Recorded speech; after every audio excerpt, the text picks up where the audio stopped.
Heavy Padilla. Hello, Nay.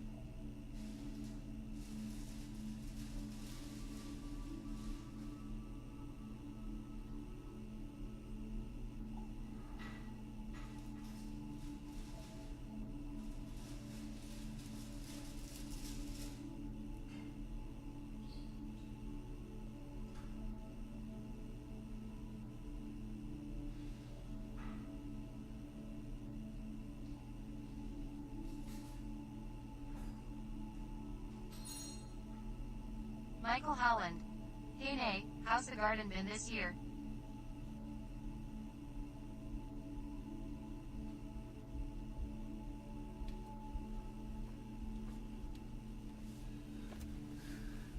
Hey, Heavy P, Michael Howland. Michael Howland?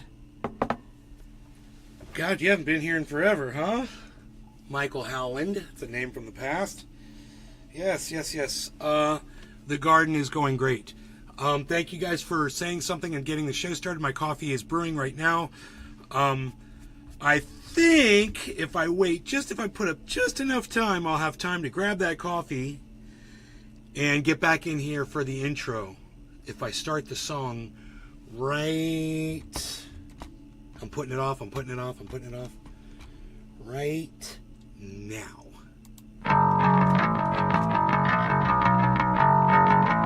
Prepare yourself. Prepare yourself. Prepare yourself. Okay, I'm gonna get that coffee. I'll be right back. Cashing your chips, you slip, lit, wilding, self-loathing, hypocrite. Blame it on Rio or a woman in red. Don't fool yourself, it's all in your head. You're a mascot of the next century. Look in the mirror, it's cow insecurity. I bleed for you, my eyes burn. My point is no, 'cause you'll never learn.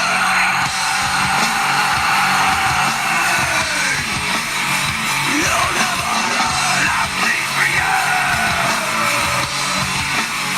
You'll never learn, I bleed for you. You'll never learn, I bleed, I bleed.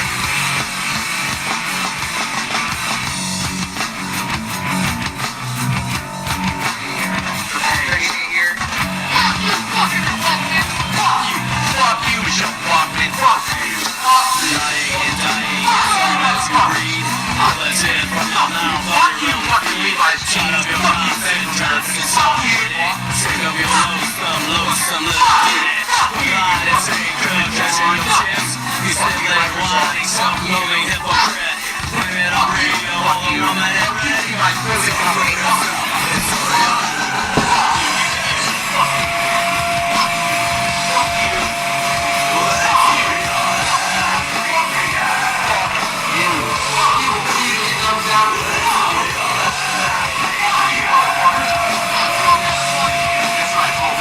It starts with an L. Sometime I check your channel on Bullshit! Fuck you! Fuck you! Fuck you! Fuck you! Fuck you! Fuck you! Fuck you! Fuck you! Fuck you! Fuck you! Fuck you! Fuck you! Chevron. Fuck you! Fuck you! Fuck you! Fuck you! Fuck you! Hollywood. Fuck you! Fuck you! Fuck you! Fuck you! Hello, Trendies! Trendy there reporting in live from Orlando, Florida, home of Trendy has doubts and all things trendy. Will find me in the hashtag Trendy on all social media, especially Rumble. If you're not on Rumble, download Rumble on your phone or go to rumble.com. Rumble/user/Nate's Garden. Rumble.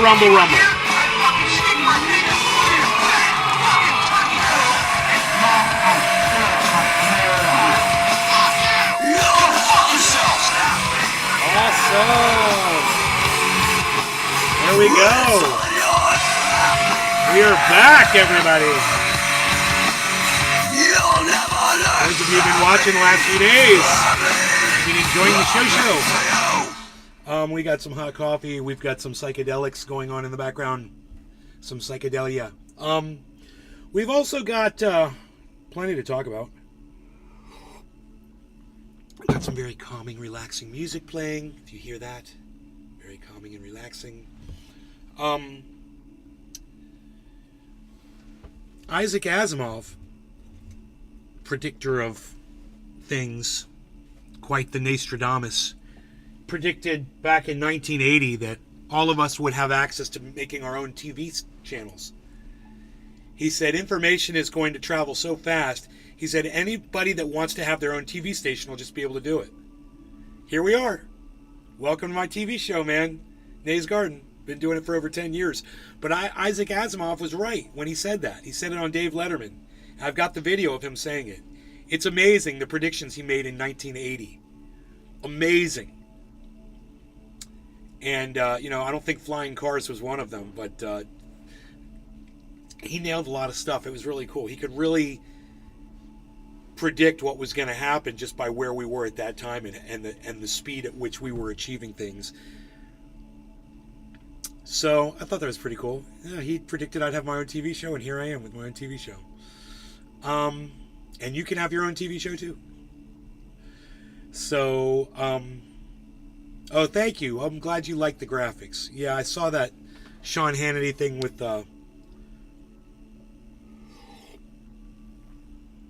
Rand Paul that you sent me on True Social, and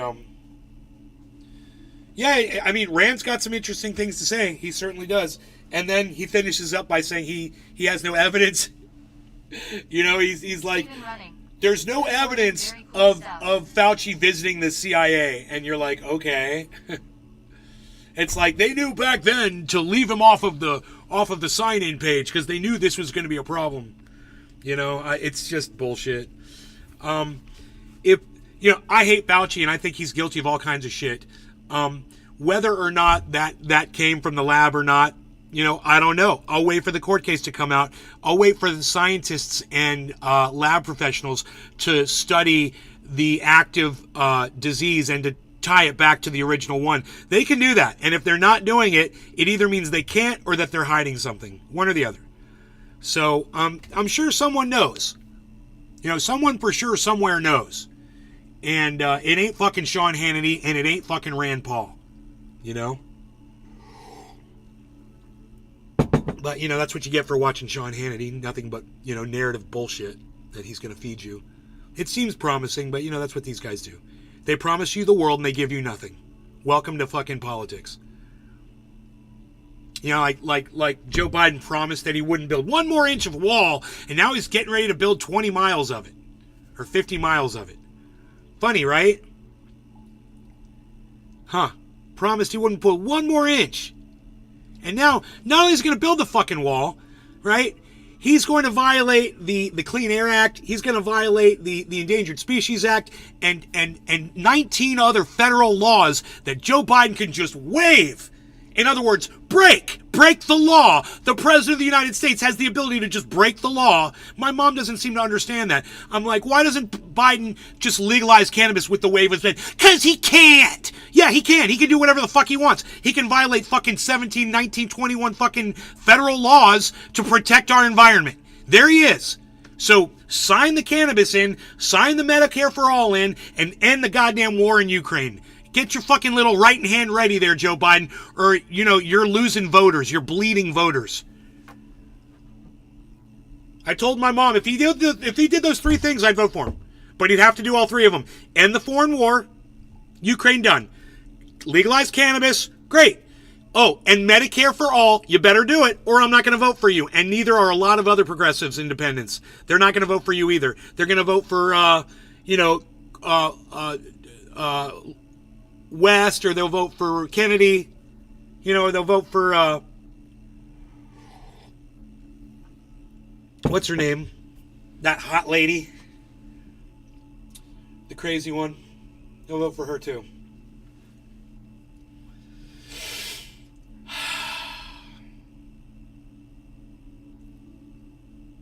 Steve Running, good morning. Chili Dog, good morning. You want to tell me thanks again for sending you CBD oil? It's not CBD oil, Michael. It's THC oil. Don't let people lie to you. Okay? I never called it CBD oil. And you should know that this oil that I use is made from THC. Michael Howland. THC. Is only because the appropriated funds in the bill included southern border funding along with a bunch other stuff. Biden wouldn't have otherwise had a say.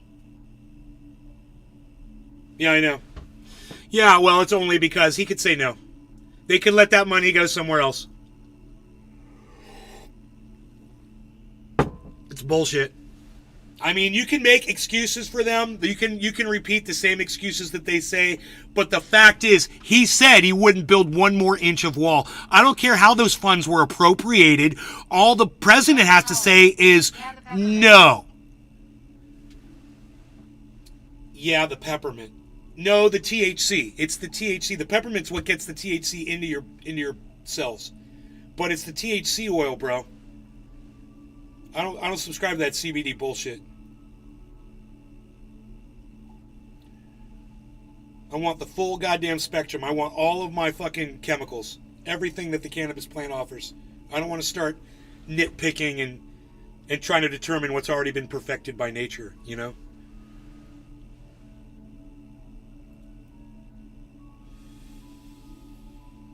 So my plants that I replanted outside, they're actually not sagging as bad as they were the first day. More very soon. You could use more. Couldn't we all, bro? I don't send it out anymore. I bet you could use more. Yeah, I don't sell it anymore. But you can make it yourself. It's so easy to make yourself, man. Anybody can make this themselves at home. All you need is some cannabis flower and a little bit of time to just do it. Do the work. And I smoke concentrates out of this bubbler. So you'll look inside that tube. Look at all that oil. That's a clear glass tube. Look at all that oil built up. Not just in the chamber, but in the tube right there. That 90-degree bend. Look at all the oil at the bottom of that. All of this is enough to make more than an ounce, way more than an ounce of triage oil. All you have to do, you can get a torch and get this hot and drip it out. Or what I do is I'll usually just I'll dump out all the water and I'll put alcohol in there. I'll switch it around and get it all in the alcohol. Then I'll pour the alcohol into a tray and then I'll evaporate out the alcohol. Then I'm left with all the oil. Hey, Dave. Hey, bro, did you see my video of the bass in my creek, bro? Holy shit. Dave Sea Fishing. No. Let me pull it up.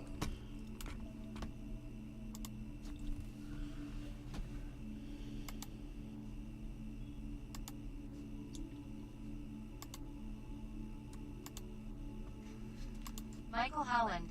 IDA press like you had to make quality distillate, you got nice toys. Well, you don't need a press, though. I mean, you could use a hair straightener. You can use a screen to keep it out, man. There's all kinds of ways you can extract the trichomes off of the cannabis flower. So many ways.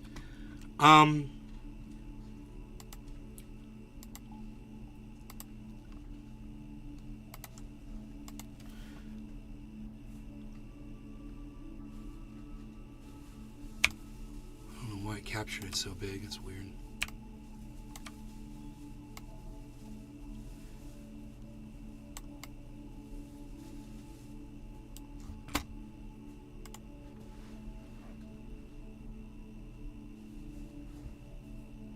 We've got the lady back here, she's doing termite traps.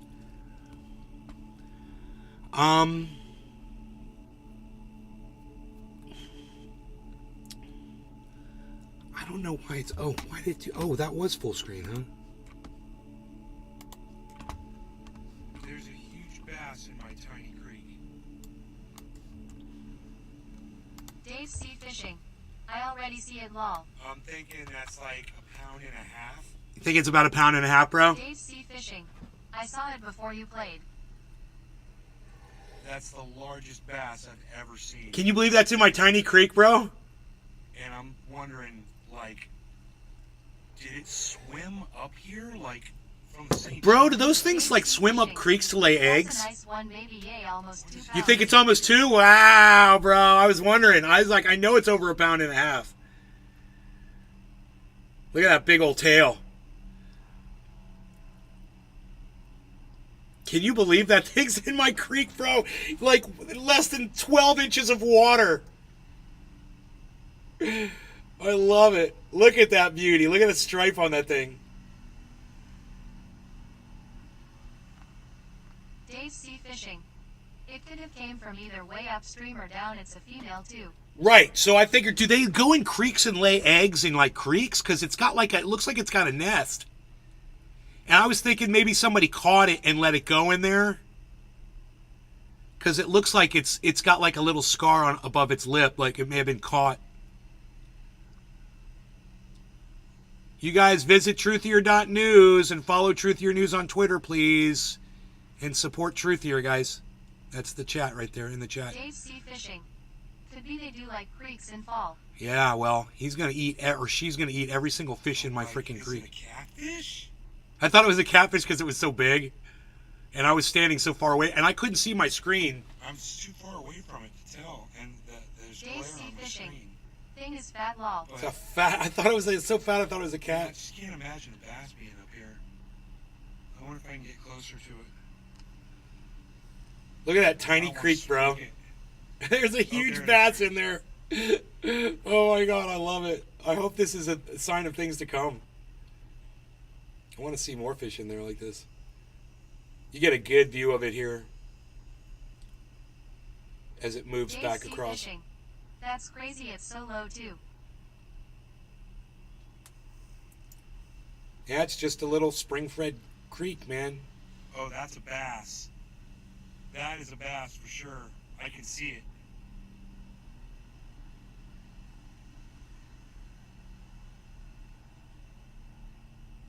Wow, man. See, doesn't that look like a nest right there? Our little creek is coming on up, son. Our little creek's coming on up. We have big boys swimming in here. I love it. I'm going to lose all of my bluegill. I'm gonna lose all my fish, bro. Every little thing in here is going to... Every little fish is gonna get eaten. Then it's going to get bored. It's going to move back downriver. How cool, bro. That was so amazing for me to see, man. That's like, dude, if I want to spot anything in that creek, generally, it would be a bass. I want to see a bass swimming in there. They spawn in calm water? Huh.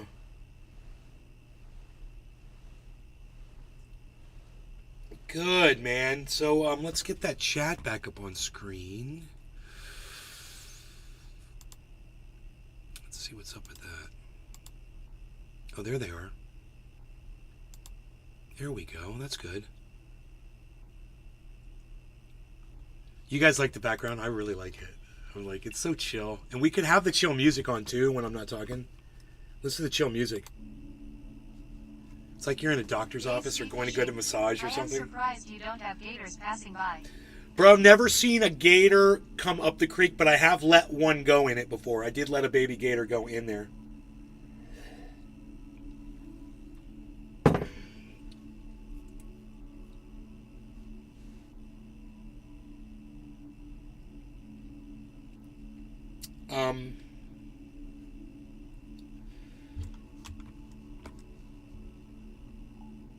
The moon is telling everybody that crypto's about to explode up. When was this? Live? Hey guys, welcome to the Moon Show. You already say it's Friday, then it's Saturday, what? How are you doing, Carl? Very, very well. How are you doing, my man? I'm super happy. God, I really hate that guy. I can't stand him.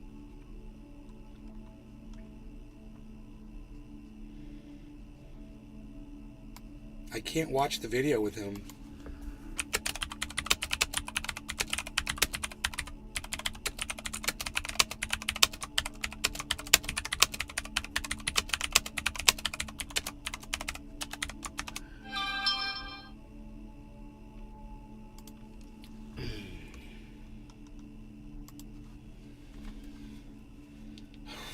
Smoky time, guys.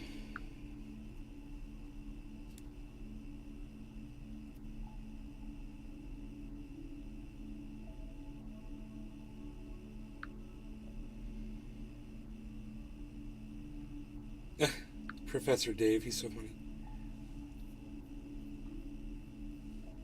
I have my own television show. Buy. They're predicting $52,000 Bitcoin, guys. Carl the Moon is. He's saying buy. Well, I've already bought in, so I don't have to buy anything. I just made some money. No, just got paid. Money's coming in the bank today. That's good. So. Bonsai House. He called it CBD. I know, that's what I know. He called it CBD. I know. I told him it's THC. I said, I don't discriminate. I put the CBD, the THC, all that shit. I put it all in there. That's what. Ant. Ant. He's a big boy. He knows what he said. Ant, what's up, buddy? Ant. He's a big boy, Ant.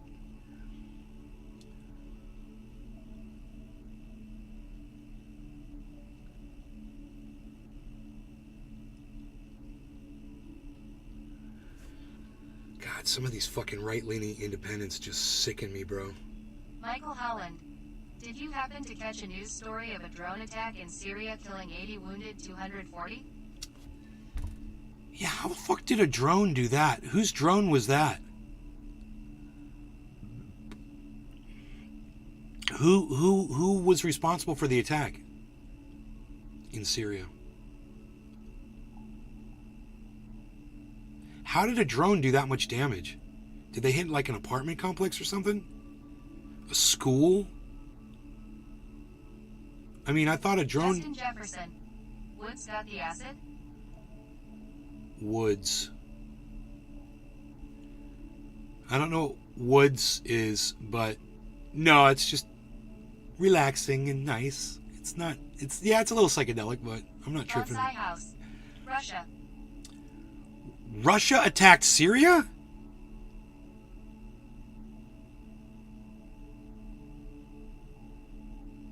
Damn, Russia's busy little bee. Russia's about as busy as America with the killing folks all around the world, aren't they? Bonsai House. They're trying to keep up the pace. Tang denies it. Pootie Tang?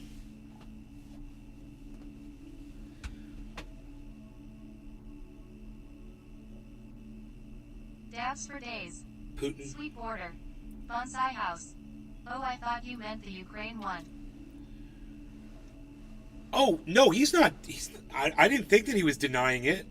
I thought that they pretty much knew it was a giant Russian missile that killed 52 people in Ukraine. 80 people in Syria.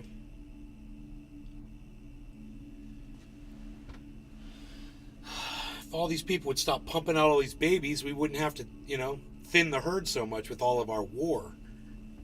It seems like that's all we're trying to do is just kind of thin the herd. Justin Jefferson. Lol, meaning the woods have the shrooms, bro. Natural acid. I don't believe in manufactured psychedelics. I took a tab and the world was tie-dye for 8 days. Bonsai House. Pootie Tang, Wada Ta.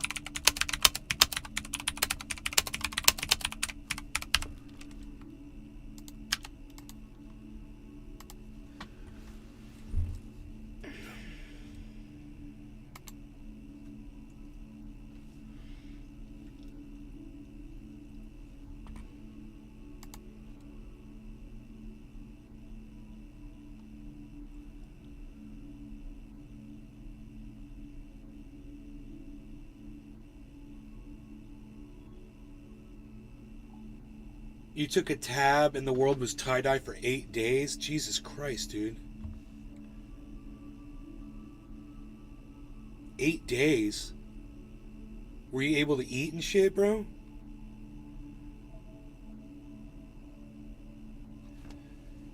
Ant says, did you hear that Biden's wanting to build back on Trump's wall? Yeah. Override 26 of his laws. Right. Peskin's wall. Yep. Something he said he would never do. Yep. I know. Right. It's true. Yeah. Biden's breaking federal law, doing what he said he wouldn't do. And he thinks for some reason, in the election cycle, that was a good move. I have a feeling people are going to hate him even more for going back on his word. I think that was probably fake acid lol. No matter whatever happens,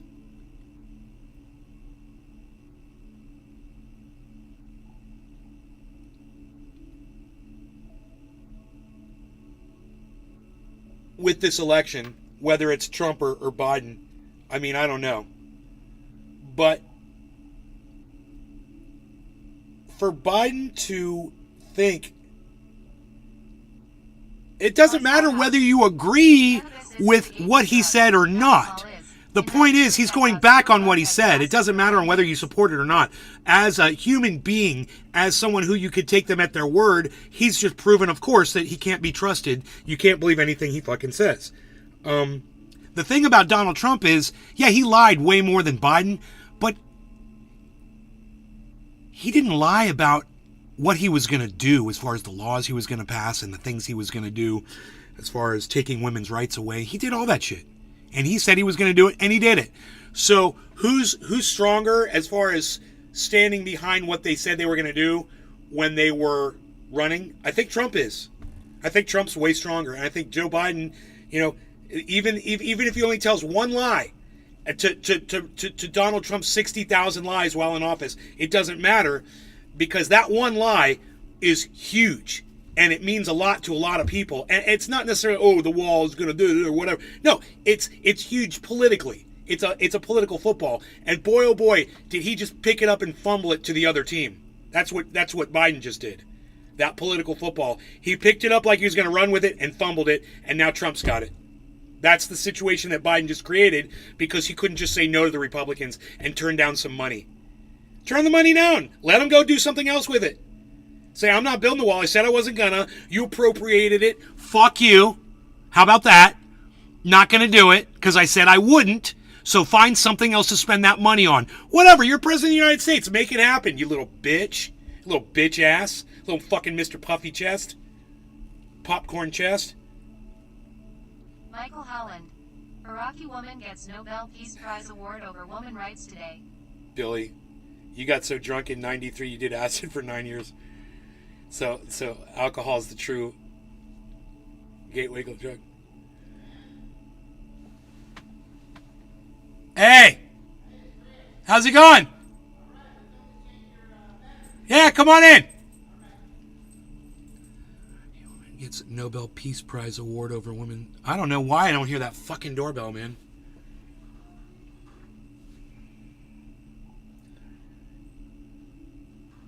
Iraqi woman gets Nobel Peace Prize award over women rights today.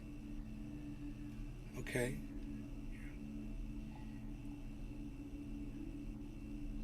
Finish my message to you. But it's going to hurt the Democrat Party and boost up the Republican. I mean, we're kicking a dead horse, though. We're absolutely right. He reneged on his word. Reneged, not reneged. It's reneged with an E. Dumbass. Trump has been caught in some lies, but he definitely knew how to run the country. I absolutely agree. Yo, Nay, what up? Yo, Beasley Enoch, what's up, son? Fucking reneged. Dumbass. Yeah, okay. Your apologies accepted, you fucking racist. What happened to your spell check, bro? Got that shit turned off, huh? No, my spell check is on, but I'm using the American white nationalist version of the spell checker. You're old cool. You're old school. You're not using the freaking spell checker. Well, in that case, I'm not racist. I know. In that case, you probably should have been using spell checker, bro. That was a pretty big slip up. It's almost like your spell checker knew that you used those words in that order a lot. Iraqi woman gets Nobel Peace. Okay, cool. We already saw that. All right, we're all caught up on the chats. I just love the graphics, says Hippie Chick. Yeah, me too. Me too. Gave me no results. The fucking spell checker gave me no results. Why do I totally believe you? Must be beta version of ChatGPT lol. The beta version. I don't know. Hello, everybody. It's coming in on Rumble. Good to see you. I know a lot of you are probably watching from Truth Social. That's okay. If you want to join in the chat, though, and you want your chat to appear right here, just click the link on the Truth Social that you're watching. Click the link, click on through to Rumble, and you'll be able to chat right here. And you'll be able to talk to me. I won't bite that hard. You know.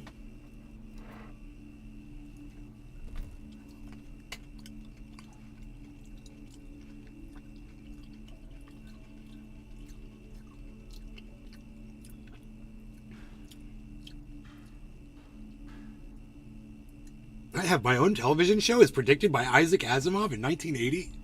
It's so funny. He literally did.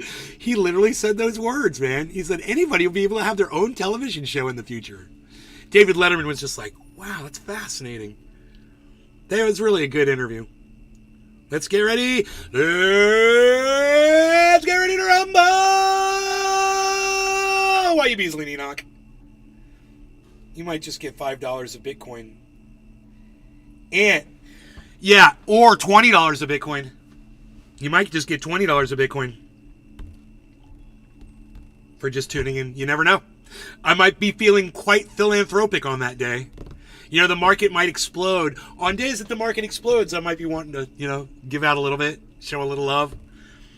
I especially want to show love to the people that try to come to the show as much as they can. You know, those are the people that really mean a lot to me because I know that they're trying and they're going out of their way. Even the podcasters that I support the most, man, I do not always click on their shows when they're live. I'm always doing other shit, you know. Sometimes I don't even see their notifications until the shows are over because I'm outside working and I don't carry my cell phone on me out there. Sometimes because I'm getting all hot and sweaty and I don't want to break my phone.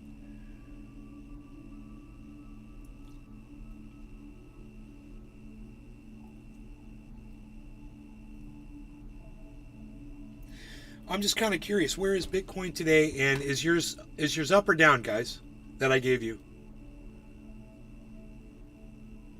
I'm looking for... Oh. Huh. I thought I had my coin market cap up. That is so weird, but I don't see it. That was really weird. Okay. Dave C. Fishing. Yard looks good. Thank you for noticing, Dave. It's gorgeous out there.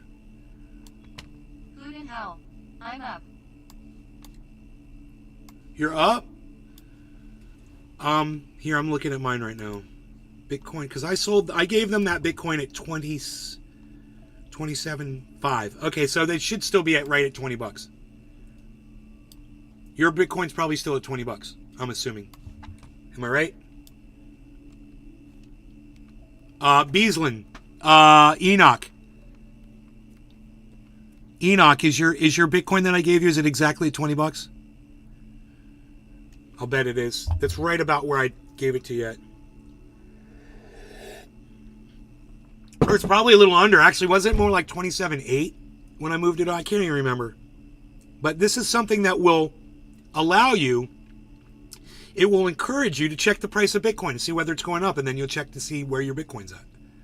I do it all the time. It gets you more aware of what the market does, and it gets you interested in it. It gets you, hopefully it entices you into learning about it. Mangroves. It was 2 days ago when you had Pinoy on. Pinoy. Pinoy. But you left your phone inside. He ended up shutting.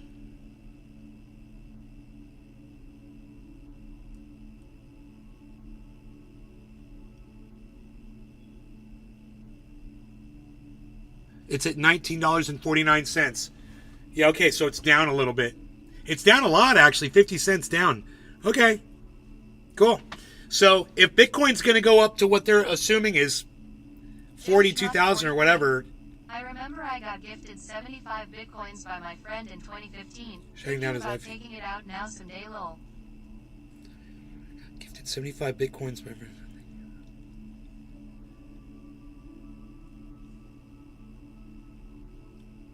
Yeah, sure you did, Joe Schmuck. How about...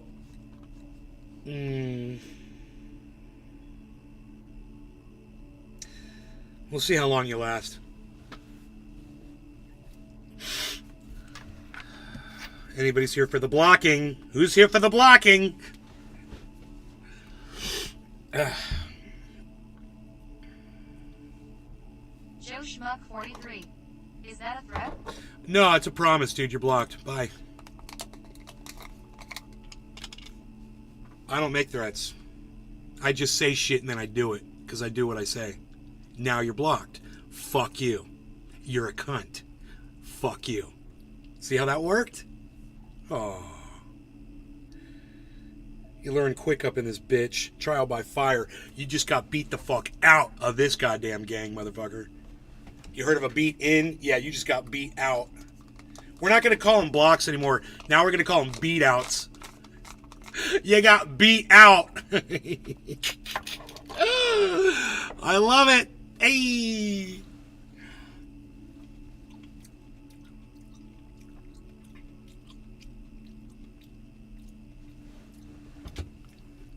Play the fuck you song again.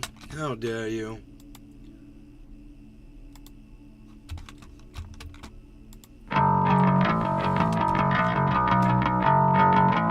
Prepare yourself. I can do that.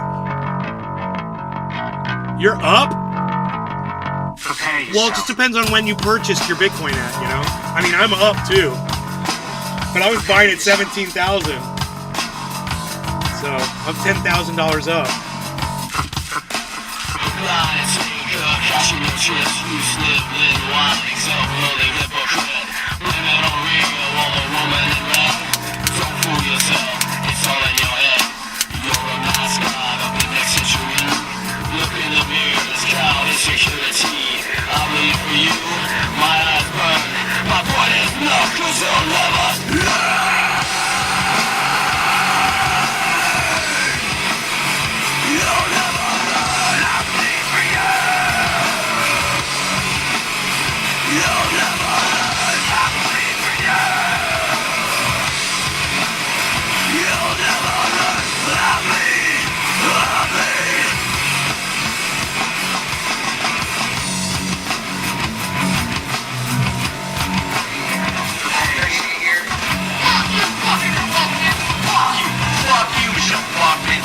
Bachman.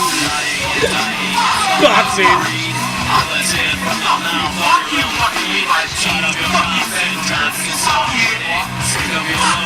Lonesome little lady, with blind and speaker, catching your chips. You sniggering, whining, self-loathing hypocrite. Blame it on Rio, the woman in red. Don't fool yourself, it's all in your head.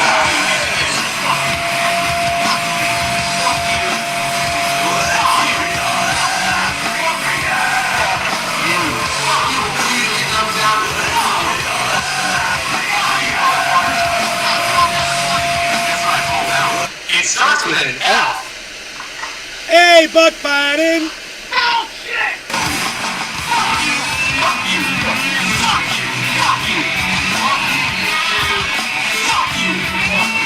Fuck you all first. Fuck you! Fuck you! Fuck you, Chevron. Fuck you! Fuck you! Fuck you! Fuck you all! Fuck you! Fuck you all! Fuck you! Fuck you! Fuck you! Fuck you! Fuck you! Fuck off!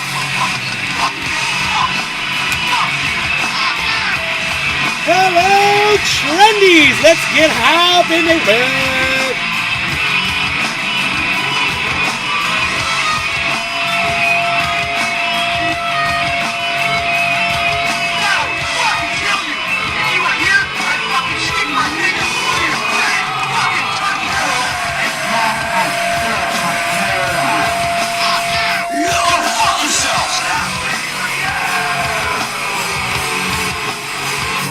We're launching a rocket at 2 p.m. from Cape Canaveral. You'll never learn love me for you.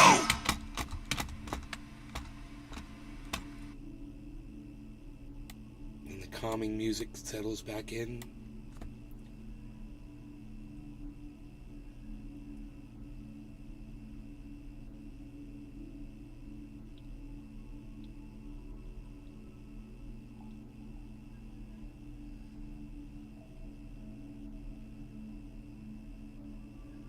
What Buck Fiden, what did you ask Dr. Drew?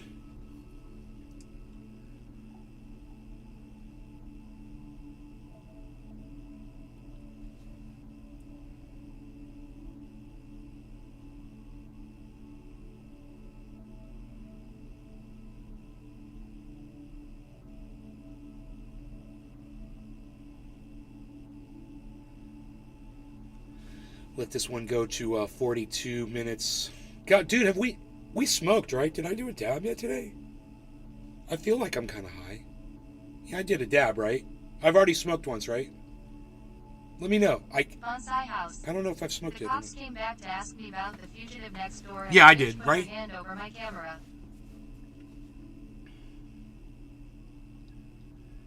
And the bitch put her hand over your camera.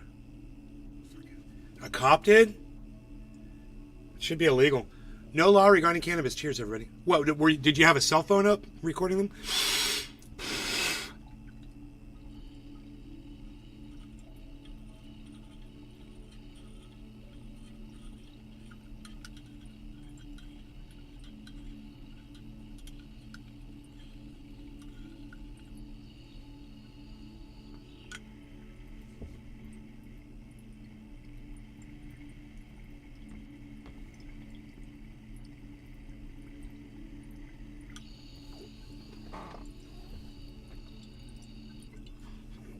Oh, yeah. Wow, that's good.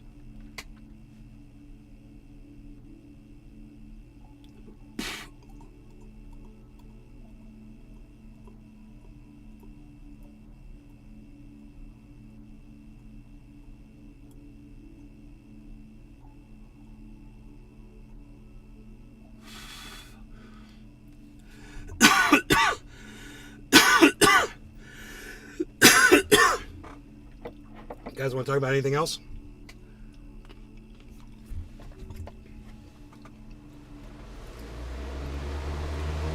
Bonsai House. No, it was just my scam. I said I can't answer questions to a hand and looked. Then I answered nothing anyway. Long. They caught him. Wow. I don't know what a wise cam is. It's just like a Ring doorbell type deal. Like a camera up on the wall or something.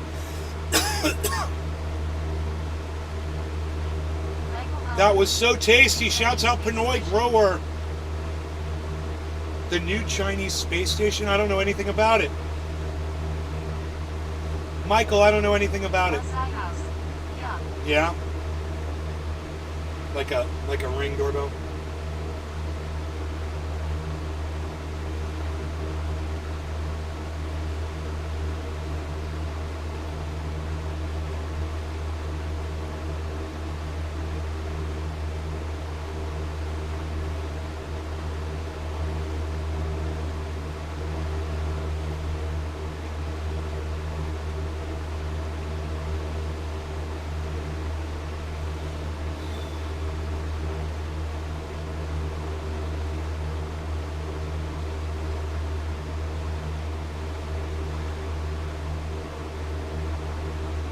Oh my god, 27,660 guys. Holy shit, here goes Bitcoin. Are we gonna hit fucking 28 again? Massive inverse head and shoulders, guys. Wait.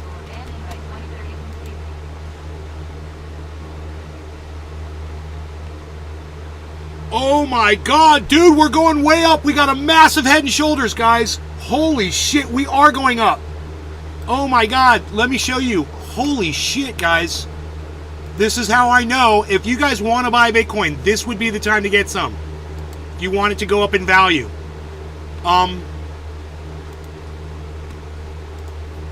Jeez Louise.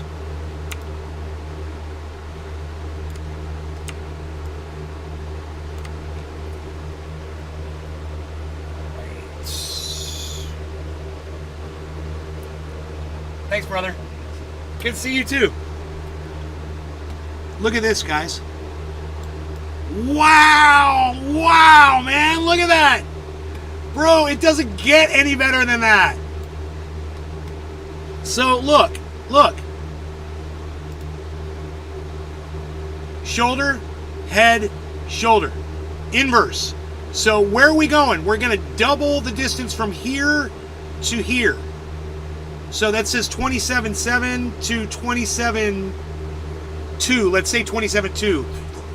5, so it's 1,000. So it's going up $1,000. It's going up $1,000 from the midpoint.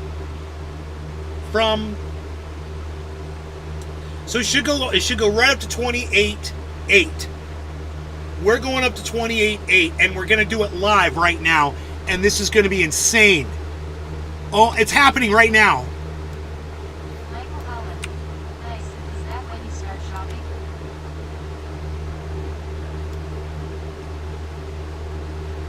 Holy moly, guys. We could just put that right there. And we'll just see what happens, man. We'll just keep it right there and we'll just see what happens. Wow. Let's darken our camera a little bit here. No, darken? No, I don't want to darken it. I want to brighten it up, but... Oh, it's on auto. Bonsai House. This is funny. We made jokes about India landing on the moon and opening a 7-Eleven. Well, they are building a hydrogen base to fuel rockets. That is indeed a gas station. I was right. Yeah, we have to be careful with things we say on here now, bro. I just got Facebook is getting really crazy about the things I was saying about a woman, you know, and they were claiming, you know, because it was the color of her skin that I was calling her names. I'm assuming. I mean, it may have been because I was going after Jamie Raskin for wearing a bandana while he had a full head of hair. And he was just posing, making people feel sorry for him. Michael Holland. But I'm not allowed to say that. To support many more astronauts. So fuck Facebook. Nobody watches me over there anyway. I'll just say wave goodbye to Facebook as they keep deleting my channels. And we'll keep going on, you know, YouTube for as long as YouTube lasts. And we'll stay on Rumble. Because I'm allowed to criticize someone's fucking appearance, their hair color, their hairstyle. You know, the fact they're wearing a bandana when they really shouldn't be, or the fact that their hair is bleached blonde and it looks stupid. I should be allowed to say those things. You bleached your hair blonde, and you look stupid. Okay, is that a problem? You know, you call yourself a journalist and you fucking lie. Is that a problem that I point this shit out?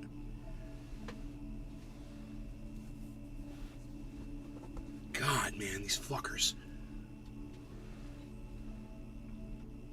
27.65.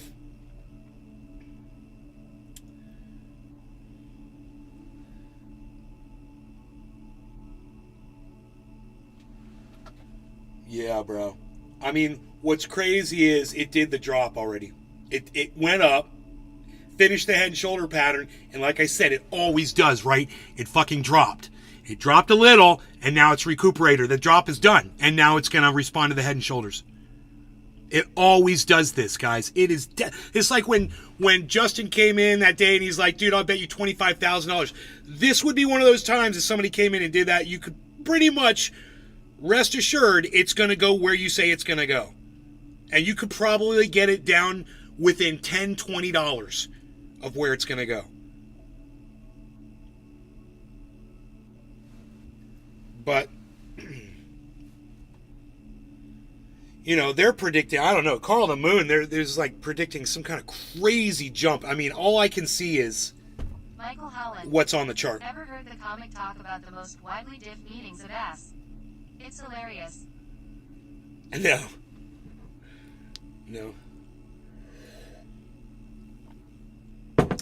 Michael, I haven't. I wonder what Peter Schiff is talking about right now. Everything that is driving bonds down should be driving. Come on, Peter. Spit it out. Oh, what do I got you on auto? Of course I do. That's just what the programmer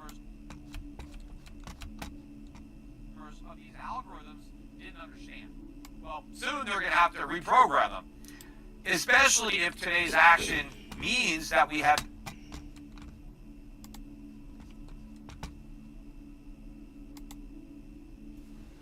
decoupled. Because instead of going down, I'm working on my bandwidth right now, guys.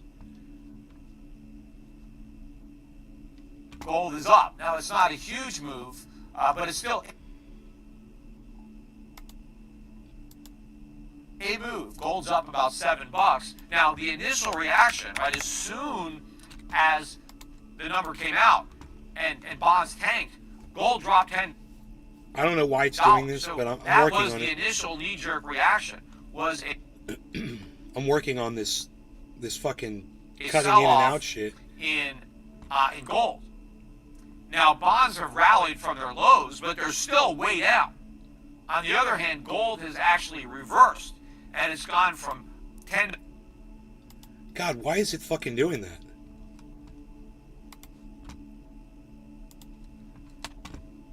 $7 decline to a $7 rise. Now, it's still early in the Dude, what the fuck just happened? Oh my god. Dude, why is it doing this? morning, so maybe this can turn into a bigger rise for the price of gold. Gold stocks, though, are Here, let's take it down to the lowest bandwidth. This is crazy. I got it on 720, guys. I'm going to take it down to 240. up about 1%. It's like the And they- browser they strong. can't They were strong handle yesterday, multiple even though the fucking- price of gold wasn't. So the gold stocks multiple may be feeds coming leading, through. The metal higher Can you believe this? Is it that I'm running the video? right now. What would help would be a reversal in the dollar. The dollar index is still positive on the day, although Dude, what is taking up my band? This drives me fucking crazy. Oh, maybe Well, it's it was it's, down it's yesterday. fucking Discord, we're man. below the highs Watch. for the move. We'll see if it does it And again. It looks like we're in the process of rolling over. The dollar index, as I'm doing this podcast, is 106.575. There it is. But if we reverse and end up finishing the day negative, that could also confirm that we have a Look, it did it again. Right?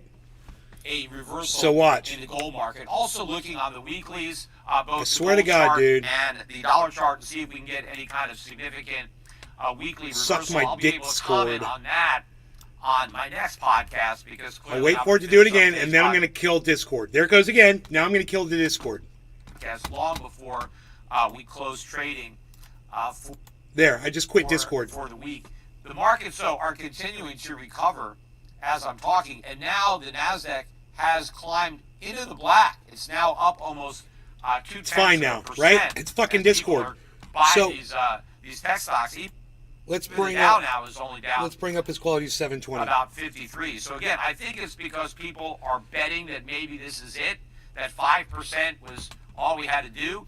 In fact, what a lot of people are now saying, and I heard this refrain quite a bit yesterday, is that the Fed is probably done hiking, that there's no more hikes. I know the Fed was talking about an extra quarter point, but what everybody is saying is that given how much bond yields have risen on their own, that basically is equivalent to another quarter point. And so the Fed doesn't have to hike because the markets have tightened for them.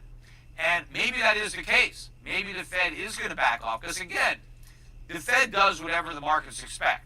And so if the markets expect that the Fed's not going to hike anymore, if that's what the probabilities show, because they think they don't have to because the market did their work for them, then maybe there won't be a hike coming up this year.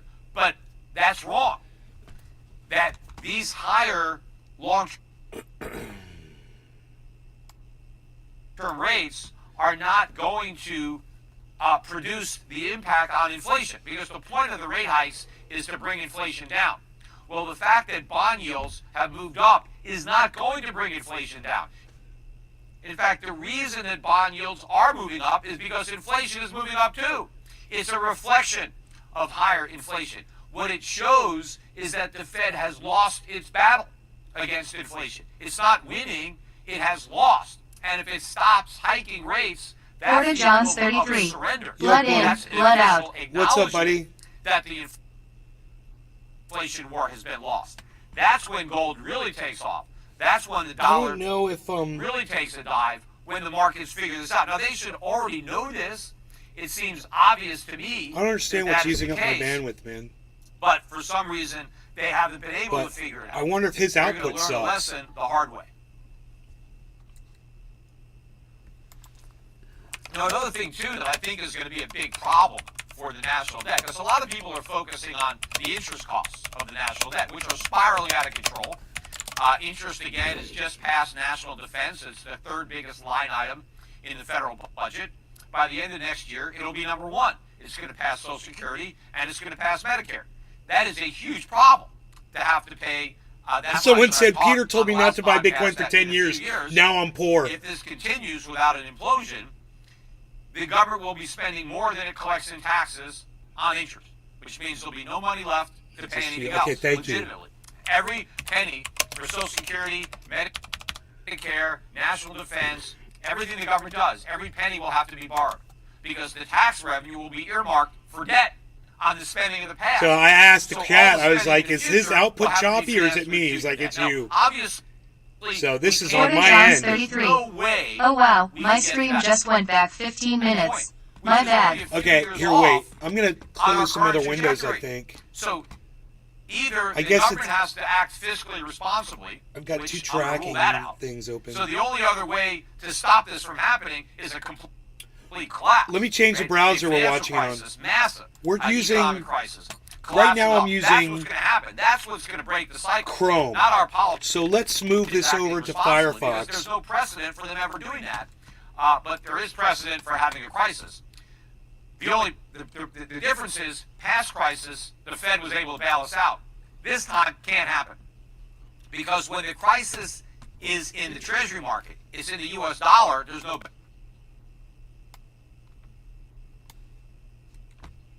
You pay off your old investors Michael with money Holland. from your new investors. But we just assumed that the Ponzi scheme could go on forever. Well, there's one thing we know about Ponzi schemes, is that they can't go on forever. I mean, as much as you want them to. Dude, I changed the they browser can't, and it's which is why fine. they're illegal, right? Because eventually they fall apart. Well, this Because is I the got all point this that we're coming bandwidth. to It was now. Google Chrome, guys. Because when our bonds mature, I don't think there's going to be a buyer to buy a new one. Not unless rates go way up. Because if the Fed has to stop rates from rising, whether the breaking point is here at 5%, 5.5%, Meister Blue 6%, 313 7%, sets at some spin. point, Morning, folks. the Fed is going to reach a level where it's like we can't let rates go up anymore because it's a complete disaster. Well, the only way they can stop rates from going up is by creating more inflation and monetizing more debt. But that makes the Treasury bonds less attractive to private buyers. So if the private buyers decide that if the Fed's going to do yield curve control and it's not going to let the yield rise above a certain level, then the private sector's not going to buy because it's a lousy deal. And so now we can't roll over the maturing debt. So now we put the Fed in a position that it has to do quantitative easing. It has to buy all the debt that nobody else wants. That means we're now actually at a point where we're having to repay principal, but we can't. And so the Fed is monetizing the principal, and now it's massive inflation. That is where this whole thing is headed. And it's not that we never have to repay this money.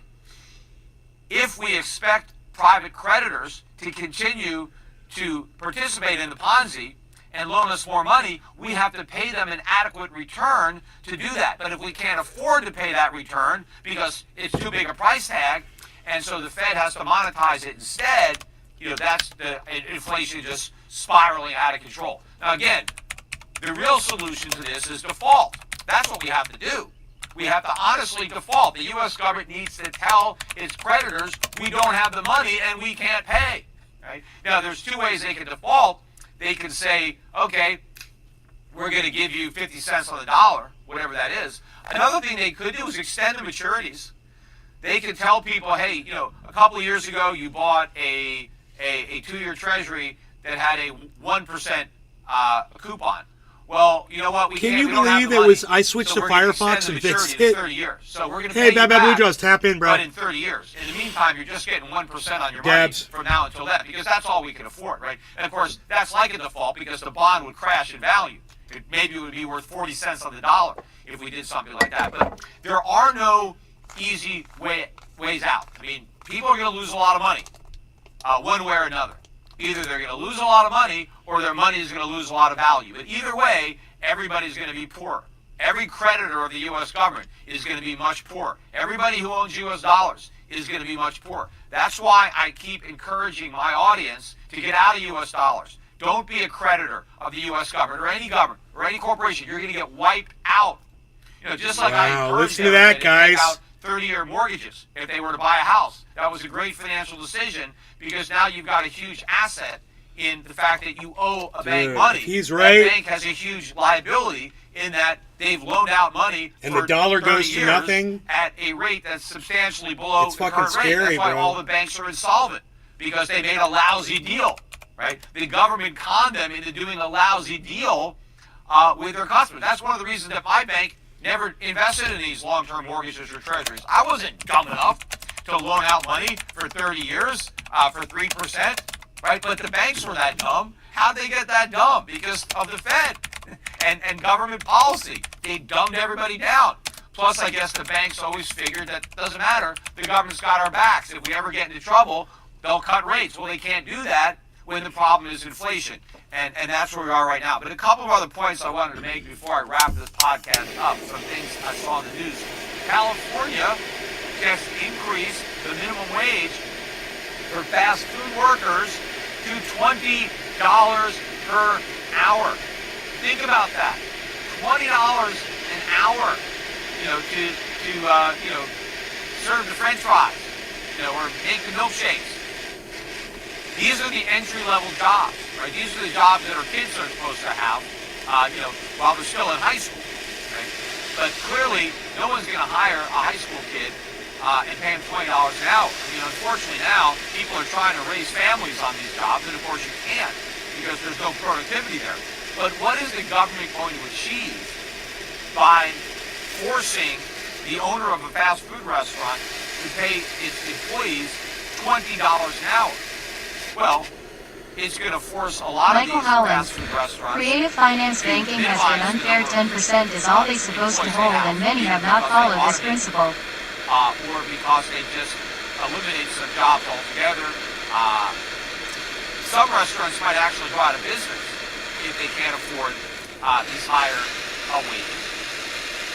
Now, some people will end up earning the $20 an hour, but that will be at the expense of those workers who earn $0 an hour. Bonsai house. Fired. I finally scored a This side does not job. help the workers. 20 an hour and make my own What hours. the wage does is it says, hey, if you want to get a job at a fast food restaurant, you've got to be able to deliver $20 an hour of productivity to the owner of that restaurant. And if you can't do it, it's illegal for you to work there. So maybe there's a worker who can deliver $15 an hour of productivity and he wants a job. Well, now he's prevented from getting a job, right? It doesn't help What's your workers. job, Billy? It hurts workers. It diminishes their employment opportunities. But to the extent that some workers do get a raise as a result of this, everybody is going to pay higher prices because the businesses, the fast food businesses, are going to be less competitive, and therefore they're going to have to charge higher prices. And of course, that's going to result in lower sales because when it costs more to eat at a fast food restaurant, people will eat there less often. And so again, lower volume probably means fewer workers are needed to work in these restaurants. More of these restaurants are going to close. This is bad news, but this just shows you how the politicians think. Right? Let's just pass this. Who's behind it? Oh, the labor unions like it because it drives up wages for other jobs. But again, too, if the fast food restaurants are paying $20 an hour and you want to hire an unskilled laborer, you might have to pay them $20 an hour too. Otherwise, they're going to go and work at a fast food restaurant, assuming that there's still a job there. But wages are going to be going up in other sectors as a result of this higher minimum wage. Although again, it is going to put a lot of people who used to work in fast food out of work, and so that might mean that there's a larger pool of people to work these other jobs, so that impact might be somewhat mitigated. But clearly, this is a sign of more inflation. Why are they having to jack up the minimum wage so high? Because of inflation, because of the increase in the cost of living.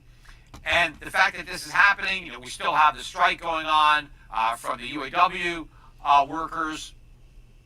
All of this is the result of inflation and is going to keep this spiral going. By the way, I did look at some of the economic data, and I noticed that we finally had a meaningful drop in the trade deficit. Merchandise trade deficit dropped down to $58.3 billion. That's the lowest I've seen it in a while. It was $65 billion. A lot of this is now because imports are coming down.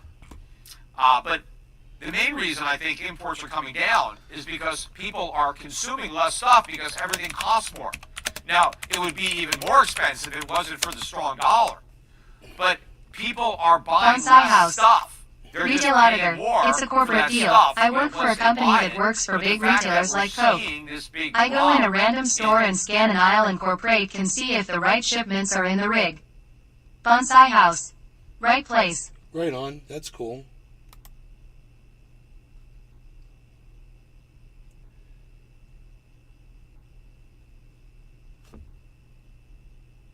All right, guys. No lower regarding cannabis. Cheers.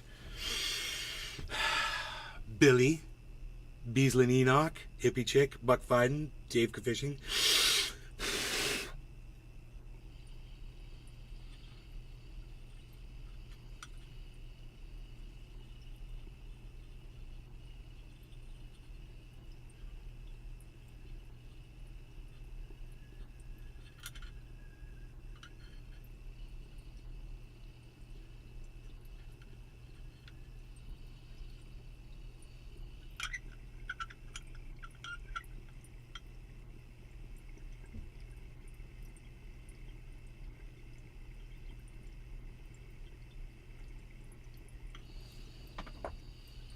Hey, Clear Sue.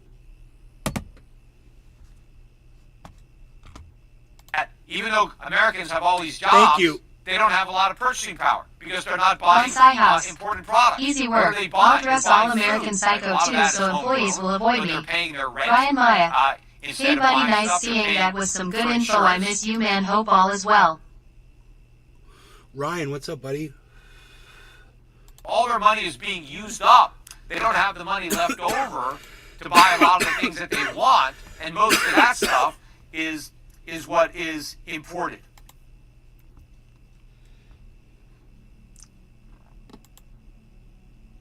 Anyway, I think that wraps it up for today's podcast. I know I got to get out of here. I got to get off on this boat trick. I'm going to just check if I had anything written down that I wanted to say.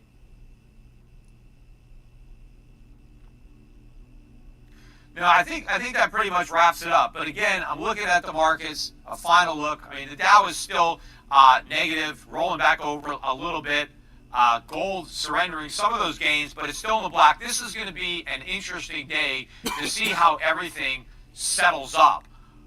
But this is just a pit stop in the bond market. If you think that we're done at 5%, that we finally achieved something as we got to a 5 handle on the 30-year, and that's kind of like a blow-off top, and it can't go any higher than that, believe me, it can and it will. 5% is still Michael a low Howland. yield Silver today. based on modern history, but we shouldn't have normal yields. We have an abnormal amount of debt. The level of debt and the trajectory of the debt call into question. Ryan, I'm not going to be on our Facebook ability much to longer. You repay should it come over to with Rumble at anything Nave's but Garden on Rumble, bro. hyperinflated dollars. And so the U.S. should pay They're a kicking me off of substantial Facebook. premium to borrow money honestly, which means we can't have historically normal interest rates. We have to have historically high interest rates. And historically, interest rates have been a lot higher than they are now, even when we were in a much better fiscal position than we're in now. So we're in for much, much higher interest rates, far higher long-term bond yields, a much steeper yield curve. But Ryan it's Maya. happening at a time Okay, when we've you'll never look been it up. so leveraged. We have more Nate's debt, Garden on and now Rumble. we're about to have to pay I'll give you a direct more than link. ever Oh, you to can't get service links that in debt. Facebook. It is impossible. So either we have to have massive defaults or massive Yeah, follow my inflation. channel once you But get there. one way or another, It's kind of pain these in the losses ass are if you're gonna not be already huge. on Rumble. The You got to only send way in to an avoid email these losses is to verification. avoid the dollar, But once you're through that, avoid U.S. debt. Again, follow my channel. call up Shift Gold, get yourself some Turn gold on and your silver notifications. before the explosive move 'Cause up. Rumble's where and it's talk at. to the guys at Europe Pacific Asset Management about I got Beazle and reallocating your Enoch, portfolio, Clear Sue, getting out of overpriced Bad U.S. Bad stocks, Blue Draws, getting out Ant of 72, U.S. debt Hippie instruments, Chick, and all getting chilling over there into right now. foreign dividend-paying value stocks and the type of companies Clear Sue gets that will kicked do off of well, Facebook twice a day. with stagflation, and in particular in an environment where the U.S. dollar is crashing and the U.S. dollar is losing its reserve currency status, where the U.S. is mired in a recession, depression, banking crisis. There are companies around the world that can still do well in that environment, provided that the dollar is falling, because the falling dollar provides tremendous relief for consumers and businesses outside the United States, and that should be reflected in higher asset prices. Anyway, have a great weekend, everybody, and I'll be back again next week.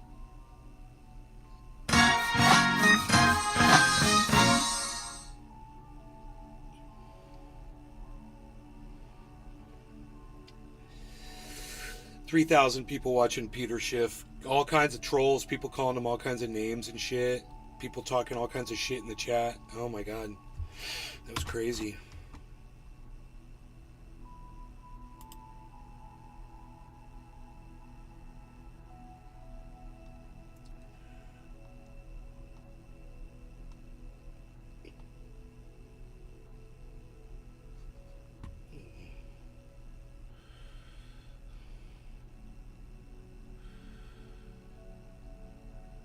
Yeah, whatever. That's fucked up.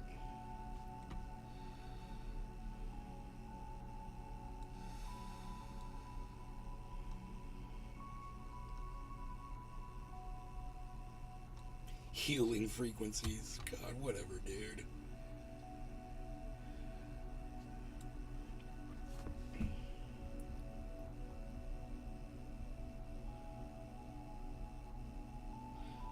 Ben goes live on Ben Armstrong channel in 30 minutes.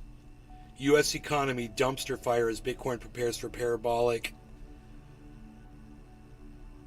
launch. I think I've got the crypto up somewhere here. I thought I brought it up on screen. I can't remember where it is. It's fucking weird, dude. I don't know why I keep closing it.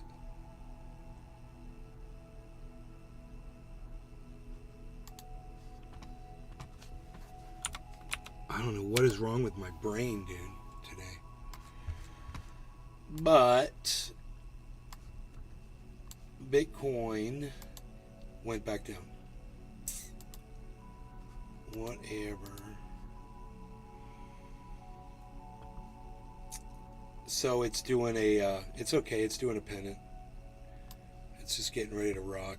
It really is, guys. There's another shoulder, head, shoulder, inverse head and shoulder pattern.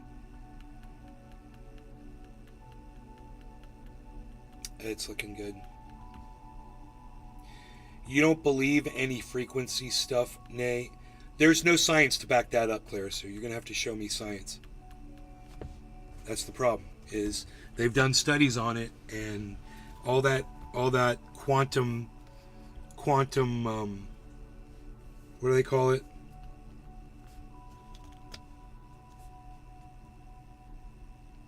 All energies and frequencies and fucking vibrations coming from crystals.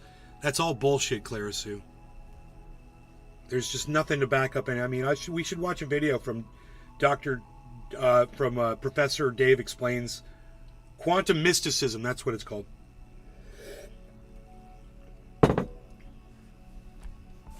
All that shit's a lie. None of it's backed up by science. Here, let's watch something. Professor Dave Explains Quantum Mysticism.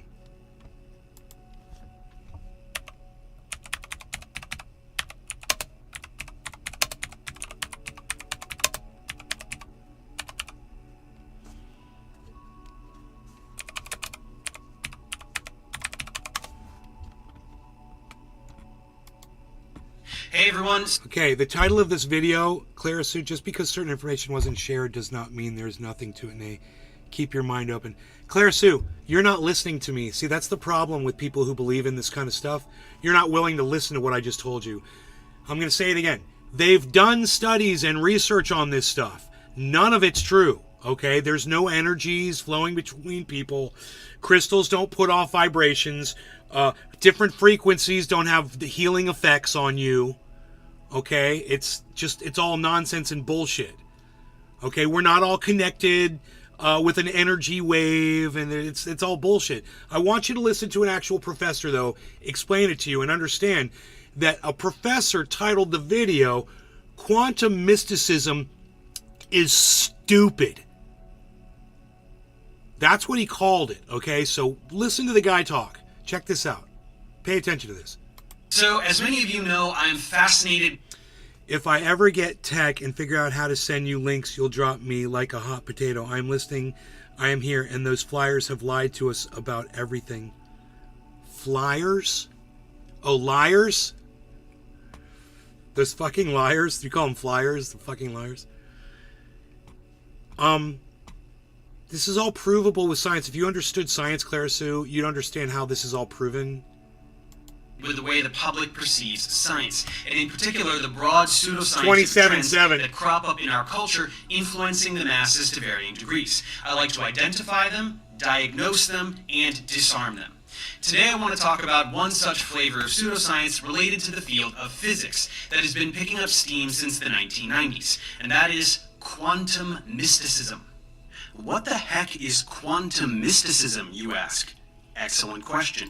It's challenging to encapsulate this phenomenon in a sentence, but I believe I can do it fairly well. The essence of quantum mysticism goes like this. Quantum physics is confusing, so it's magic.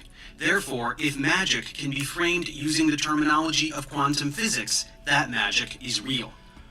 You see, quantum theory, from the perspective of the public, is shrouded in mystery. It is typically spoken about in an almost mystical tone, as though it were akin to the occult. This is largely due to the fact that it is very hard to understand. True comprehension is reserved for physicists and mathematicians who can solve complex equations, as the power of this theory lies exclusively in the math itself. Everyone else must be satisfied with hollow, often misleading conceptual explanations. Let's do a bong rip. rip. That is indeed the way this topic is typically explained to the masses, who demand explanations under the false assumption that this area of science must somehow be immediately and fully transparent to them. For whatever reason, people tend to be interested only in the frontier of scientific fields. So instead of wanting to learn about Newton's laws, which they would have a solid chance of understanding with some competence in basic high school algebra, they want to talk about things like quantum mechanics, which most of us have zero chance of fundamentally comprehending, given the lack of prerequisite knowledge faced by anyone without at least a bachelor's degree in physics. If you have tried to do it When and you media couldn't, it's a outlets lie. attempt to satiate Aliens, this desire psychics, to commune mediums, with the time boundary travel, between the diff known and dimensions, unknown, mind control, they take lots space of lasers, liberties and the and rock's make forehead. lots of mistakes. All And bullshit. the public brings a lot of baggage to the table. Exactly, Billy. Even with seemingly No law regarding professional cannabis. pseudo-documentaries like What the Bleep Do We Know, the concepts are sorely Cheers, everybody. misrepresented, and the viewer I hope you guys are walks enjoying away the with journey. a false sense of comprehension. Journey through Nate's or garden. worse still, a head full of lies. This confusion can lead people to purchase whimsical books and expensive seminars from ridiculous false prophets, forego legitimate medical treatment in favor of unsubstantiated healers and gurus, and sometimes even get roped into a cult or two.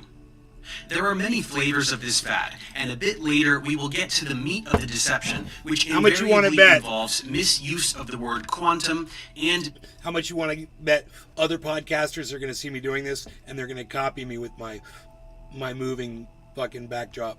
You'll see. deliberate misinterpretation of something called the double slit Because it's experiment. fucking awesome. But I would like to start And it somewhere looks like more we're flying through fundamental. space. Let's begin with the core confusion And it's that fun to get enables high the and whole watch show. it. Much like other scams and pseudoscience, it all stems from a misunderstanding of basic scientific concepts and terminology. In this case, it is the word energy. What is energy? Even just hearing that word out loud, dozens of connotations probably come to mind. Here is the way quantum mystics... Clara Sue, you say, who taught us, really? Those with money control things, and you know this Christopher government... Floor. Doesn't give Dude two morning. shits. Hey, Christopher Flore. This government don't give two shits about us, so who knows? None of us really know. No, Clara Sue, you don't understand how science works. Okay? That's the problem that you're having here. So it's not those with money that taught us. The people that taught us are the people that we choose to listen to. I choose to listen to scientists that back up the things they teach us with facts, scientific experimentation, repeated, peer-reviewed studies, that Food sort and of health. thing. And if She's you probably a understood well-proclaimed any of witch. that and you followed those types of people, you wouldn't have such confusion. Like the shot science, please. Yeah, like the shot. It's Food been. and health. Do you not And hates understand? cooking. You guys, how many people have been given the shot? 5 billion? It's even more, right? Some stupid fucking number. And you've got like a tiny fraction of people that have had reactions to it, just like people like me have reaction to fucking peanuts. Right? Some people are allergic to shit. It can't work for everybody. Not a fucking perfect thing. But for the fact that billions of people have been served, for some reason you can't wrap your fucking mind around numbers. Yeah, the shot works. You should look into the science behind that. What was in the shot, Nay? What do you mean, what was in it? It's a fucking vax. You don't understand vaccines. You're listening to fucking red pillars, Clara Sue. You're impossible to talk to. And you know it. This is why you get banned off of social media twice a day. Regular society doesn't understand you, Clara Sue, because you don't make sense and you don't adhere to science. I'm showing you something right here that explains why the things you say don't make sense to normal people.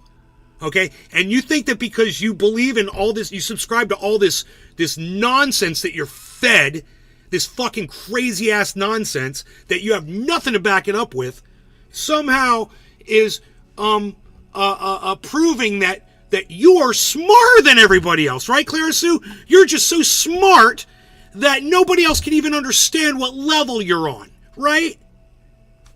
Oh, I got news for you, Clara Sue. All of your friends, all of your family, your coworkers, social media, everybody who's ever shunned you, they were all correct about you, Clara Sue. And I'm trying to fucking help you. But you can't be spoken to because you think you understand science. You don't even know the first thing about it. And that's all I'm fucking talking about here. Things that can be proven with experiments. Like something as stupid as saying, hey man, I wonder if this lighter would explode if I dropped it from 3 inches above my table. Huh, no, this lighter does not explode if I dropped it from 3 inches above my table. Hey man, maybe I'll try that experiment again, just to see. It didn't explode 3 inches above my table, but I'm kind of curious. Maybe if somebody else did it, it would explode. Here, maybe I'll do it again. Maybe I'll do it again. Maybe I'll do it like this. Maybe I'll do it from really high and do it like this. Wow, maybe I'll do it like this. Maybe I'll do it like this. Maybe I'll throw it up in the air. Bonsai Wow, house. how many times do I have to do Clara something? Sue, Andrew How many Jackson, times? or Ben How many Franklin? times do I have to do something, Clara Sue, before you realize that it's a provable fact? This is how science and experimentation works. You do something over and over again. You have other people do the same experiment, and they say, "Wow, well, you've just proven a fact. This lighter is safe from a 3-inch drop."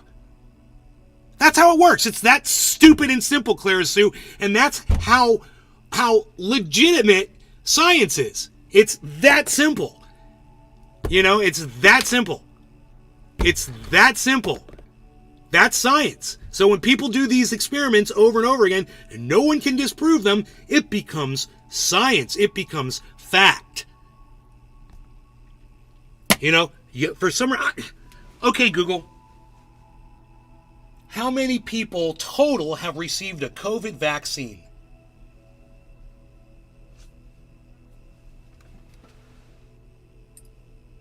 Okay, Google. Total people given COVID vaccines. Here's what I found on the web.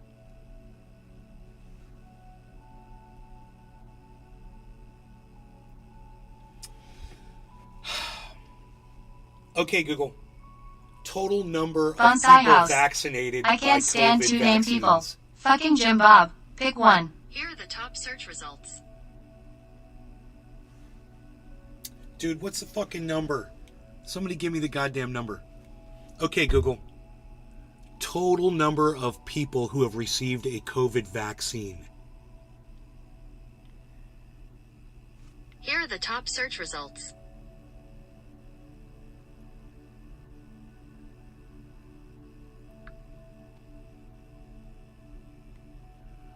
Not percentage. When did I say percent, man? 70% of the world population has received at least one dose of COVID. 70% of all human beings on the planet. So, let's take that number, right? So it was 8 billion people on the planet, so it's 70%. Okay, Google. What is 70% of 8 billion? The answer is 5,600,000,000. Okay, 5.5 billion people, right? I was saying 5, I was close. 5.5 billion people or more have received COVID vaccines.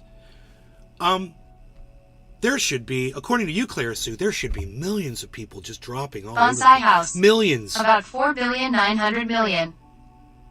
So millions of people should be dying all over the place, Clara Sue. Where's all those people dying at?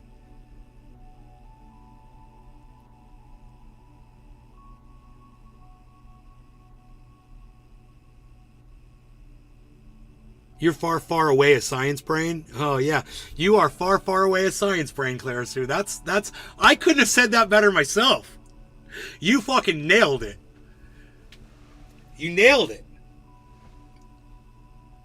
The ones who gave the shots did not give informed consent. People thought it was safe. And yeah, many did fine with it, but too many unknowns.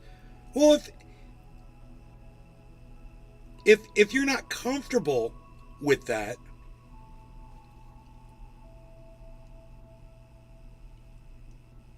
$420 Bong Man, thank you for the Google search, bro. I never said that you are saying that. Well, all I'm saying is this. If 5 billion human beings have been given this vaccine, shouldn't there be like 6 or 7 million dead people from all these vaccines that have been given? According to you, it's very dangerous and you don't know what's in it and blah, blah, blah. My point is this. Up until now, it's been, 2 years we've been doing this? They've pretty much, they've repeated this experiment, Clara Sue, right? This 5.5 billion times. They've dropped the lighter 5.5 billion times. And you know what? Out of those 5.5 billion times, yeah, it exploded a couple times. It did. It did Bonsai explode. house. By the way, the nationwide emergency test hypnosis turned out to be what? Even more horse shit. Who would have thought? You know?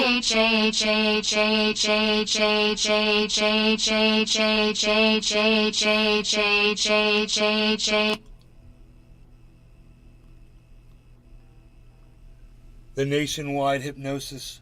Well, they're trying to get us ready for a nuclear war. They want us to be worried about a nuclear war. So let's say we dropped it, 5.5 billion times. And you know what? It blew up 1,000 times. But meanwhile, you've got the science that shows that 5.5 billion people have a reduced risk of dying than people who weren't vaccinated. That's all. It's that simple. You don't want to get it, don't get it. You think the government is trying to swindle you or whatever? Well, 5.5 billion other people didn't seem to have a fucking problem with it. And I'm one of them. So, you're going to have to point to me where I'm getting sick and I'm, having some kind of issues that are relatable to that, and I don't. The most I got out of it was a sore arm for 2 weeks at the vaccination site. That happened to me. And on day 15, it was gone. But it was 2 weeks of a sore fucking bicep. So, am I vax injured? Yeah, I am. Does everyone get that? No. Was it worth it? To me, fuck yeah, it was. For the reduced risk of dying if I end up with COVID, yeah. I like that. But science backs that up.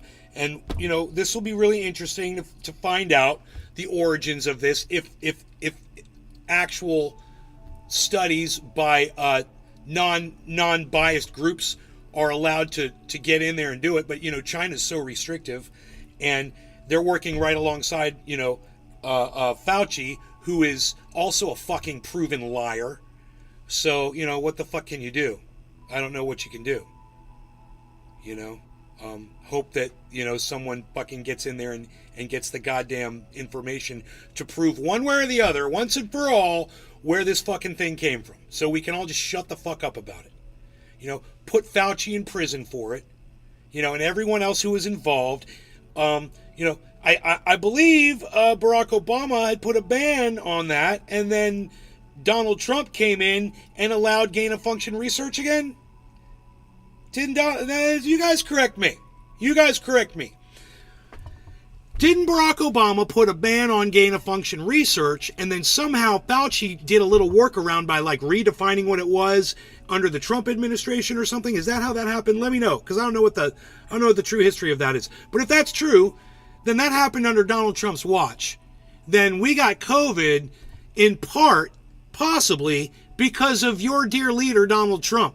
Wouldn't that crazy? Look at all the people that died. And would that have been because he was allowing gain-of-function research again? I don't know. I'm just throwing that out there. You know, maybe you guys will Google that shit and find out if that's how it went down.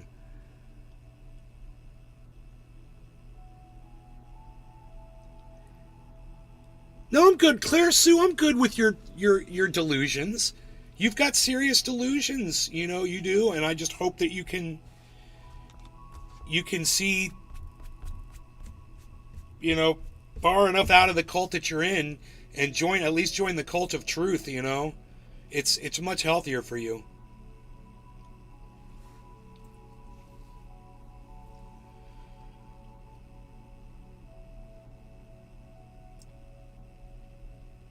You know, do some science experiments yourself. I like the one with the ice in a cup of water.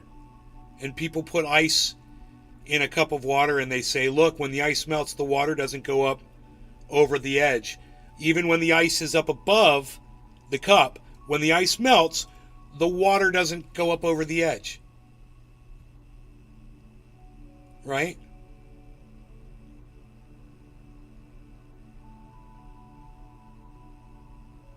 And they think they're proving something there.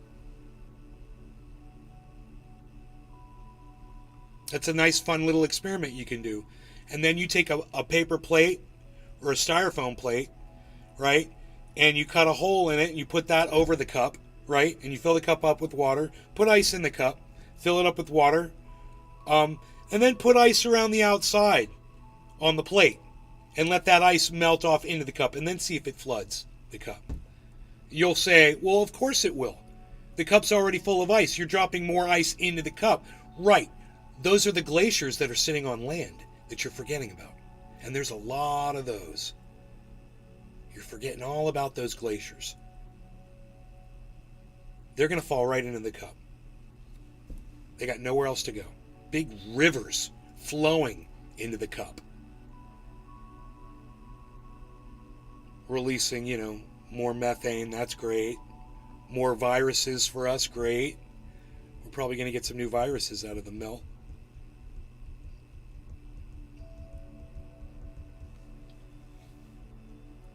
I agree with you on Fauci, Clara Sue. Clara Sue, I completely agree with you on Fauci. He's a criminal and he needs to go to fucking prison. He's a liar and he's an animal torturer and he needs to go to prison.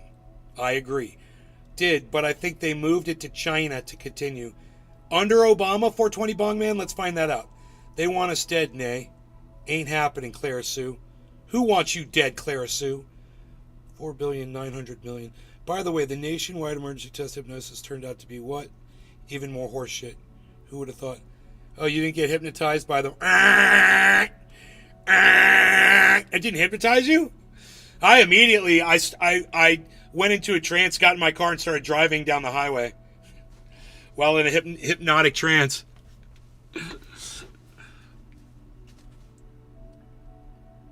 Who wants you dead, Clara Sue? You tell me. I'll protect you. I'll protect you with the truth.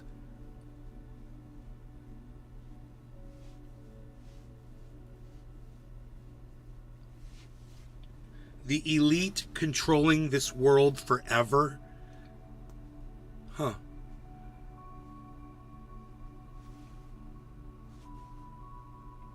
That kind of makes sense. Release a virus, try to kill as many people as you can. Here's the problem with that. COVID wasn't like super deadly. It's dangerous and it kills people, absolutely.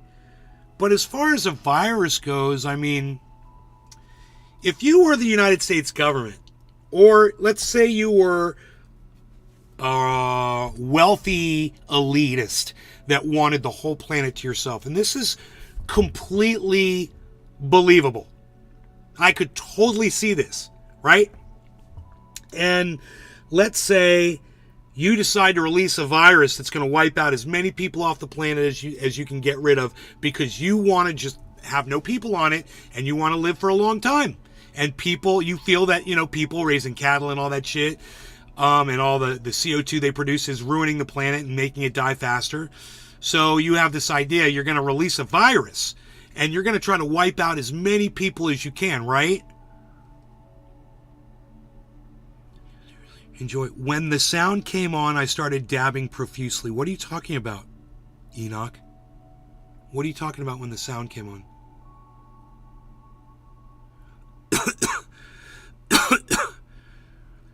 Realize how corrupt they are, they will be done. Dang, I'm going to learn how to send links to you. I don't want links from you, Clara Sue. Dude, don't send me links. All your shit is going to be bullshit from bullshit assholes that are lying to you, and I'm not interested in any of it. Okay, so don't send me links. Okay, you've got a serious problem, and I'm trying to help you. You sending me your links is not helping. Okay? What you have is infectious, and you try to spread it to other people like a communicable disease. It's rotten and it's disgusting, and I'm not interested in getting it from you. Okay? It's a level of ignorance that I refuse to even look at. The type of garbage that I know, you're getting red pilled, and you know these people live in another fucking dimension. Oh, you started dabbing when the sound came on. That's funny. So you've got, let me finish this, Clara Sue. Calm down, let me finish this. You've got these wealthy elites, right? And they're going to release a virus, and they're going to wipe out the planet for whatever reason. Answer me this, Clara Sue. If you were that smart, that you were going to obtain, you know, someone like, you're going to retain the services of Fauci to go to China and develop this thing so you could release it on the world, right? Wouldn't you want it to be a little deadlier? Wouldn't you want it to kill more people if your aim was to kill humans? I mean, it's a massive failure, wasn't it? If that's what it is, it's a massive failure. You should be celebrating. You're worried about it? And it's supposedly getting less deadly as it mutates, right? It's mutating into less deadly versions. Somebody correct me on that. The death rate is nowhere near today what it was at the height of COVID deaths. I guarantee you.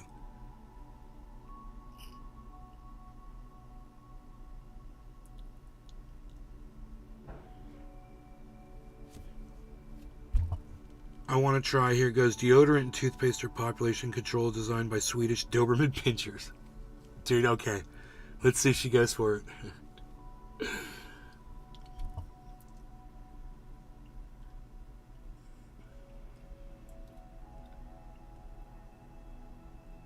Got your back, and quit saying that I'm smart. And quit saying I'm that smart. It's not about smart, it's about common sense. How about their aim was to see how many were going to just comply easily? Whose aim? Comply with what? Wearing a stupid little piece of plastic on their face? Comply. You better comply and put this little piece of plastic on your face. Oh, well, there's so much control. Oh, all of our freedom has been taken away. Our children are being forced to wear pieces of plastic on their face. More science, Clara Sue. You should look into the benefits of a mask during a pandemic and how it slows the spread down, which we actually were able to do, luckily, because so many people chose to wear masks. People like me didn't get COVID. You know? We social distanced. We wore masks. You know? We locked down. 2014 gain of function was paused. 2017 the pause was lifted. Oh, so it was under Obama. Okay, so let's do Obama. Obama's the one. Obama lifted some of those restrictions, right? It was under his regime. Oh, wait, no. No, that's Trump. 2017 is Trump, man. So there, your Lord and Savior, Donald Trump, lifted the restrictions on gain-of-function research so that Anthony Fauci could go to China and get, gain some function out of that bullshit. Under Donald Trump. Huh. It was Donald Trump and Fauci. It was Trump and Fauci. Isn't that crazy?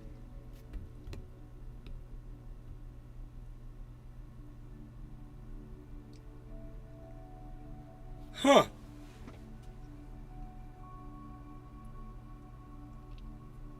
Oh my God, no she didn't. No, she believes in God. It's okay.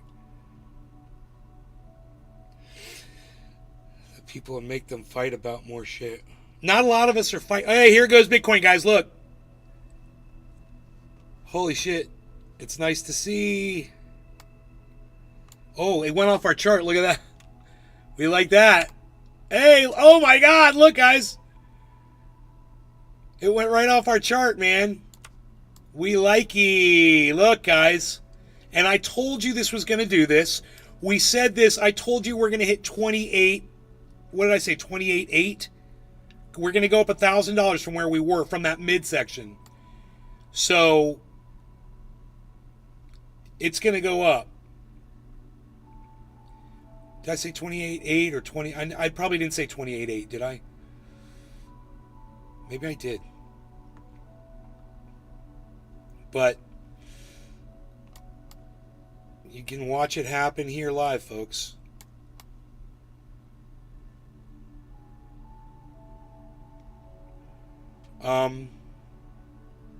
27.9, guys. I told you this is exactly this. I bet you Justin's sitting there going, that motherfucker. You bet on shit. You should get into this and watch my show. And when I tell you it's going to do something, that's when you make your fucking bet, bro. When it gets to the top, that's when you fucking cash out. Wait for it to drop again. Do it all over again. Or short it on the way down. Bro, it's not only is it going up, but it's going up exactly how I said it would. I said it's getting ready to go. Right now, it's already made the drop. And look at the head and shoulders pattern it came off of, man. Look at that. Look at this. Giant fucking head and shoulders pattern, man. I mean, even if you said this is a shoulder way over here. Dude, get that off here. Shoulder. Head way down here. Head. And then call this one a shoulder or call these shoulders. It doesn't matter.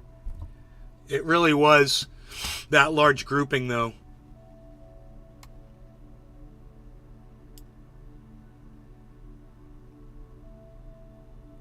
Bad Blue John says,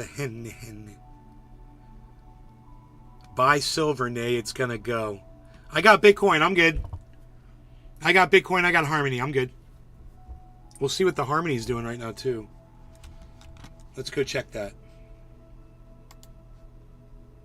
Harmony's at 9441.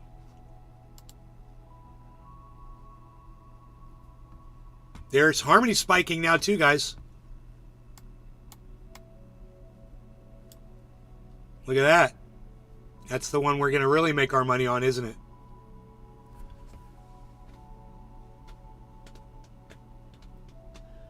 Now, that was at a penny a few days ago. We just need that to get back up to a penny.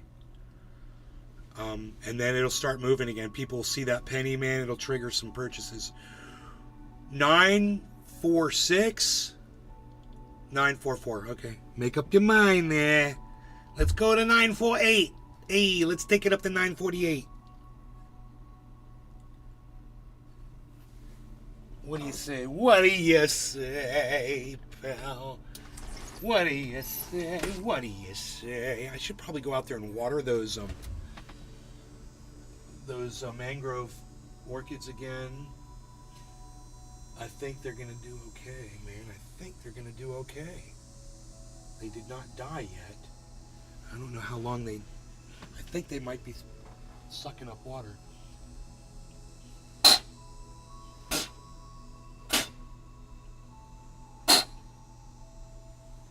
What do you say? What do you say? Pals of mine.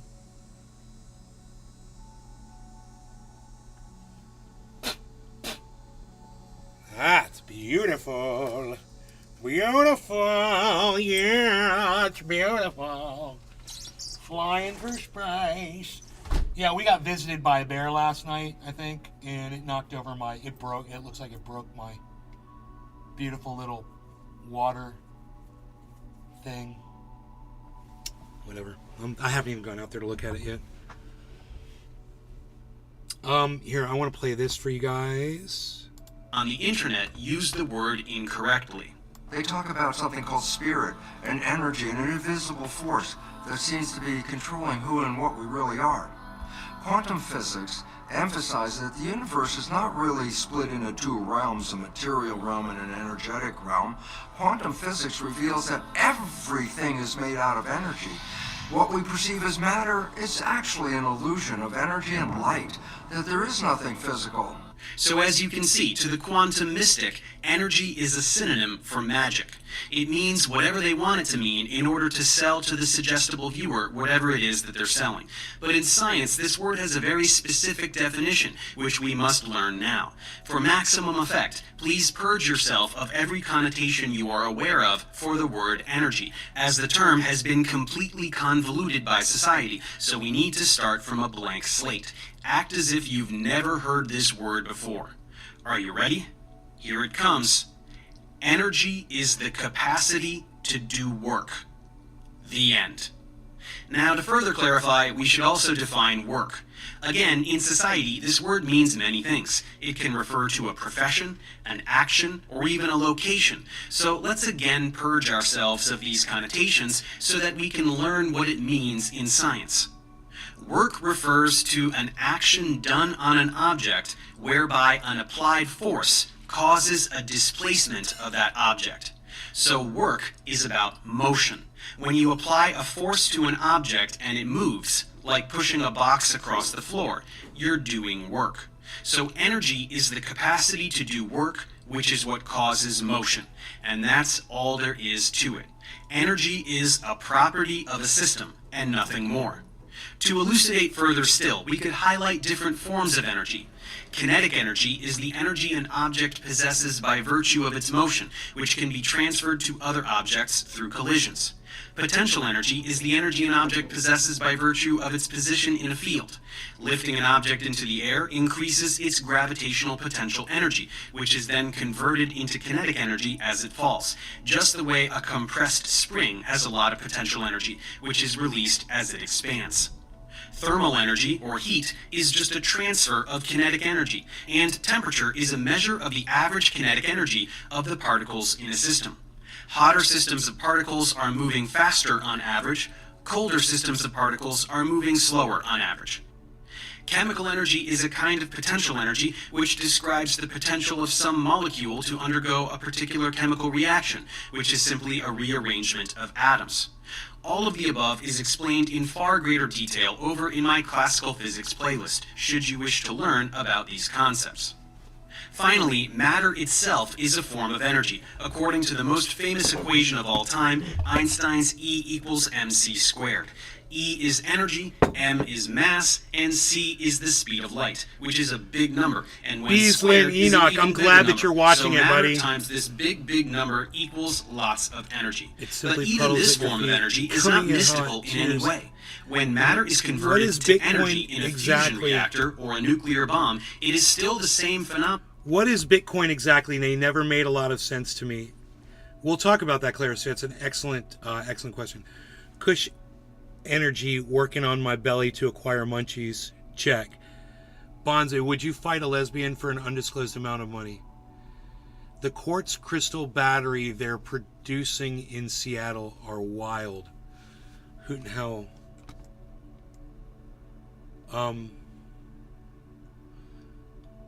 It's not about smart, it's about common sense. I know. No. So let's just tell Clara Sue what Bitcoin is. Bitcoin is it's like a store of value. It's like a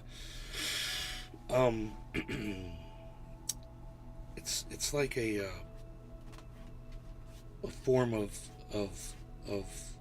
currency that people can exchange with each other, or use to purchase items with. So that's what Bitcoin is, right? And that's why it's called coin, because it's like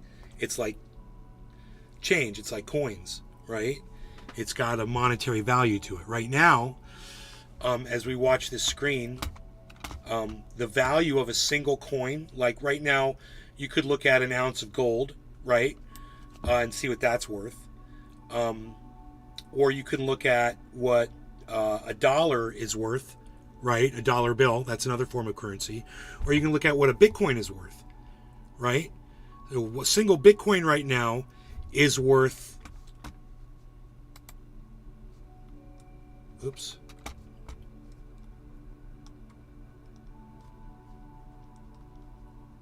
Okay, that's not working.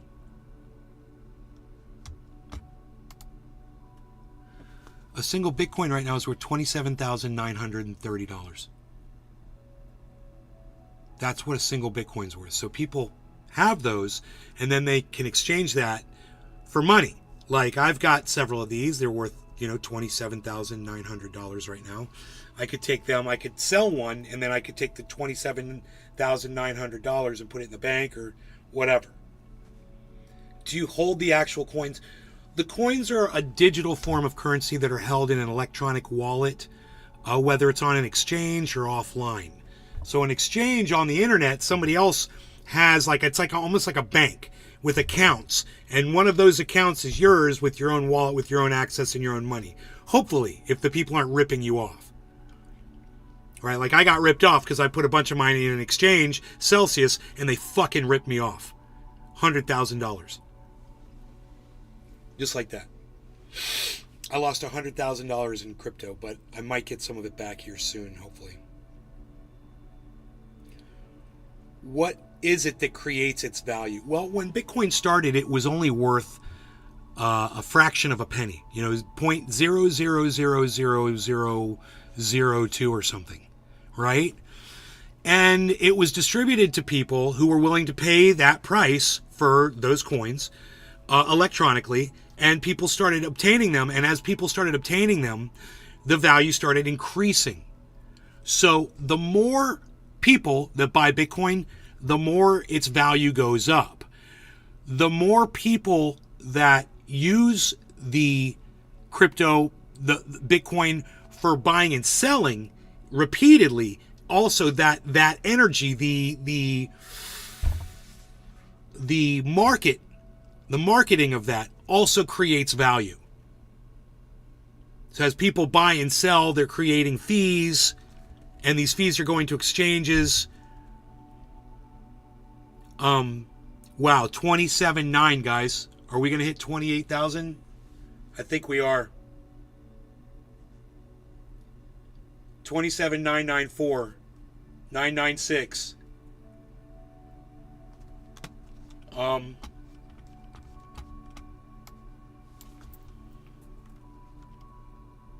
It said 28. We hit it.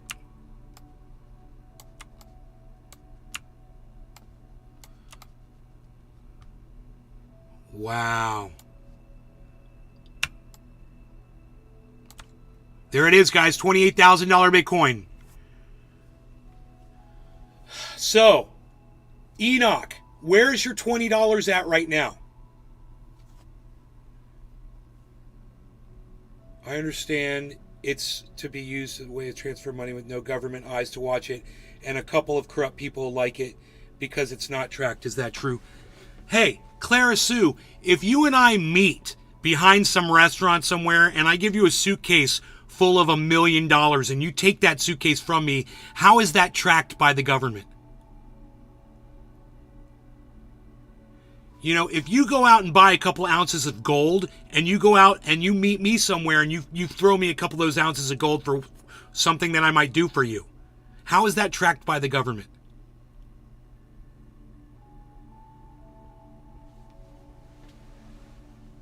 It just so happens that all of crypto transactions are tracked. Every single transaction, they're not invisible. It's up at least 1.48%. What's it? Does it say how much money it is, Enoch? How much money is it worth? Correct. So it's like that.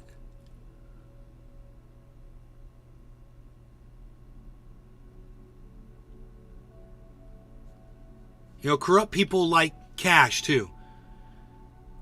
You know? That's such a funny red pill argument when someone says something like that. Oh, you listen to some red pillar? Oh, I gotcha. I know exactly where that comes from. And some red pillars are getting into crypto, so you're going to hear more about it. You can only deny facts for so long, you know? And when it's facts that's costing you money, you'll learn those facts real quick. Remember that one.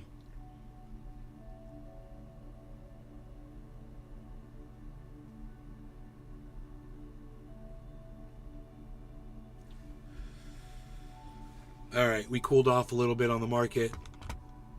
Phenomenon we have been describing. It can be defined rigorously and measured quantitatively, so even in this abstract context, it is never ill-defined or vague.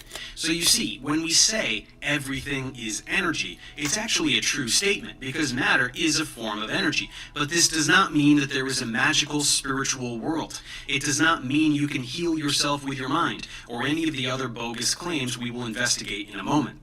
Energy is not an object. It is not a substance. It is not an essence. Dude, you've made $1.25 just for holding on to Bitcoin in a couple days. Now you know how Bitcoin works. There you go. And if you had $40 sitting in there, you'd have $2.50 extra. Instead of money sitting in the bank, you could have had it sitting, you could have bought some Bitcoin, and it'll be making you more money as it goes up.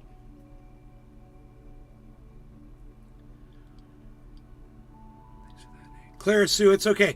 Yeah, no, let them pick on me all they want, and I don't fucking care. Because I'm just here to get high, and if it's only a few people, then so be it.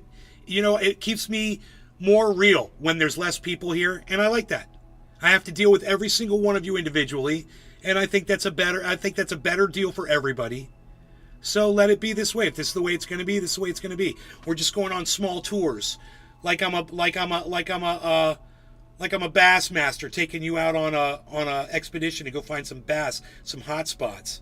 My favorite bass hot spots. Or a life force, or a magical realm. It is a property of an object or system that can be transferred into another object or system, typically in the form of work. That's what energy is, and that's the only thing that energy is. Unfortunately, colloquial usage of the word energy has muddied and obscured this definition. People say things like, "This room has such good energy." This is a metaphorical usage of the word, which is acceptable if acknowledged as strictly metaphorical. It means that one gets a good impression from the room. It conveys a feeling in a fun, poetic way.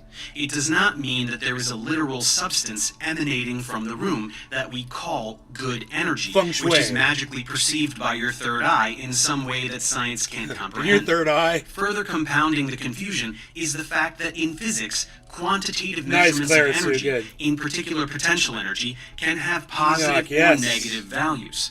Positive means greater than zero, negative means less than zero. It's just math and the way we define systems in physics. By sheer linguistic coincidence, we also use the word positive to mean good, and negative to mean bad, as in having a positive or negative experience. But these two connotations are totally unrelated. So when people remove the concept of positive or negative energy from the arithmetic domain in which it has actual meaning, and take these phrases to mean good or bad energy, the result is totally meaningless. There is no such thing as good energy or bad energy. There is no context in which this makes any sense except the strictly metaphorical. So when There is such thing as good energy and bad energy. Bad energy, oil. Good energy, solar. There, I fixed it. these terms are used improperly, it is simply an unfortunate side effect of allowing words to have multiple meanings in a language. The literalization of this metaphorical usage confuses people and renders them susceptible to cranks Smoke and rings in con men who exploit this space! confusion for financial Space! gain. Space! Speaking of cranks and con men, let's get to them now. I want to start with one of the primary figures, Tupac. if not the Tupac. primary figure, responsible for the popularization of quantum mysticism law in the regarding this shit. 1990s. Deepak. That is the glammed-out guru himself, Deepak Chopra. Deepak rose to prominence on the success of his 1993 book, Ageless Body, Timeless Mind, The Quantum Alternative to Growing Old. This, along with his previous book called Quantum Healing, piggybacked on the broader New Age movement that was picking up steam, and he rode the tidal wave of science-flavored, self-help themed snake oil to significant fame and fortune. As you can see, quantum is a very important buzzword for this brand of deception, and it only serves to disguise mysticism as science. Given that Chopra has published nearly 100 books, there is no time to go into every single thing he's written, nor would I ever subject myself to that kind of torture. But a pervading theme across his body of work is the power of the mind. The mind, according to him, has limitless power in healing oneself, as well as shaping or even manifesting aspects of physical reality. He describes the phenomenon of perfect health, the title of another one of his books, and a selling point for his ultra-expensive wellness retreats. He advertises that those who read or attend and learn these techniques, which we could call sorcery, can be totally free of disease, never feel pain, and even halt the aging process, all simply with the mind. Of course, it seems that even Deepak himself was unable to put that last technique into practice, as he is 74 years old, and he looks his age. His other favorite thing to talk about is how physics tells us that consciousness creates reality, another hallmark of the quantum mystic. Here's a taste. There is no universe. It's a human construct. There is no body. It's a human construct for a mode of knowing and perception. There are no electromagnetic fields or molecules or atoms or waves of particles. These are human constructs for modes of knowing and experience in human consciousness. Really? Because we've got microscopes that can literally show you what an atom is, you fucking idiot. God, these are the kinds of people, Clara Sue, that will lie to you. They will make no sense. And you have to understand how dumb it is. The only thing we can say with certainty about the universe, what's it made of, is it's made of nothing. Non-locality, if you tickle the universe here, it laughs there. If you ask a question here, it answers there, because consciousness non-locally is correlated everywhere. What he just said made no sense. That's the deeper question. There's mathematics to prove. What he just said made no sense, and it shouldn't have made sense to any of you, because it was complete garbage. Okay? And I could rewind that and let you hear him say that again, just so you can see what complete nonsense garbage sounds like. This is psychosis that people have that subscribe to this shit. About the universe, what's it made of is it's made of nothing. Non-locality, if you tickle the universe here, it laughs there. If you ask a question here, it answers there, because consciousness non-locally is correlated everywhere. That's the deeper question. There's mathematics to prove that. There's so as mathematics we can see, to even prove for that. those who aren't specifically looking to be healed, there is still plenty to bait you with. The selling points of consciousness creating reality pretty much write themselves. Realizing your infinite potential, manifesting your desires. These are all attractive notions which can ensnare suggestible people who are dissatisfied with their lives or otherwise overwhelmed by reality. It's That looks like our emptiness backdrop, that disguised guy's as head. transcendental self-improvement, something which has served as the basis for Scientology and other successful criminal organizations. To be fair, Tickle the not universe. every Tickle me quantumistic universe. has their own cult, but some of them do. And even those that don't, should we really look the other way when people make a fortune from deliberately misleading the public? How is it that they are able to do this? The success of Deepak stems from two things. First, he uses his Indian identity and calm, calculated manner of You're speech so to put out an air wise, of says- ancient Eastern wisdom. says To the Hoda. untrained ear, he sounds like a wise sage. Frickin' And he Hoda. also was at one point a real doctor, so he appears to have credibility. Second, he is a third-degree black belt in the art of pseudoscientific word salad. Exactly. He may be the best there's ever been. I just at this told you what he said impressive made skill. no sense. He knows precisely which buzzwords to use and in precisely which combinations so as to present what sounds to many like profound truths, Wow. when in reality most of what he says is utterly meaningless. Utterly. In fact, there is a Deepak Chopra quote generator online called Wisdom of Chopra, which is programmed with vocabulary from his Twitter feed and equipped with a randomizer, which will spit out randomly generated blocks of text that are completely indistinguishable from what he actually says. Here, I'll show you. These are all statements that were randomly generated for me by Wisdom of Chopra, except one, which is something Deepak actually said. See if you can pick out the genuine quote.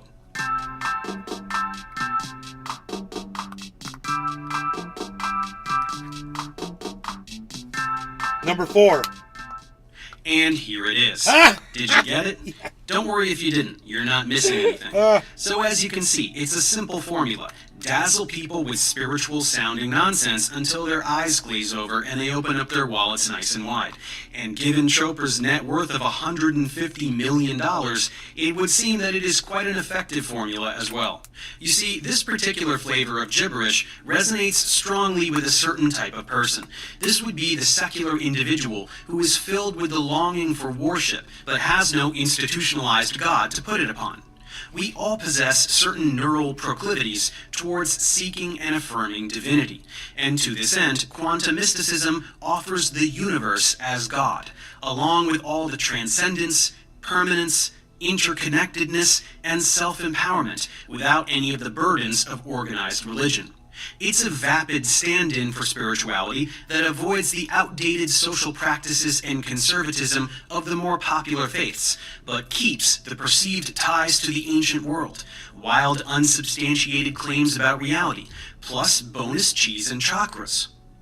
Even for those who aren't looking for God, there is plenty to work with, since all humans have certain desires that are easy to tap into. We see this with virtually all of Chopra's book titles. The spontaneous fulfillment of desire, You Are the Universe, Boundless Energy, The Wisdom Within. It's marketing. People want their anxieties to congeal into serenity, which gives way to perfect control over their lives and minds. People want to feel relevant in the universe and connected to everything in it.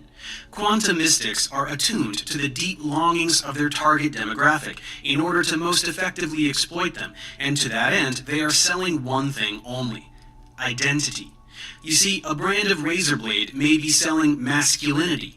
A brand of fragrance may be selling elegance. A brand of soft drink might even sell the feeling of being extreme. But the quantum mystic, on the other hand, is selling artificial transcendence. It's the convenient sale of an enlightened self-image for the spiritual warrior in a hurry. Given that we live in the internet age, this fad is not limited to a handful of authors and gurus. Many versions of this narrative can be found all over YouTube. There are hundreds of such channels, each with their own flavor, but the core message tends to be pretty much the same. So I'll just pick on one of the bigger ones, which is called Spirit Science. Here we find mystical ramblings amidst a backdrop of delightful animations. Let's take a listen to one about crystals. Crystals, what are they? No, seriously, look at all these amazing structures and forms. They're beautiful, they're powerful, and they're life. Crystals are the essence of life manifesting within the earth, the blossoms of the mineralogical portion of the earth. Recognition of these energies and forms of crystals can greatly benefit your personal growth. It is a very basic consciousness, not as intricate or advanced as some life on earth. Crystals definitely don't have the thinking capacity of humans, or even the biological reproductive systems of plants, but they are life. No, crystals are not alive. There are very specific criteria that qualify something as being alive, including metabolic activity, which means lots of chemistry happening inside all the time, response to stimuli, growth, and reproduction. Crystals are inert. They are not alive, period. The word life has a rigorous definition, and it can't just be applied to any random object. Crystals are defined as being a mineralogical body with a characteristic internal structure and enclosed by a symmetry of plane faces. They are, however, much more than that. No, they are not. We've discussed before that everything in the universe is a vibration, existing through many different frequencies at once. Our physical bodies are on this physical plane, but the sounds that we hear vibrate to a different frequency, as with smells and even thoughts. Crystals also vibrate to many frequencies at once. We are discovering some more key buzzwords for the quantum mystic: vibration and frequency. These are used just like energy as being synonymous with magic. That atoms and molecules vibrate doesn't mean they can cast magic spells, and frequency is just a word that means number of cycles per unit time, and has no significance when not applied to a concretely defined phenomenon. When the mystic says higher frequencies, they mean good frequencies, which doesn't mean anything, just like good energy doesn't mean anything. When the quantum mystic says that something is emitting frequencies or vibrating to frequencies, they mean that it is magic, and they want to use a scientific vocabulary word to pretend that magic is real. Health is the natural state of any form in the universe. Considering the vibrational existence of reality, health comes when frequencies of anything are in balance and harmony with itself. Take us Health with is you. not the natural state Hey, of triage things. oil. Disease is natural. Death is natural. This is the setup for a snake oil pitch, and it's a classic one. Then again with the buzzwords. Frequencies of what? The word frequency doesn't mean anything if not directly referencing a physical phenomenon that can possess a frequency, like light or sound. When patterns of energy are disrupted, we experience a state which we know as disease, which is a body that's not at ease. This graphic is meaningless. We don't have orbs of colored light around us. Disease has a molecular basis. It does not have a basis in invisible personal rainbows that definitely do not exist. The resistant, discordant energy patterning is responsible for every negative symptom we experience, everything from headache to cancer.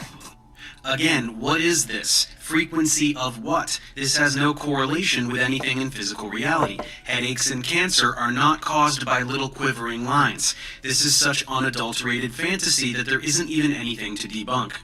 In the physical world, you pick up a crystal and feel it as something separate from you that you're just holding. But on higher frequencies, you're actually interacting with that stone energetically. This interaction then causes changes to your structure and psychology through your own energetic systems. No, this does not happen. If it did, it could be measured and substantiated. It is a fabrication aimed at people who don't require evidence in order to believe something. Now, consciousness is, of course, the determining factor of if you are going to be accepting of these new frequencies coming into your being through crystals. I'm not going to say crystals will heal you, because if you fight them and are non-receptive to these frequencies, you will continue to create the disharmony within yourself. The translation here is that crystal healing works by placebo effect. So if you don't think they will work, they won't work, because they only work when you trick yourself into thinking that they work. Remember the 5 platonic solids? Science understands that all atomic patterns and molecular structures were based on these 5 forms. No, they aren't. That doesn't mean anything. Molecular geometries do not exclusively resemble platonic solids. One of the biggest things of a crystal... No, they aren't. That doesn't mean anything. I love this so much, dude. I love watching this so much. ...is that they can transmit frequencies. From a metaphysical perspective, we can transmit thoughts and emotions through crystals. But scientifically, does that make sense?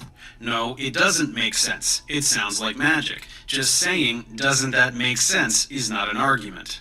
Science found in the 50s that silicon shows the same principles of life as carbon. Exactly 1 octave down on the periodic table from carbon is silicon. They are called periods, not octaves. The periodic table is not a piano. Sponges deep in the ocean made from 100% silicon were also discovered, which shows that silicon life doesn't just work in theory, but they actually exist right here on this planet. There are no sponges made of 100% silicon. If something is made of 100% silicon, it is silicon. This is one of the dumbest sentences I've ever heard. I can't understand how any human person doesn't just laugh out loud when they hear things like this. Okay, that's enough on crystals. Let's hear some commentary on physics. What physics is telling us is that everything comes down to geometry and the interactions between elementary particles. Things can happen only when things are perfectly balanced. This doesn't mean anything. It's just more vague nonsense intended to get people nodding their heads, pretending they are learning about deep truths in physics. Garrett demonstrates to us how the particles that create point particles really work. He shows that when you plot them out in how they move, this is what they look like. 27,990. At the tiniest scales of the universe and how it works is very beautiful. What is this? $28,000 Subatomic Bitcoin. are not colored squares and circles. We're hitting and the Bollinger triangles. Band, What obviously. are we looking at? What do these symbols A represent? lot of sales Not have even a popping off at half-assed 28. attempt to explain anything is offered, just random images acting as a backdrop for word salad. Now, look at this. This is one of the ways that these charges branch off from each other. As you can see, it flows in a hexagonal pattern, the same pattern that we found in the expanded flower of life. Then, if you rotate this pattern in 6-dimensional charge space, you see it forms yet another pattern. Many of you will recognize this as the shape of the Star of David, but its true name is the star tetrahedron, which maps perfectly over the fruit of life. People love cool shapes, so the quantumistic shows lots of cool shapes. Again, meaningless. This shape, as we learned, is not only the root of all mathematical proportion, light, the platonic solids, but is also the source of every musical system in the universe, including systems both used and unknown to modern man. I'm sorry, how? This shape is the root of light? What does that mean? Where are the platonic solids in here? How does this shape produce musical systems? Please explain. My favorite part is how it's the source of musical systems that are unknown. So we don't know them, but they're still based on this? That's about enough, but here's one more tidbit. While today there are many scientists and researchers delving into that ultimate question, what is a soul? There is still no concrete answers to this question. No, there are no scientists trying to explain what a soul is, because that is not a scientific concept. Science is the study of the physical world. Anything supernatural, by definition, is not science, and there is no evidence that anything supernatural exists. This disconnect encapsulates the problem with quantum mystics. If someone wants to believe in a soul or speculate about the supernatural, they can go ahead and do so, but to pretend that it is supported by science is ludicrous. Videos like these are just rapid-fire lies over stock footage aimed at people who want to believe in magic, but also want to feign compatibility with real science. They are willfully ignorant to the point where they can't be bothered to even Google a word to find out if it's being used properly, because the story they've chosen to believe takes precedent over fact. And these are the types that will buy the 7-day transformation course and attend the retreats, and otherwise fork over the cash that makes these channels lucrative. Getting back to a more general discussion, as we can now see, from Deepak to YouTube, a central theme of quantum mysticism has been identified. Physicists are being forced to admit that the universe is a mental construction, because new physics is finally discovering that the observer shapes the reality. Quantum scientists are now conducting measurable experiments, never before thought possible, to prove the theory. Consciousness creates reality. So that's the story. Consciousness creates reality. There is no such thing as a physical world. Consciousness is all that exists. Now, this little hypothesis is all well and good if uttered between stoned philosophy undergrads at a party. But no, the quantumistic insists that this notion is physics, that this deep truth is derived directly from empirical science. Well, it absolutely isn't, but that then begs the question, where did this lie come from? It's obvious that it's just a self-help sales pitch. It's quantum Tony Robbins. Does conscious intention create reality? This question comes with a number of other questions. Does this mean we as individuals can shape and create whatever reality we'd like for ourselves? Does it mean we can manifest a certain lifestyle and attract certain experiences. Manifest your desires with only 4 easy payments of $19.99.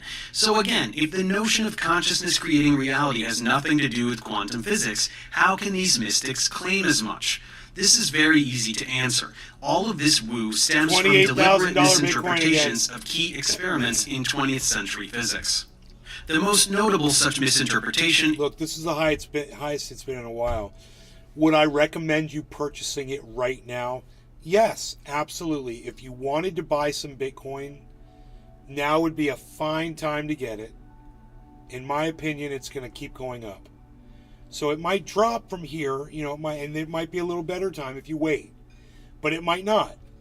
So you get some now, get a little bit, wait, and see what it does. Because usually when you buy a little bit, it'll drop. And then you can buy some, right?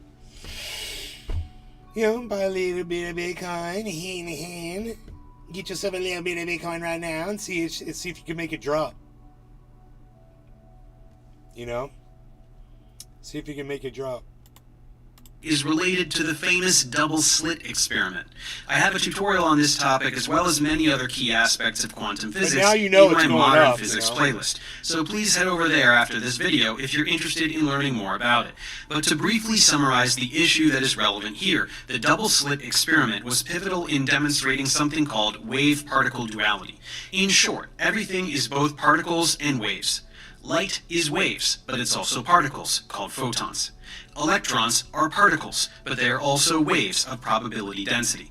When you get down to the tiniest things, everything is particles and waves, and it doesn't matter that it doesn't make sense to us. It doesn't matter that we can't visualize it or rationalize it. That's what the math tells us, so that's how reality works.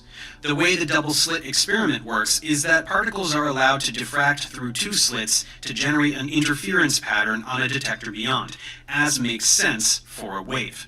We can do this with light, but we can also do this with electrons, and in fact we can even do it with an individual electron. The diffraction of an individual electron is a compelling demonstration of the wave nature of matter. Now here's the kicker. When we are not interfering with the process, the particle appears to pass through both slits, just like a wave. But when we try to determine which slit it passes through, it appears to only pass through one, like a particle. It's incredible. The act of observing the particle changed its behavior. The very act of measuring or observing which slit it went through meant it only went through one, not both. The electron decided to act differently, as though it was aware it was being watched. Observations influence external reality. At least that's the pseudoscientific narrative that charlatans spin. In fact, it is impossible to observe a tiny particle, like an electron, without affecting the system. Observation requires physically interacting with such a particle.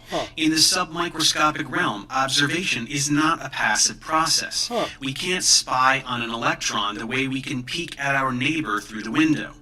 Animating a little eyeball simply watching the electron is misleading and inaccurate. Measuring something about an electron involves interacting with it. Detection requires the emission of photons that interact with the electron and thereby affect certain properties of the electron. It is the physical act of taking a measurement that affects the system, not our consciousness. There is no magic. There is no voodoo, and there is no basis with which to conclude that particles know they are being watched or that we can create alternate realities with our minds. Something similar can be said for the quantum mystics' interpretation of the Heisenberg uncertainty principle, the concept of superposition, and any other aspect of legitimate physics they attempt to reference, which means absolutely nothing if you don't do any math. There is nothing in physics that lends any credibility to the notion that the universe is immaterial, or some kind of mental construct. One can engage in such philosophical speculation if they choose, and it's not a totally meritless intellectual exercise, but to say that such ideas have some kind of empirical basis in physics is objectively false. Anyone who says anything of the sort either doesn't understand physics, or is lying, or both. Then, of course, there is the word quantum itself. It is a far more boring word than many people presume. Quantum simply refers to the minimum amount of any physical entity involved in an interaction. So, for example, photons are quanta. A photon is the smallest amount of light there can be. This idea of quantization tells us that physical properties consist strictly of integer multiples of some tiniest indivisible subunit. So there is a tiniest quantity possible for energy, space, and time, and all values are multiples of that unbelievably tiny subunit. Quantization is a core principle of quantum mechanics, and that's what this word refers to. It does not refer to lasers or interdimensional travel or whatever other unadulterated fantasy the mystic seeks to infuse it with. So apart from the self-help snake oil courtesy of Deepak and pals, where else does this narrative rear its ugly head? Who else lines their pockets with this brand of pseudoscience? Let's head over to the medical realm. Another facet of quantum mysticism involves a total distrust of Western medicine. According to the mystic, the body can heal itself, so real medicine is just big pharma trying to make a buck. This is another example of how the alt-health industry fosters and exploits anti-establishment bias. There are some people who so desperately want to believe that every perceived authority is wrong that they will blindly trust anyone who tells them so. And in this realm, it means avoiding drugs and doctors in favor of magic crystals and healers. As the narrative goes, Western medicine treats the symptoms, while alternative medicine treats the cause. Right. In fact, this is the precise opposite of the truth, as these phony treatments operate exclusively by placebo effect, which is the slight mitigation of physical symptoms brought on purely by expectation. Essentially, if you believe your pain should be alleviated by pretty rocks or someone floating their hands over your body, then a shallow, fleeting period of pain relief can be experienced. But it is not causally related to the item or practice in question. It can be achieved by waving a magic wand and shouting abracadabra if the subject is prone to believing that should work. So all the power of the mind rhetoric is not entirely without basis, but this palliative effect, apart from disappearing rapidly, does nothing whatsoever to address the cause of the ailment. All disease has a molecular basis, and real medicine addresses that molecular basis with molecules, like drugs. These are compounds that interact with proteins in your body, like enzymes and receptors, so as to induce a physiological change in your body, which reverses or otherwise addresses some unintended biological activity.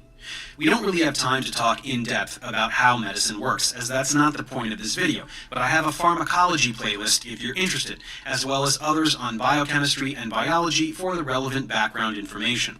Otherwise, rest assured, alternative medicine treats the symptoms, and poorly at that. Western medicine treats the cause. Anyone who says otherwise is a duper or one who has been duped. So what are these treatments precisely? Well, as we said, lots of people believe that crystals have magical healing powers. Pushers of this narrative display such disregard for physical reality that beyond not feeling obligated to substantiate these claims in the slightest, they even tend to throw out vaguely scientific-sounding word salads as justification, knowing that their target demographic will not scrutinize them for a single second. Their customers want to believe that magic is real and are willing to pay money to a practitioner to perpetuate this delusion. This could take the form of placing stones on the body or the not as ancient as advertised practice of Reiki, which is just waving one's hands over the body to channel healing energy from a universal source. It's essentially faith healing, but with Asian mysticism instead of the Christian God. Each charlatan has their own jargon and specialized accoutrement, but at their core, they're all the same. They use words like quantum, vibration, frequency, and energy, all incorrectly, with the goal of propping up pseudoscience so blatant that it's legitimately offensive. All the while, the story is spun of how arrogant scientists and doctors must be to ignore these powerful healing techniques, thinking themselves bigger than the universe. The hilarity behind this accusation lies in the fact that it is the healer who is so arrogant that they literally believe they have magic powers, like a wizard. that they are so wise, so enlightened, that they have access to a tier of reality that eludes the rest of the species. What could be a more narcissistic and childish delusion than this? Now, to be fair, we would do well to temper the outrage. Let's say someone goes to a Reiki session with a little back pain. They find the practitioner to be warm and personable. They have a little chit-chat. They lie down in a room with calming colored lights and pleasant ambiance. There's some Enya playing, or whatever those types of people are listening to these days. It all adds up to a legitimately therapeutic experience, leading to a placebo effect that makes them feel a little better. So, where's the harm? Well, in such a case, one could say that there is no tremendous harm, and if you are looking to pay the price of a massage but not get one, then that's really up to you. And in fairness, most practitioners of these treatments are somewhat honest about their limitations, stating that they are not legitimate solutions for serious medical conditions or life-threatening emergencies. But not everyone in this culture displays this absolutely minimal modicum of ethical behavior. Some people get swept up in the notion that this sort of paradigm is the only true medicine, and that doctors and hospitals are not to be trusted under any circumstance. It goes without saying that this is a dangerous way of thinking, and when people forego actual medical treatment in favor of New Age voodoo, if this is prompted or encouraged by some perceived authority, it is a criminal act. People who prevent those in need of medical attention from getting that help should be formally prosecuted, especially in the case of parents acting on behalf of their sick children. Beyond these extreme circumstances, it is an enormous problem that the alt-health industry is not regulated whatsoever. What this means is that when a healer makes some dubious claim in their shop or on a website, it is not scrutinized, nor are they made accountable for its veracity in any way. There is no entity in place to monitor any of this activity because it does not fall under the domain of any kind of actual science or medicine such that existing regulatory bodies would have jurisdiction. Imagine what would happen if a pharmaceutical company advertised that their new drug was a treatment for some kind of heart disease, when in fact it's just a sugar cube. In what world would that be allowed to happen? Tasty. Within legitimate industries, these kinds of bald-faced lies are impossible, but in the alt-health realm, it's the norm. Homeopathic healers sell treatments that are truly nothing, just little globules that may as well be sugar cubes. If the consumer doesn't have the sense to see through the lies, that's on them. Regulation of any kind would mean the death of alt-health, as virtually nothing in it can be substantiated in any manner so as to be considered legitimate. So as we can now hopefully see, the narrative of the quantum mystic is preposterous. The notion that all of these healing techniques and ancient practices constitute some kind of ultimate truth, and that big medicine wants to hide these truths away to pump you full of nasty chemicals to make money, is childish and in itself money-driven. Humans had an average lifespan of 30 all the way until the turn of the 20th century. Our current lifespan and quality of life is owed almost exclusively to scientific advancements enabling the treatment and in some cases total eradication of infectious diseases and other maladies. Science is the real deal, and Western medicine is science-based medicine. The mystics are the ones slinging snake oil for cash, as this crystal frivolously labeled Magic Wand of Universal Power on sale for only $150 is, I'm sorry to say, just a pretty rock. Pretty. This is where one must distinguish between your everyday self-help grifter and the much more damaging narrative of the quantum mystic. The former may be vague and hollow, but ultimately in some cases does actually help people. The path to happiness is inward and subjective, so if someone attains happiness and personal growth through some cookie-cutter self-help seminar, there's no real basis for anyone to tell them that they didn't. The quantum mystic, however, makes concrete, highly specific claims about the nature of external reality that are objectively false. These false claims lead people away from medical treatment and sow the seeds of distrust in the scientific community, which inevitably rears its ugly head in the form of the anti-vaccine movement and other cultural defects that end up killing people. In short, this is not a phenomenon that should be ignored. It should be exposed and deflated to prevent further damage. If you doubt how far this can go, you underestimate the degree of deception some people are willing to commit, as well as the capacity of the average person to fall for it. I'm talking about cults. Quantum mysticism is fertile territory for wannabe cult leaders. Take, for example, a YouTube channel called actualized.org, which has a little over 1 million subscribers. At first glance, this self-proclaimed prophet, a guy named Leo Gura, offers the same transparent self-help mumbo-jumbo as 1,000 salesmen before him. But as he evolved, his tactics went beyond this. Allow me to briefly demonstrate that Leo is a cult leader. I'm not being facetious here. When I say that someone is a cult leader, I mean that literally. But every cult has a story, so let's see how this one started. Again, like many cults, Leo started out in the self-help realm. How to be attractive, how to get money, how to get girls, how to make said girls squirt once you get them. Obviously some very highbrow stuff. But before long, he took a dive into the pool of mysticism. Here's him warming up with some of the compulsory jargon. My thesis is that quantum mechanics corroborates non-duality.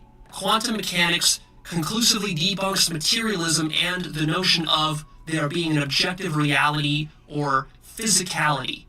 The only way to really understand the full consequences of quantum mechanics is to transcend the human mind. It's not merely that we don't know where the particle is because our instruments aren't accurate enough. It was literally discovered that there is no such thing as a particle. It was also discovered that observation affects all measurements, such that you can't actually take a measurement of anything without affecting the thing that you're measuring. When you're not looking at your child, that child exists as infinity, as nothingness. When you're not looking at an elephant, it's infinity, it's nothingness. When you're not looking at your house, it's infinity, it's nothingness. It's the dumbest thing I've ever heard. That's what it is. What if somebody else... So, like many others, quantum mechanics is the well he what draws if the his elephant's lies looking from. at you? What's the central theme? What about when the elephant looks away from you? There is no physical reality. Are you nothingness? And no physical universe. Fucking idiot. The Big Bang never happened. You are not actually sitting on the planet Earth. Billion years have never passed. There is no space. There is no time. You are not a biological living creature. In fact, you were never even born. You do not have parents. You did not have a childhood. You did not grow up. You did not press play at the beginning of this video. You imagined all of that. So we've heard this script before. Physical reality isn't real. It's all consciousness. Given his confidence on the subject, he must have some training in physics, I bet. My deepest qualification is not a certificate or a PhD. It's simply that I've thought about this stuff. I've been passionate about it and I've cared about it. And that's really the only qualification you need to understand a thing. No, thinking about something really hard doesn't magically deliver comprehension. It just leads people to a false sense of wisdom, which is fertile grounds for cult building. Let's see how Leo does it. You see, this is very radical. You do not want to accept what I'm saying here. And you have a million excuses for why what I'm saying doesn't make sense, and why it's false, and why I'm crazy. Sounds like Clara Sue. But what I'm telling you is the absolute truth. And deep down you know this. This is what cult leaders do. Insist that they're right, and any doubt or sentiment to the contrary is absurd. Right? That We're all voice of fools, sanity right? telling you that this is bullshit, don't listen to it.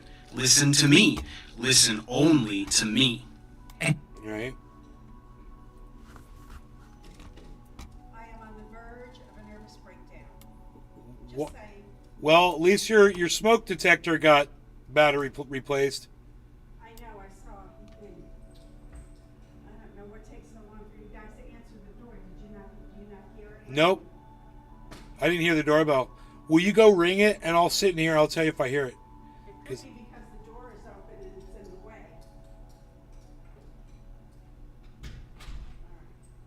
I mean, I did not hear it. The plumber hasn't come in. I don't know.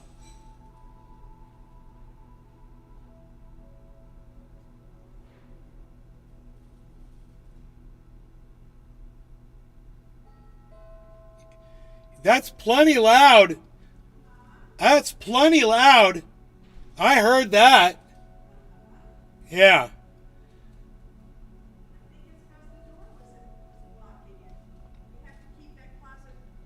All right. I don't really think that's what it was, but that's pretty loud.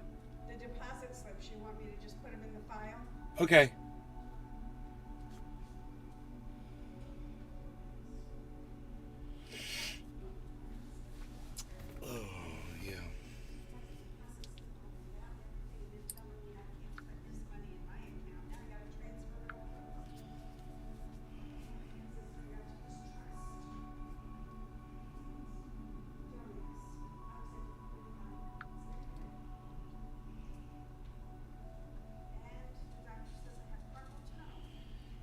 Chill. Chill. Chill.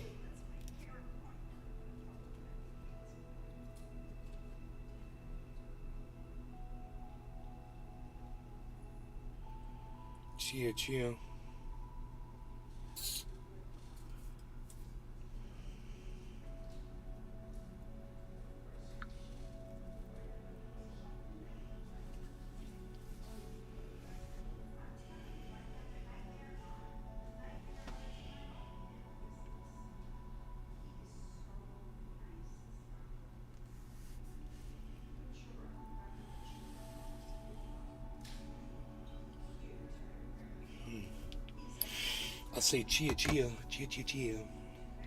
Wow, it's at 27.9. So, it dropped a little bit lower than that. There might be another opportunity to purchase even lower than at 28.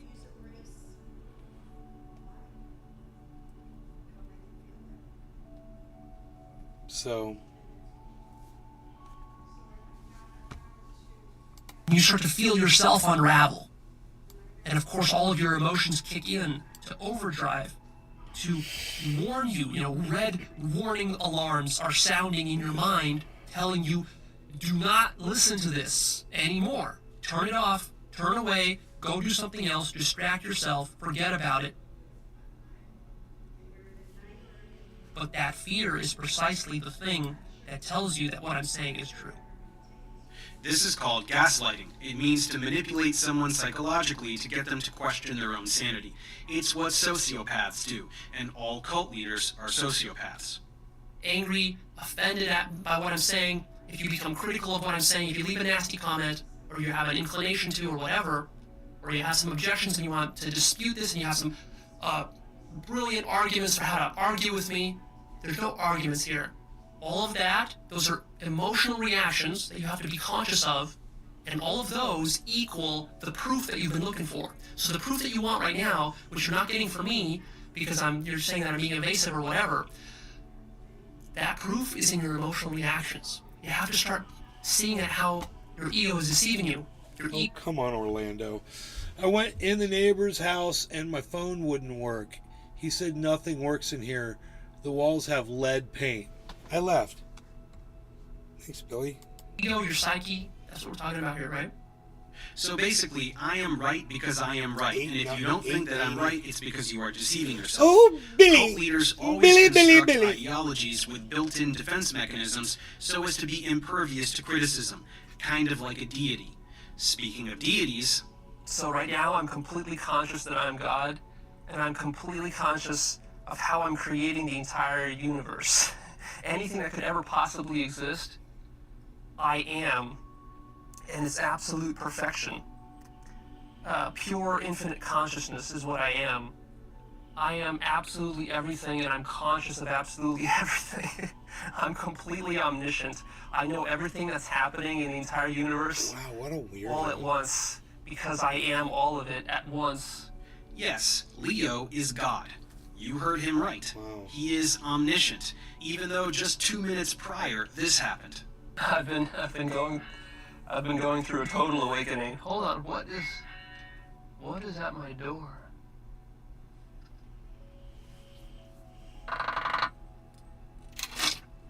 Yes? I'm recording here. Thanks. Funny how an omniscient deity didn't know who was at his door. I can kind of course, stoop myself down to that level. Really, yeah, in order to communicate with a human, God has to, I have to. It sounds arrogant, but it is what it is. I have to stoop down to your level. Oh my God. See, I have to think like you. I have to think like a monkey. Wow. I have to think like an ego. I have to think like a devil, basically. How does God communicate itself to a devil? That's a devil right there on the end of that screen. Anything disconnected from God is a devil. Passengers, we have reached cruising altitude. At this point, any rational person would conclude that Leo guys. is identical to any lunatic raving on a street corner with tissue boxes for shoes There are and little a frying purchase pan for a hat, points right and here, would man. walk Get right you by little having a Bitcoin. nice laugh. But try to remember you that little no one is Bitcoin. rational 100% of the time. Some people are more gullible than others, but even highly rational, intelligent people can have their judgment Double and top. sense of That's self not good. diminished through destabilizing events. Some people are vulnerable. Some people follow his instructions to take high-octane psychedelic drugs and allow him to shape their reactions to these experiences. Some people have experienced intense trauma and are susceptible to the tactics of a cult leader like him. This is why most cults start out in the self-help realm. It lures in those who look outwards for answers about themselves. But wait a minute, what if you already have a god? So truly now, my understanding of awakening has become so rich and so full that I can really appreciate the subtle differences between different teachers and different teachings and different religions and traditions.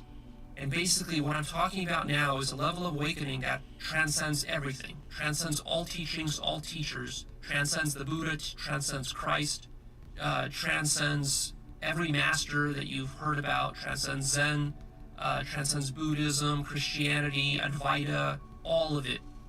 All of it becomes like a joke. It transcends the chakras, it transcends meditation, it transcends yoga. There is no way you can reach this level of awakening through meditation, through yogas, through self-inquiry. Nothing. That's right, folks. Whatever you worship, it sucks. Leo is better than all gods before him. What does he do with this power? From this ridiculous state of consciousness, it's possible to do miraculous healing. Only a handful of humans have ever been capable of on the entire planet in the entire history of mankind. And that literally miracles will be possible. I don't know, sounds kind of Jesus-y to me. So anyway, what's in it for us? If you're open to that possibility, I can show you every single obstacle that is preventing you from realizing that you're God. Wait a minute, I'm God too? When you do realize that you're God, this will instantaneously solve every single problem in your life. Plumber's here. Not only that, but it will heal you. It will heal you of every disease and problem that you have. That's how powerful this is. Wow, where do I sign up? By now we have a pretty firm grasp on what Leo is peddling. So where does this get really dangerous and harmful? Let's take a look. Death is truth. Calling monkey. Death is love. Death is infinity. Death is God. Death is consciousness. Death is selflessness. And what you call life, that's selfishness. That's falsehood. That's delusion. That's identification. That's attachment.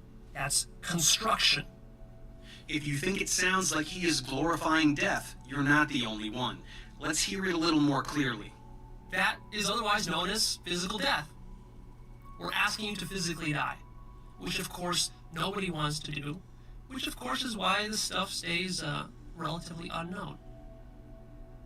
And one more time. How do you save a devil? In the end, only death will save a devil.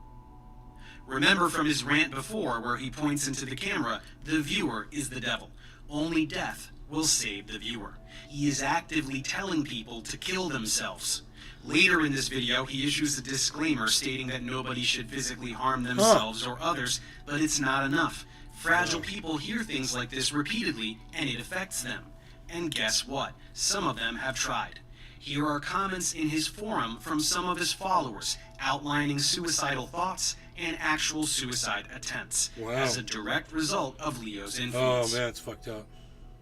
Prior to COVID, Leo was planning a nationwide tour with meetups and mentioned the desire to start a retreat center. So far over the internet, he hasn't been able to physically separate vulnerable people from their support systems. Who knows what he could do in Kind of person? looks like that Nazi dude So with as the you can see, actualized.org side is face a cult. tat. It is one of many cults in this landscape. And what happens when we turn our backs to cults? Very bad things. The most insignificant of these would be irreparable damage to the psyche of cult members. Stepping up from there, cult leaders tend to commit rape and other acts of physical abuse. These people are largely just predatory sociopaths spinning an intricate web of lies to take advantage of others. We tend to mythologize people like Charles Manson and convince ourselves that it's something out of a storybook, but there are a lot of people like that, and they do this stuff all the time. And if you want to see just how bad cults can get, look at Scientology. The amount of suffering this cult has caused is immeasurable. Countless lives wasted and families destroyed. What if someone had stopped it decades ago before it got so out of control? Who could argue that precisely this shouldn't have been done? So why shouldn't we be doing it now to other cults? I don't have the answers regarding this larger goal. It will take a combined effort of many people and cooperation from various federal and private institutions. But in the meantime, all we can do is identify these toxic people and aggressively disempower them in any way we can. To that end, the only way I can help is to offer tips on how to spot misinformation online, such as the false claims of the mystics in this video.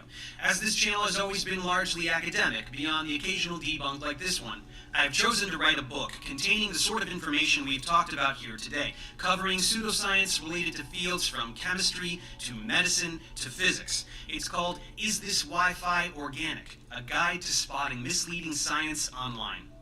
If you're interested in getting some tips on how to spot these broader trends, from genuine public confusion to vicious hoaxes and con men, give it a read. Otherwise, I'll see you next time. It was really good. Thanks for watching that with me, guys.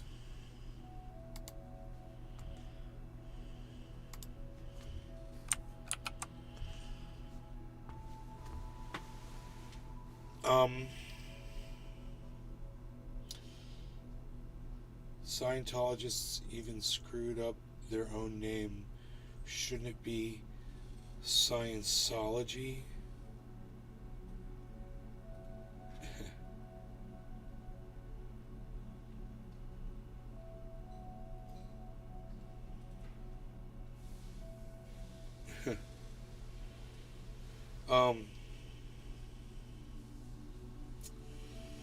Baba Blue Jaws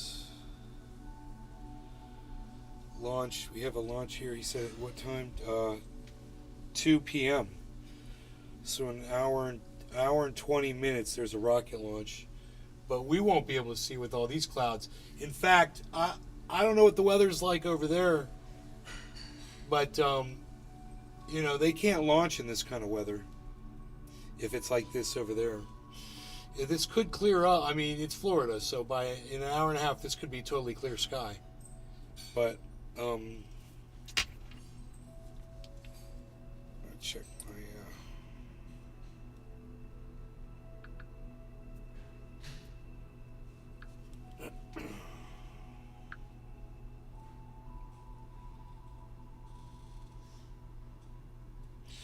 stifling humidity for the next few hours.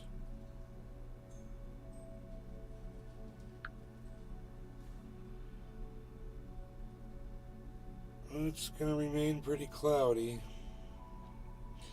There's no rain predicted, though.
How's the T4?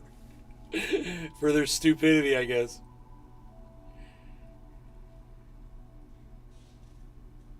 They threw the cross in there for Jesus. It's a cross, not a T.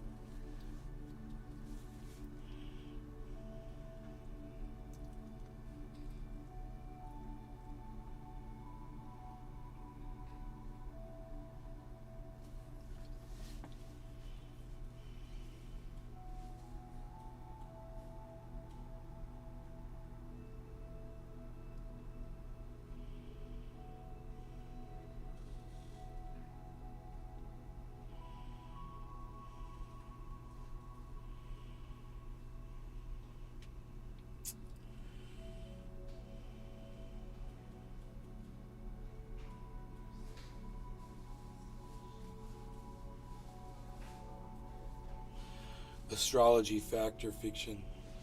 Professor Dave explains.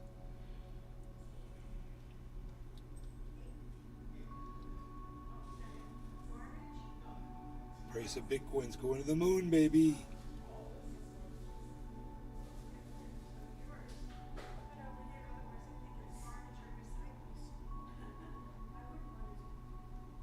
It's going to the moon, baby. Let's just see if Harmony's going to do it.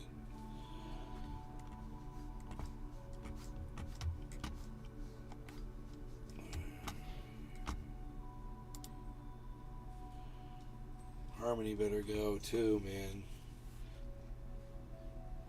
I want to make some money on this market. I want to see fucking Bitcoin go to...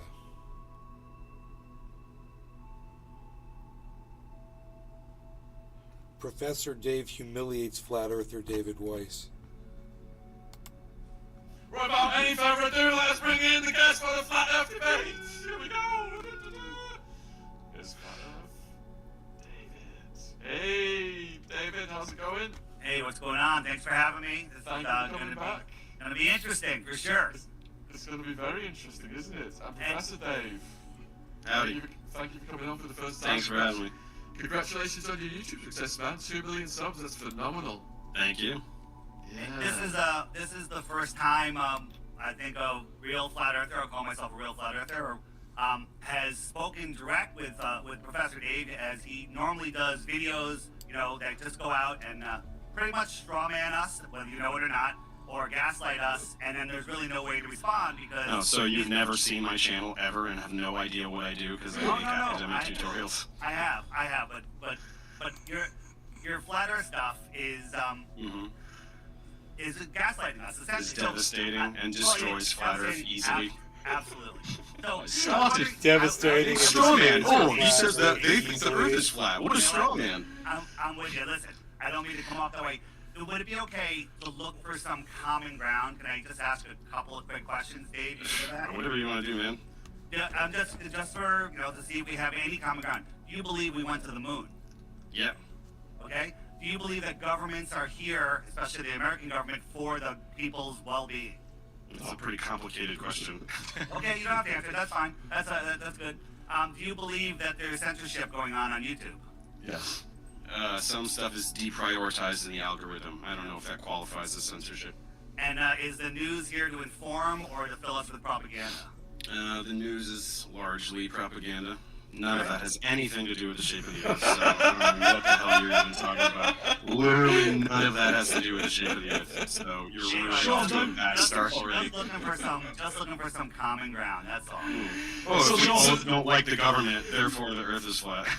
So the common ground is then, we're going to try and keep talking points to 3 minutes each, and responses to 2 or 3 minutes each, so we could get through this hour, and everyone could get an equal share of the time involved here. And I think the first point that we've got up on the list is, what is gravity?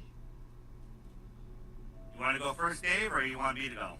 Oh, okay. This is how we're doing this? Okay, so according to general relativity, it's the curvature of space-time around massive objects.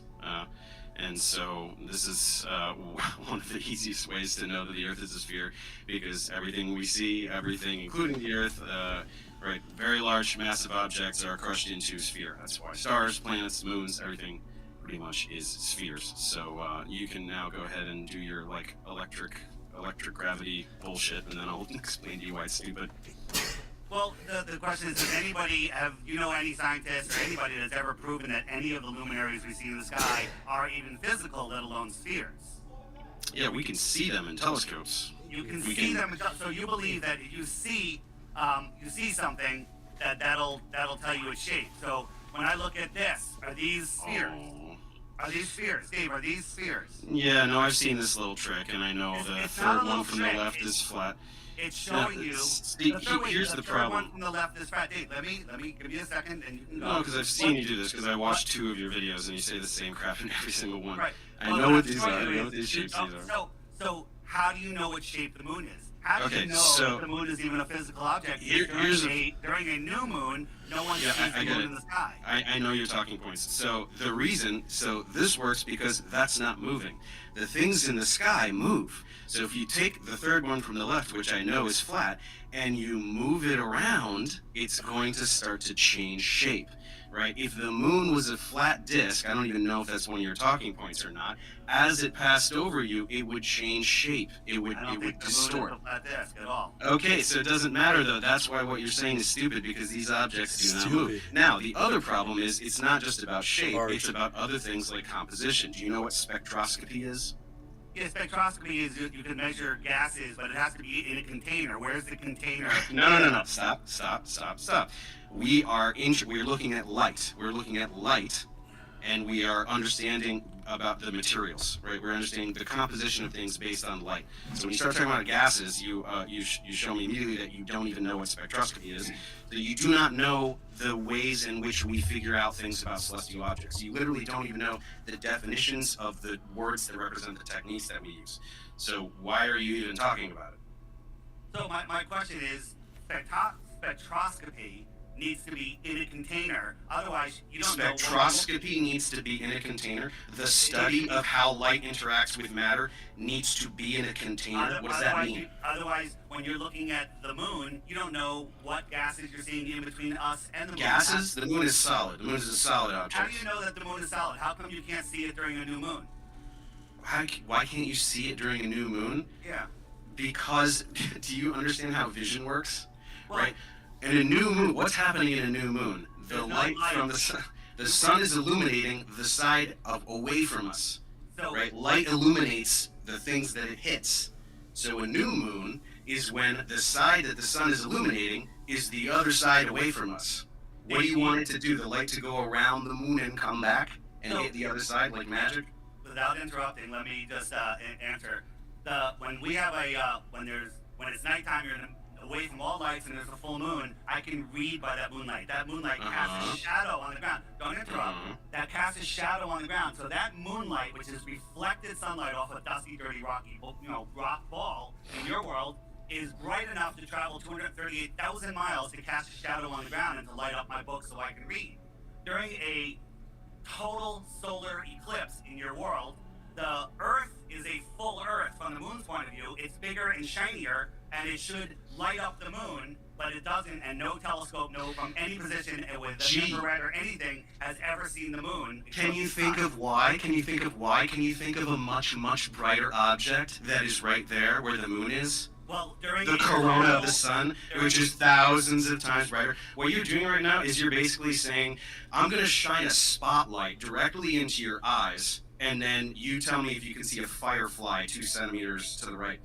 Like, what are you talking about? Do you seriously not understand this stuff? A child can understand this stuff. So when you're throwing out words like spectroscopy, what's the difference between spectroscopy and astrospectroscopy? What do you mean astro? So astro is a prefix that means stars. So if that's even a word, it's spectroscopy pertaining to stars. What are you, like, Googling stuff furiously over there? I'm just asking you, I've taken a few notes. I figured out, I watched a few of your videos. I know the straw manning that you're going to try to do and the things that you're going to try to claim. And in reality, straw manning to say the Earth is round? From the space station, they should be able to see the sun, the moon, either approach the sun, eclipse the sun completely, or exit the sun, and nobody has ever seen it. So again, why are we looking up in the sky? when Yeah, we're I talking just about explained the it. I Earth? just answered your question, and you just answered it again. You asked a question that I just answered. The sun is very bright, right? Way, way, way brighter than Earthshine. Do you understand that if something very bright, you're looking at something very bright, can't see something next to it. something way less bright Right. next to When it? there's a What are you not total- getting about that? When there's a total eclipse of the sun, and you have the little ring around there, you can block that out so it doesn't blind you, and you still can't see it. You know what? It Why are we doesn't block looking it out. at The lights in corona. sky? Have Why you are we never talking seen about an it? eclipse? Why are we talking? You can make a fake eclipse, right? By putting a disc in front of the sun and then looking at the corona, and you can do the same thing with the corona. You can block it. Why Yeah, are it's we looking really up at the bright. lights in the ceiling that determine the shape of the floor? Because it works really well. It's the easiest way to figure out the shape of the Earth is by looking at the celestial objects in the sky and recording their motion. One It's second. very, very easy. 1 second, Ash you said we're going to move on to the next talking point, which is space is not as depicted, displayed in media, movies, etc. Flat Earth, Dave, do you want to start with that one? Ask the question again, please. Space is not as depicted, displayed in media, movies. Yeah, I mean, space is, they're just, giving us images of insanity in space. Like when they show us, nebulas, right? They show us this, and they tell us this is where stars are born. This is where there's gas and dust, so much of it that is creating stars and spitting them out like ping pong balls, where they go run away and they park themselves in the rest of the galaxy. This gas and dust in space, in a vacuum, in zero pressure, how does that work? How come this doesn't collapse in on itself? This is just It does. That's how stars are born. Yeah, They so- do collapse. It's Yeah, so- how stars form. Dave, in your world, this is gases are collapsing upon themselves and then Yeah. igniting themselves in a vacuum, in a vacuum, and then they This burn is no. millions Stop. and Stop. flames of beer. Look. I know that you want to just spew your script without anybody challenging, but you say so many I have no stupid things, script, David. and I'm here to tell you why everything you're saying is stupid. So when you say stars igniting in a vacuum, the reason that's confusing for you is that you think stars are little bonfires. Because you're a moron. Because you don't understand He's nuclear fucking fusion. brutal. Nuclear fusion Dude, is the process by which Professor stars Dave grow. They're not explains this little fireballs. fucking brutal. And you learn that by Googling something Oh for my 5 God. seconds, but you don't do it. So Dave, you believe that all the rocky bits turn into perfect balls, and then all of the gases somehow start getting gravity, and they start pulling it together. They Start get so getting big. gravity? What do you Well, mean start getting how, gravity? How do they grow into stars? How come Mass the is what's formed, bringing it together? and Somebody gravity up forms like a around snowball? mass. Gravity. So yeah, so they get something, and it's a tiny bit of gravity pulls in some more dust. It pulls in not dust, it pulls in gases, and somehow it's pulling all of these gases together and turning into a nuclear furnace that burns for billions of years. I'm sorry, that doesn't make any sense. And if you Okay, want to so believe that, then it's the world. centuries of brilliant astronomers versus nuh-uh. Is that really all you have? Is the entire field of astronomy you going, I don't like it. That's dumb. I'm dumb and I don't get it. So astronomy is wrong. That's literally your argument against astronomy right now. You never met these men. You don't know anything about these men other than the stories that the controllers of this world tell you. You know they wrote books. They're right? Freemasons, You know they wrote it books says. that we can read, and then we base astronomy on that and do astronomy every day, right? Dave, try not to interrupt. Eratosthenes figured out the shadow. Eratosthenes figured out the diameter, the circumference of the Earth with his sticks and shadows. But nobody in that area that came out of that other mathematicians never wrote any books about him. They ignored him. They just never mentioned it, and then all of a sudden it shows up in the 1900s in books that go into the that's not education true. system. I mean, if you're just gonna lie, then we can just play the lie game. And Dave, what about the fact that that proves nothing? It works perfectly on a flat Earth. Sticks and shadows prove the Earth is flat, and it proves it's a globe. But you'd have to assume parallel rays. Listen to this. Aristophanes believed that parallel rays are coming into Earth, right? And no one has ever seen parallel rays coming into Earth, right? When we look, we always see them curved. We always see them corpuscular. But he also believed that the Earth was geocentric and we had an infinitely far sun. And so that sun is orbiting around a minuscule, infinitely far being so far away that the rays come in parallel. And that's a whole nother problem. But how is a distant sun orbiting around a speck Earth in the middle of in the middle of space. That doesn't make sense, and they didn't think about What that. doesn't make sense? What doesn't make sense about an Earth orbiting a sun? What No. going that doesn't You make didn't hear me. sense? Dave, Isn't an argument. Dave, stop being a dick. Listen to what I said. You stop being a dick. The Eratosthenes believed that the Earth was geocentric, that the sun orbited us, but the sun was a distant sun. How does a distant, gigantic sun orbit a minuscule speck Earth? Yeah, you have no How? answer for that. They don't know. It's the ancient Greeks. They didn't know. Now we know, right? We figured out heliocentrism in like the 16th century. So it's like 500 years ago. It's a pretty long time. His story makes no sense. And the other question is, you believe that the sun rays that come in are parallel, right? No, there are rays that are parallel, and then you can point a ray from the edge, one edge of the sun, and the other. Look, light is going in all directions, right? The sun is expelling light. There's spherical waves of light, photons in every direction, right? So you can identify parallel rays, and then you can identify one from this edge. And if you want to talk about individual photons, you can draw a path from the edge of the sun going in one direction, the edge of the sun going in the other direction. You're trying to oversimplify things. You're trying to go, oh, it's crepuscular, it's all parallel, and so then this time it works for my talking point, and then another time it doesn't work for my talking point. My point is Aristophanes' story doesn't make any sense with a distant sun orbiting a geocentric Earth. Yeah, if you just say it doesn't make sense and stop talking, I guess. How does a distant sun orbit a geocentric Earth when the Earth is tiny and the sun is gigantic? Well, it doesn't.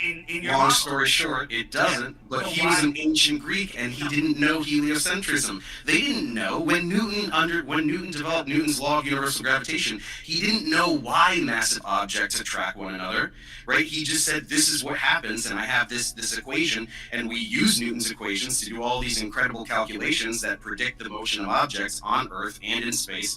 He didn't know what gravity was.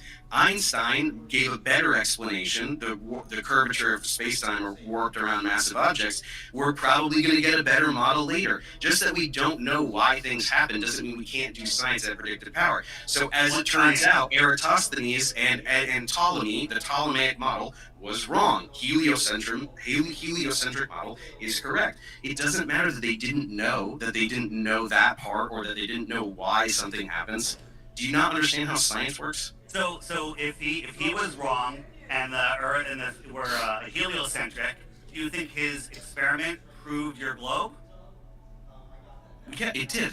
All of those experiments proved the globe. It just didn't have anything to do with heliocentrism. It proved the Earth is a sphere. Absolutely not, because with a local sun, in like the flat Earth is, we have no shadow here and we have a shadow here, and then you can do your math and figure out what the sphericity of this flat plane is, right? Okay.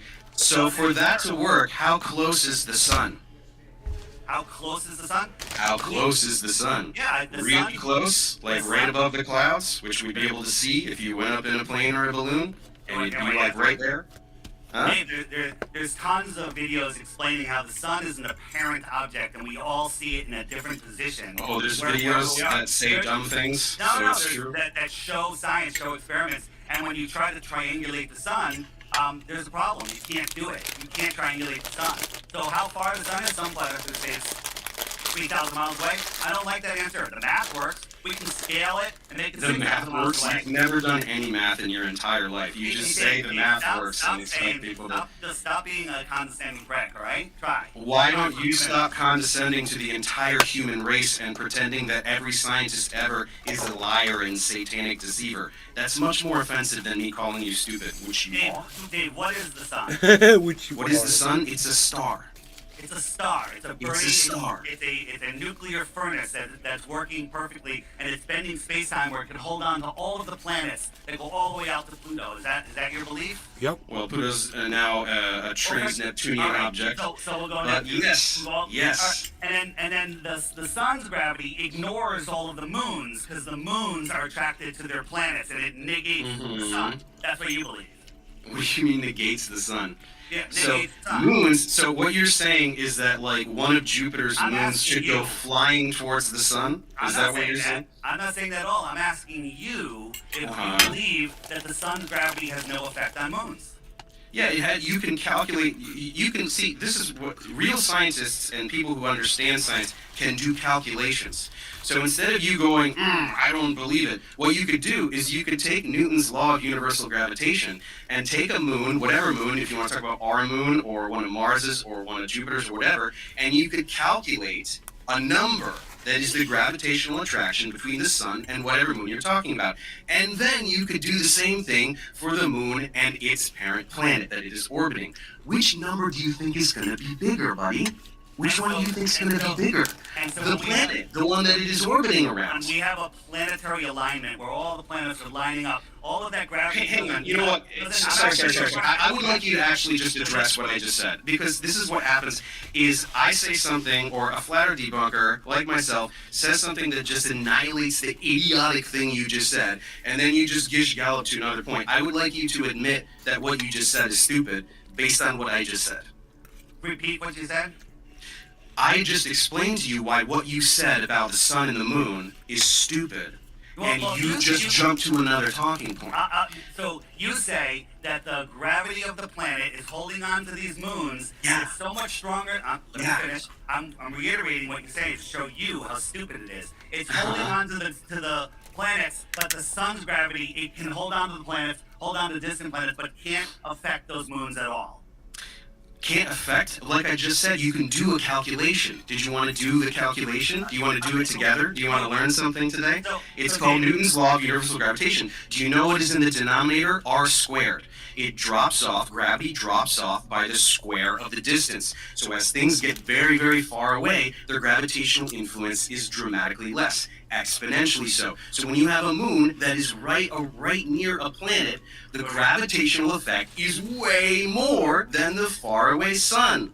Isn't that neat? Isn't that a neat thing that we can do with math and numbers that are real things that scientists do, instead of just going, it doesn't make sense, though, that's dumb. You done?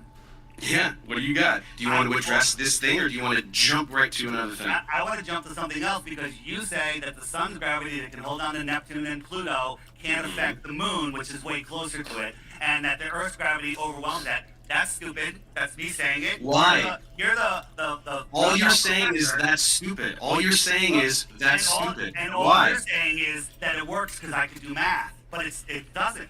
It doesn't work. What do you mean it doesn't? Model it.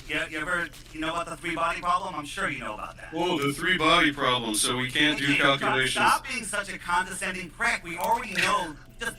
Just talk normal. Have a discussion. Sorry, hang on one second. This is serious. This private chat keeps covering the screen. Can this stop? Why is this doing this? The private chat. Yeah. It shouldn't cover the chat, should it? Just trying to make sure everything's all right. Covering the whole screen.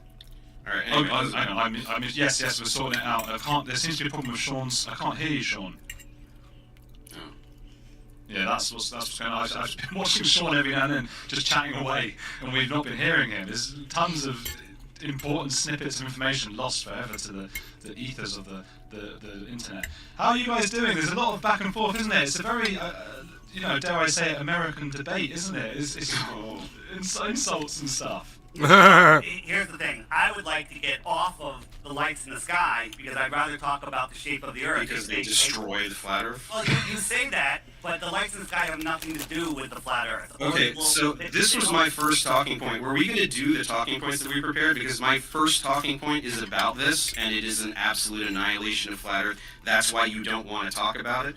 That's why you say, why do we look at the things in the sky to figure out the shape of the Earth? Because that's how we figured it out 2,000 years ago. By looking at the stars. Can I show my slide that shows this?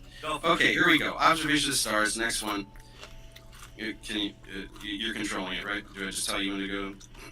Okay, so if you're in the northern hemisphere looking at the North Pole, then hang on. All this stuff is covering. I can't even see the text. I think I remember what it says. Anyway, if you're looking at the North Pole in the northern hemisphere, the stars rotate counterclockwise. Go to the next one. If you were in the southern hemisphere looking at the South Pole, the stars rotate clockwise. Next one. How does this make sense on a flat Earth? Sorry, this is a screenshot from one of my videos. So in the video, they're rotating in different directions. Why would two people on a flat pizza land look at the sky and see a sky that is rotating in different ways? Next one. And furthermore, why can't we all see the same stars? There are stars that you can only see in the northern towards the northern hemisphere, and stars you can only see in the southern hemisphere. Next one. On a globe, this makes perfect sense. If you're in the northern hemisphere looking at the North Pole, east is to your right. If you were in the southern hemisphere looking at the South Pole, east is to your left. Next one. And the reason we can't see certain stars is because you can't see through the Earth. Next one. That's why in the northern hemisphere we can't see the Southern Cross. That's why in the southern hemisphere we can't see Polaris. Next one. Almost done. Quick one here. So it actually gets a lot worse than that in the southern hemisphere because you've taken a globe and you've unwrapped it. The southern hemisphere makes absolutely no sense. People in the southern hemisphere who are all looking at the Southern Cross are somehow supposed to be, we're believing that they're all looking in completely different directions and seeing the same object often at the same time. Next one. All right, Clara Sue. Go to the next. This was for you. We're watching this stuff for you. So you can understand science. Thanks for listening. It might be that because Ash is doing this. Oh, he's done it. Is it worse? Yeah, that's it. I think this is the last one. So again, on a globe, south actually means something. People who are looking south are all looking at the South Pole. They're all looking in the same direction, so that's why they all see the same thing, such as an object like the Southern Cross. All right, can you go back I think to that's the last one. Let me go through the slide. Check if it's the next one. Yeah. Check if it's the last one. And if you can go back to the first one, that would be great.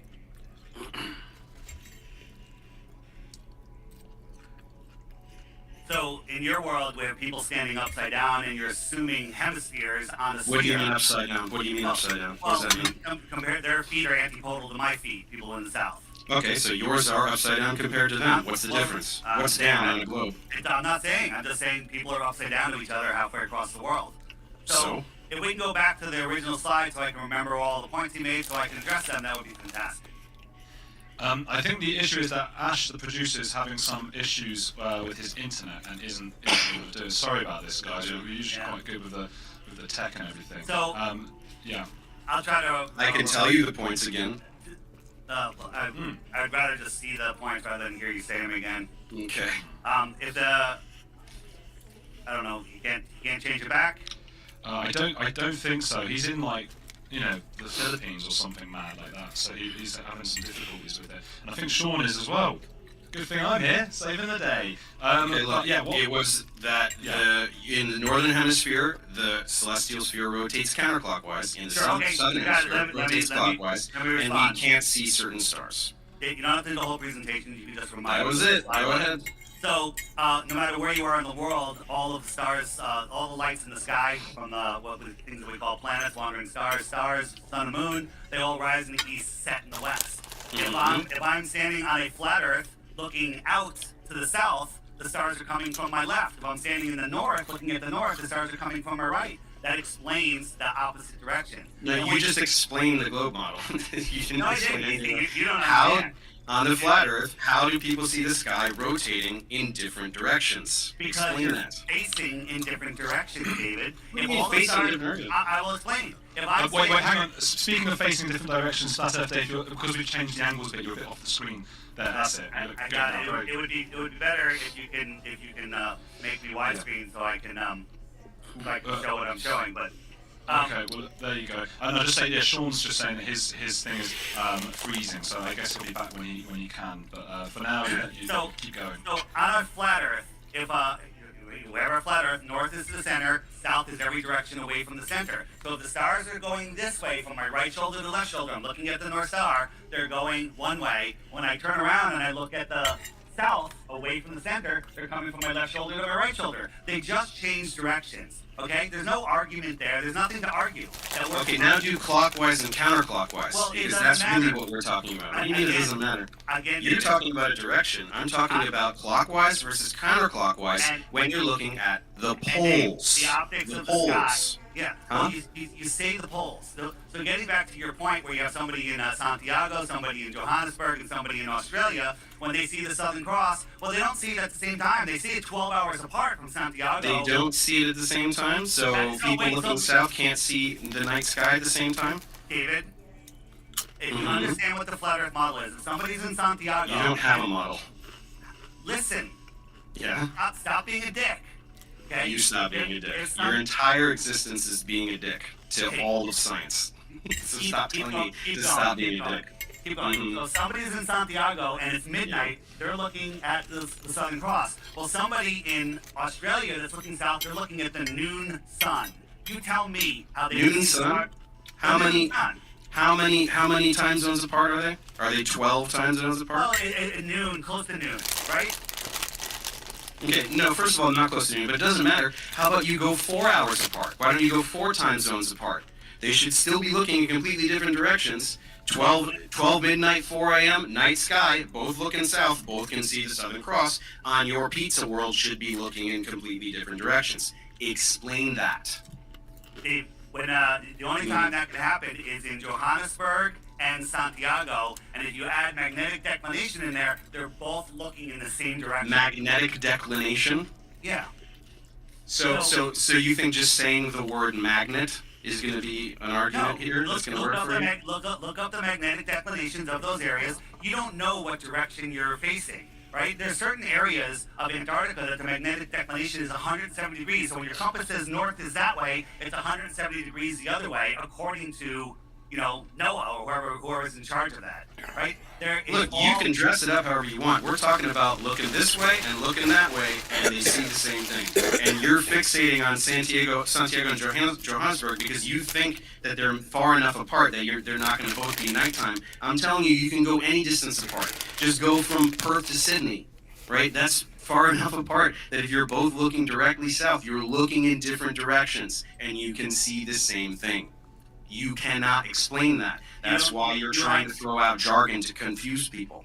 I'm not trying to throw out jargon to confuse people, David. That's exactly what you're doing. When you're looking towards the same area. You're looking towards the same area. And but on your pizza world, south is a different direction for every longitude line.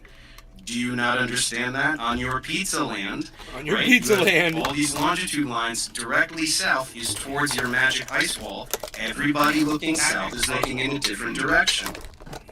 Magic ice wall.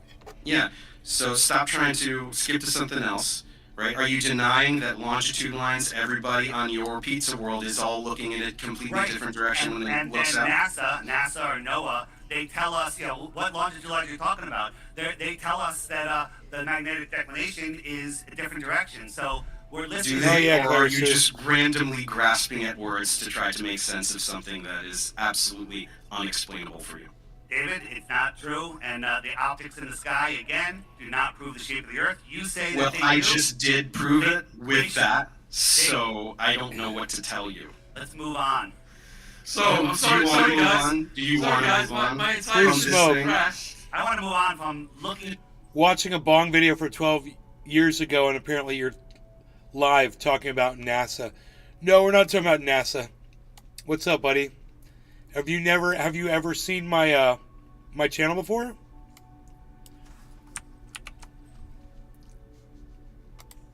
No, we're just shooting the shit, man. I was just watching my friend Clara Sue was here, and we're watching how scientists prove things with experiments and facts and stuff like that. Talking about peer review and doing studies repeatedly so that, you can prove them. Stuff like that. That's all we were talking about. And this guy, Professor Dave, he's great.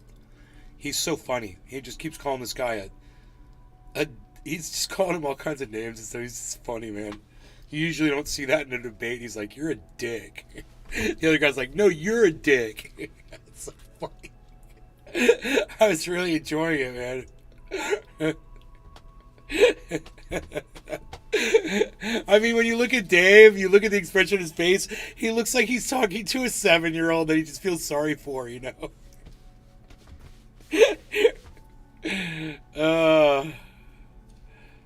what I mean, Free Smoke?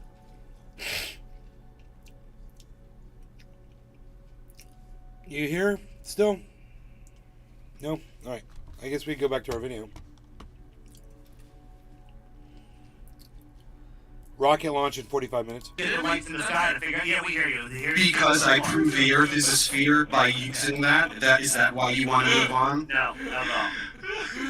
Well, we hear you. We don't care. It is. What talking point? We hear you. But we don't care. What talking point are we on right now?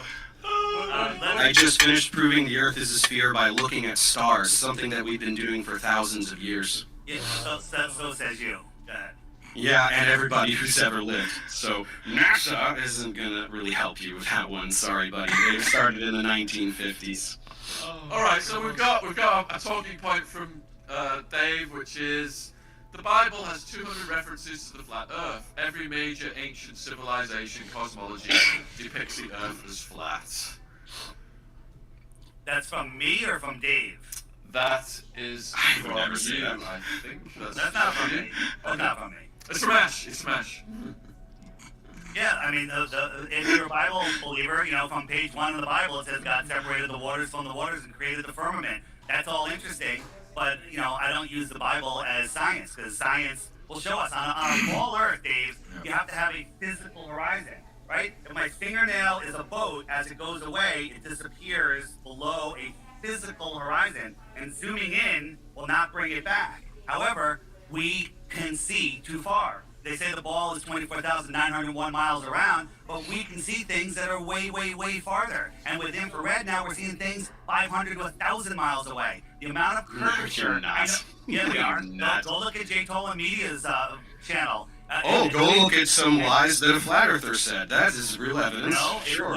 it's Dave. It's well documented. You haven't looked at it. And then when you say the curvature formula is a parabola, I absolutely agree. It is. Over 1,000 miles, it gets off a little bit, but anything under 1,000 miles, all three formulas come within a very close proximity of each other. Yeah, right? but the problem is you can't do math, so you just do the math wrong. Well, you just say that, but if you look at all of the curvature formulas under 1,000 miles, it's perfectly accurate. And then you think that we're spinning at 1,000 miles an hour and we don't feel it, and we're changing, we're changing directions. How is that possible? How about when the Earth comes around towards the sun in the winter, in our northern winter, it's speeding up and taking its sharpest turn, and then we don't feel any of those forces? It's sharpest turn. Okay, so this one's really hilarious to me. So the sun goes around the Earth, the Earth goes around the sun in how long? How long does it take? A year. A year, right? So why don't you go ahead and get in a car and do a 360 turn and make it take a year? Are you going to feel that? Steve, that's not Let's break it down. 360 degrees, 365 days, that's about a degree a year, right? Why don't you get in a car and drive for 24 hours, and over 24 hours, veer by 1 degree? Are you going to feel that? That would be equivalent to this. People say, I'm just trying to think of the easiest thing. I'm just trying to think of something to say that will make sense. Stop being dead. Right? Imagine you want to compare that. If you want to compare that to reality, imagine you're in an airplane where you remove the outer shell of the airplane, you double the speed of the airplane, and you nosedive 2 miles a minute. Okay? And that's just to follow the curve of the Earth. That's the speed that the Earth is curving. And when something's moving and it's curving, that's acceleration. Okay? So acceleration's a big word. Well, when it is for you because you're not using it properly. Acceleration is rate of change in velocity, so you're using it as velocity, so you don't know what acceleration is. When you change off of your vector, that force is equal to acceleration. Okay? Yeah, but I just told you, right? It takes a year to go around the sun. How much are you feeling? Do you want to calculate it? Should we calculate it? 20,800 miles. Okay. Hey, Tula. Right? You're The spin of the Earth is constant. 2 miles You do a not minute. feel. You're falling, like if you take a point in space and you go for an hour, you're falling at the same rate as a skydiver. This is fun to watch, isn't it, man? It makes me want to smoke, get my bomb out, and smoke, do a dab now, and smoke. This one I think I figured out, and I think this one is genuine confusion on your part. So Tula, do you like I the don't flying wanna through hold this one space? against you as much as other lies you The tell, wormhole? which are just blatant lies. This Like one traversing is the just you wormhole with not me? understanding. You're trying to compare We're motion traversing out within to the space, atmosphere of the yeah. Earth. So you're like, oh my gosh, something going through the atmosphere so fast and it's crazy and we feel it, versus motion in frictionless space. Do you not understand that that's not the same thing? Right? The atmosphere on Earth is very thick. There's a lot of friction. Right? So when you try to move through air, there's friction and you feel it. It doesn't matter. What do you mean it doesn't matter? If that air is spinning with the Earth, which you have to believe in your model, you would feel Doesn't matter. You would feel that motion. If you're in an airplane, Why would you feel the motion? Why would you feel the motion? Because your energy is changing directions, and you would have energy is changing. Your energy is changing direction. What about eclipses? That's my third talking point. We're only moving in one direction. What is he talking about? Your mainstream science. He looks like says Gene that Wilder. Because of the spin of the Earth, because of the centrifugal force, that the water bulges at the equator 14 miles high. What? And he looked like Gene Wilder. What Neil deGrasse Tyson and science tells us. Oh, Neil deGrasse and science. The water No, at it the doesn't. equator, yes, it does. It No, it bulges 14 doesn't. miles high. No, it makes doesn't. The Earth 29 miles wider. It's at the funny, equator. man. I'm really That's enjoying the this, Earth, bro. not This the is just water. so much What are you fun. talking about? Are you a moron? We should watch. We should watch more of this. This is what happened. You're very confused. So let me ask you a question. No, stop. Because you just said a very specific number, and I know why you said that number. The diameter of the Earth is about 27 miles greater at the equator. That's the whole Earth. You're trying to pretend that it's all water, that there's just this big thing of water that's 14 miles? Is that what you're genuinely trying to say? Are you that stupid? Well, that's what Neil deGrasse Tyson says. But let's No, just he say, didn't say that. I'll go with you. The Earth is bulging. So does that mean that large bodies of water at rest near the equator, if you hung a plumb line over it, that it wouldn't be perpendicular to the surface of the water? It would be off just a little bit because of that bulge? Or does gravity?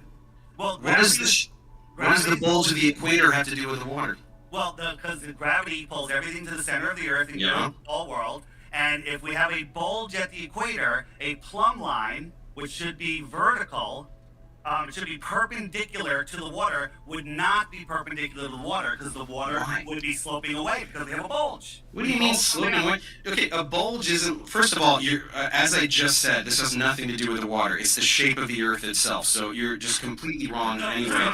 But second of all, this is the thing with you guys. You think that the curvature of the Earth is supposed to be? You're talking about a plumb line. Do you think that the curvature of the Earth is supposed to be like this or something? Do you have no idea how big the Earth is? Do you not understand that the curvature is not detectable? Came very at the surface of the unprepared. Earth?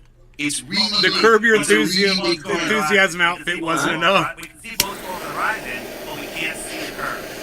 Right? According to your math, there's certain things that should be behind the curve, certain distances, but we can't see them. But we can't. You just lied about them. You just said earlier that we can see things 1,000 miles away. Are you out of your mind? Everybody should be able to take a telescope then and see something 1,000 miles away. Why can't they? You don't know where it was taken from. It's infrared cameras. Go look at Jacob and Media One and watch all of it. He's the special one. He can do it. Nobody else can do it. Nobody else can get this footage. Oh, but they don't. They just don't feel like it. You believe that the ground is horizontal. It's almost perfectly horizontal, yes. Our horizontals parallel.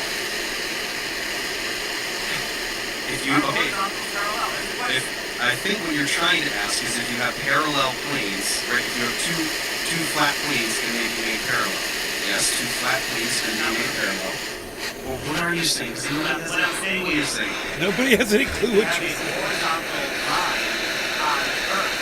There's only one point that would be touching the Earth, and the rest would just rise up in space. But all horizontal lines would line up with the horizontal horizon. They're all parallel. Do they, or do they just look like that because your eyes suck and they can't distinguish between arc seconds of angle?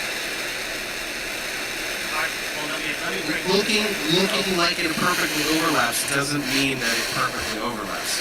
Just because the horizon looks flat doesn't mean it's perfectly flat. 10 minutes left. I didn't even get to do one of my things. I need 13 minutes. My question is, the top of the World Trade Towers, when they were up, were those floors larger than the lower floors? Because for them to be perpendicular, they would have to get larger, right? How far apart were they? How far apart were the towers? I don't know, but I'm asking about one tower.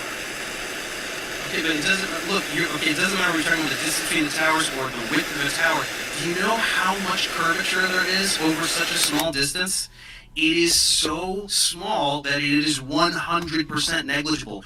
What are you not understanding about that? The Earth is really big. So do you believe that horizontal lines are parallel? If you make them parallel, what are you talking about? I'm talking about horizontal lines on Earth. When you're, surveying the land and you have a horizontal line, another one, another one, another one, are they parallel? If you make them parallel, they're not lines, right? They're not actual lines. Do you know that lines are just approximations, right? We can draw lines, we can graph lines and do math in perfect Euclidean geometry. The Earth has a spherical surface. So yeah, we can go, that's a line and that's a line, and if we're just looking at less than a mile, yeah, it looks really straight. But it's not, because the Earth is a sphere. So you're not comprehending scale. That's the problem. Has anybody measured curvature in large body of water at rest? Large body of water needs a container to hold it in place. And has anyone measured any curvature on resting water? No, they'll tell me your drop and your wave, which is in your stupid video that got 10 million views. Drop and wave? I don't even know what you're talking about. You talked about water curves. And so drop of oh, water. yeah. Okay, no, I know what you're talking about. That is just a complete straw man. Well, it's not, but actually, this is what's funniest to me, is that you're flatter, you debunk yourself with this level water thing, because the funny thing is that, so tides exist, right? And so on your little pizza world, tides are these I love how he said your little pizza world. Kind of travel around. It's I really so don't know how funny. else you can explain this, but, right, tides exist, right? Yeah, they do, but they don't correlate the sun and the moon. There's Stop. Yeah. No sun and the moon. No sun and the moon. There are the water. All right, everybody. Cheers. No longer going to cannabis. And in different places, not everywhere at the same time, right? So on your little pizza world, you've got a little you've got a little mound of water that's just kind of traveling around. So I'm sorry, but water isn't level on your pizza world either. Dave, what causes your high tides? The moon? What causes tides? The moon and, there's solar tides and there's lunar tides. Right. And so when there's a new moon, which means the sun and the moon are on the same side of the Earth, the tides should be bigger. But there's not. There's bigger tides when they're opposing. No, it is. No, they're not. No, it is. You're absolutely wrong. No, I'm not. And you can Google it right now. What are you talking about? When the solar and lunar tides align, that's the highest tide. Right, guys. You're just saying it's not because you're just lying. I'm being pushed by Ash to move on to day/night regions of illumination. Okay. Right. What does that mean? Oh, well, that's my second thing. I can try. I'll do it super fast. I'll do it as fast as possible. Go on. Do you need him to put the thing up? Yeah. Yeah, he might not be able to do that. Show him what you're thinking. The system has crashed. That's why I got kicked off. I can try to. You kind of need the visual, but I can just. I'll wing it if you guys want. Please. We're not going to get the slides. Okay, so. Sorry about that. So this is the funny thing about your pizza world is that in the northern hemisphere things are kind of okay, not really, but in the southern hemisphere it all goes to crap. And so to try to explain night and day and seasons, which you absolutely cannot do, you try to make the sun go way out towards the bottom, and you think that works because it makes it the longer nights, right, up in the north. But the problem is in the southern hemisphere everything is terrible because you've got the sun way out towards the edge. And therefore, it shouldn't be able to illuminate very much of the Earth. But in the southern hemisphere, in like December and January, you've got regions like towards the southern ends of those continents that are almost day almost all day. So you've got 19, 20 hours of daylight. So you've got this sun that's traveling around way out towards the edge, because this is how you like to do it. And is somehow illuminating almost all of the outer regions of your pizza world, and yet it is somehow not illuminating the center because areas towards the North Pole have 24 hours of night at that time. So unfortunately, you can't do the Antarctica isn't real, so the South Pole, that's not a thing. These are places where people live. Antarctica is not real. We don't say that at all. No, they say the South Pole isn't real. We don't. Even though there's people who go there and work there. People work at the South Pole. Yeah. Yeah, prove it. Okay? So you can get a job there. Did you know that? Civilians can get jobs. So the way you should apply for one. I think that'd be a cool video for you to do. Dave, on your upside down world, on your ball world. He says the South Pole doesn't exist. Norway and northern Alaska, we have the 24-hour sun in June. Okay, and we see the sun, and it's been filmed by millions of people. And you can watch the sun circle around. Makes perfect sense on a ball. Makes perfect sense on flat Earth. We're on the same page there. But 12 months, 6 months later, 6 months later, at equal southern latitudes, you should see the same. But there's no video of the. No, you don't. There's no video of the 24-hour sun. There's 3 or 4 fake videos, clearly fake. Take it apart. I'm talking, right? I didn't interrupt you. And there's no 24-hour sun. The sun antarcts away from you. It comes towards you and it goes away. Unlike the Arctic where it's circling around, I'm still talking. Okay? And there's no 24 hours of daylight. But if you add a dome in there, and again, we're looking at the lights in the sky, which is something that doesn't prove either. When you bring the sun closer to the dome, it wraps around, and we can show you this. Get a dome, get a glass, move the light, and you'll see that the light wraps around, and that's exactly what we see in Antarctica. Okay, so I know that you could do your fun little middle school science project where you have a little, serving tray thing and you make a flashlight do funny things, but you cannot make it actually. So this is why you have your dumb little app, your little thing in your sun and stuff. It doesn't actually show the regions of actual daylight and nighttime. It just shows like a little cartoon. You don't actually see, it doesn't actually do these patterns. So when you're called out on this, instead of going, oh, my app shows the actual patterns and this crazy arc that would make sense. So first of all, I'm sorry, even though there are videos at the South Pole, I'm sorry that Antarctica is not where a bunch of people live. So we don't have all of these videos like we do way up towards the North Pole. But again, as I said, the way southern region of Argentina, like I did in my video, Ushuaia or whatever it's called. Which cartoon do you like the best showing Antarctica? What do you mean, which cartoon? Which cartoon? There's no pictures of Antarctica from space. Okay, well there are, so that's really dumb. But let me continue demolishing. Okay, stop. I'm going to continue demolishing the idiotic thing you just said earlier. So Bitcoin's at 27,970. Remember, it went all the way down to 8 something, guys. So why can't your flat Earth app do it? Why can't you actually show the regions of day and night? Why can't you look at that and go, yeah, look at that. I see the light illuminating this part of the flat Earth. Right, and I can see that we have 20 hours of sunlight in southern Argentina, and I can see that you just have a little cartoon doing nonsense, and then all of your idiot people who buy that thing, they're not like, oh, that looks cool, and they don't actually look at what it does at all, right? Why can't you have it show that, right? It shows pretty accurately the amount of day and night, but I can't show it. Well, I can't show it because the farther it's on the latitude line that you're on. It's different where you are, so I have to kind of blend them together. It's just a tool to show. The amount of day and night depends. The amount of day and night that objectively happens in a place depends on your latitude.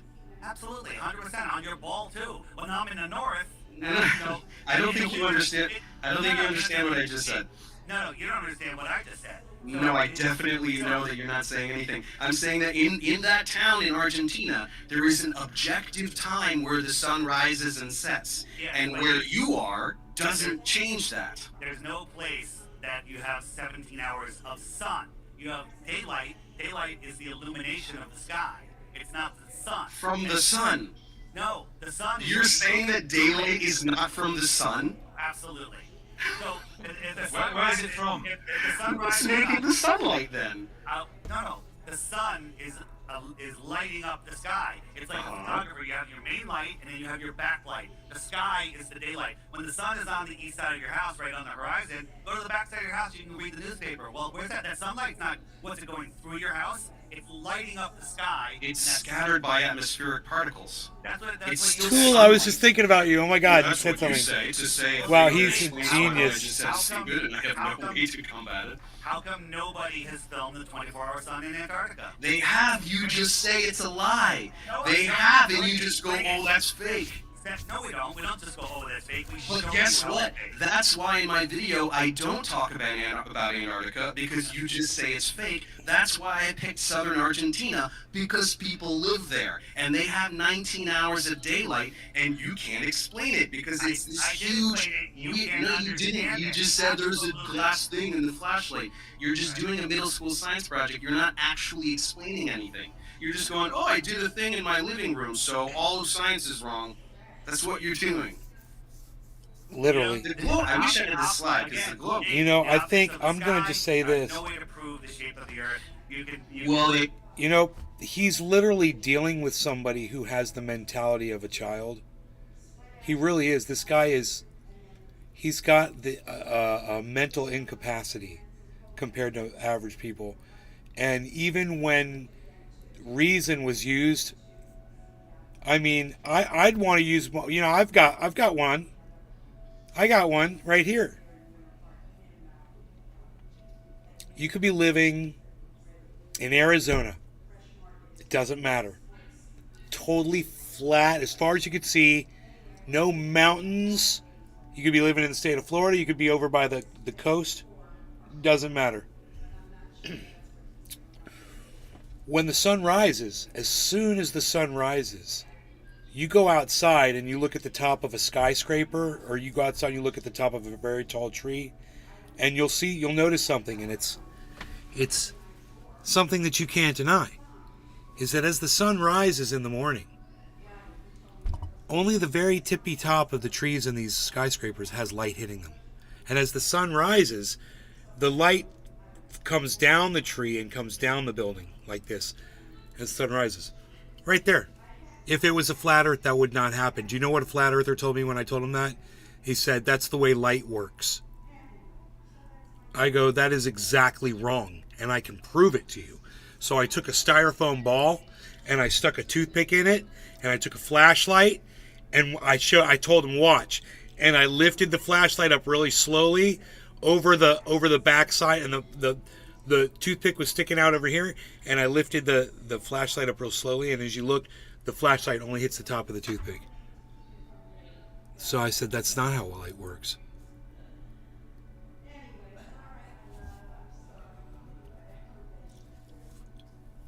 $9.91, 27,989.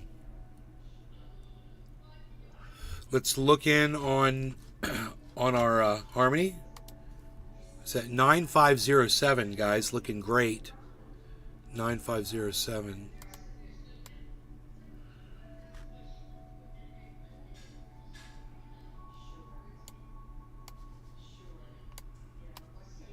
Wow.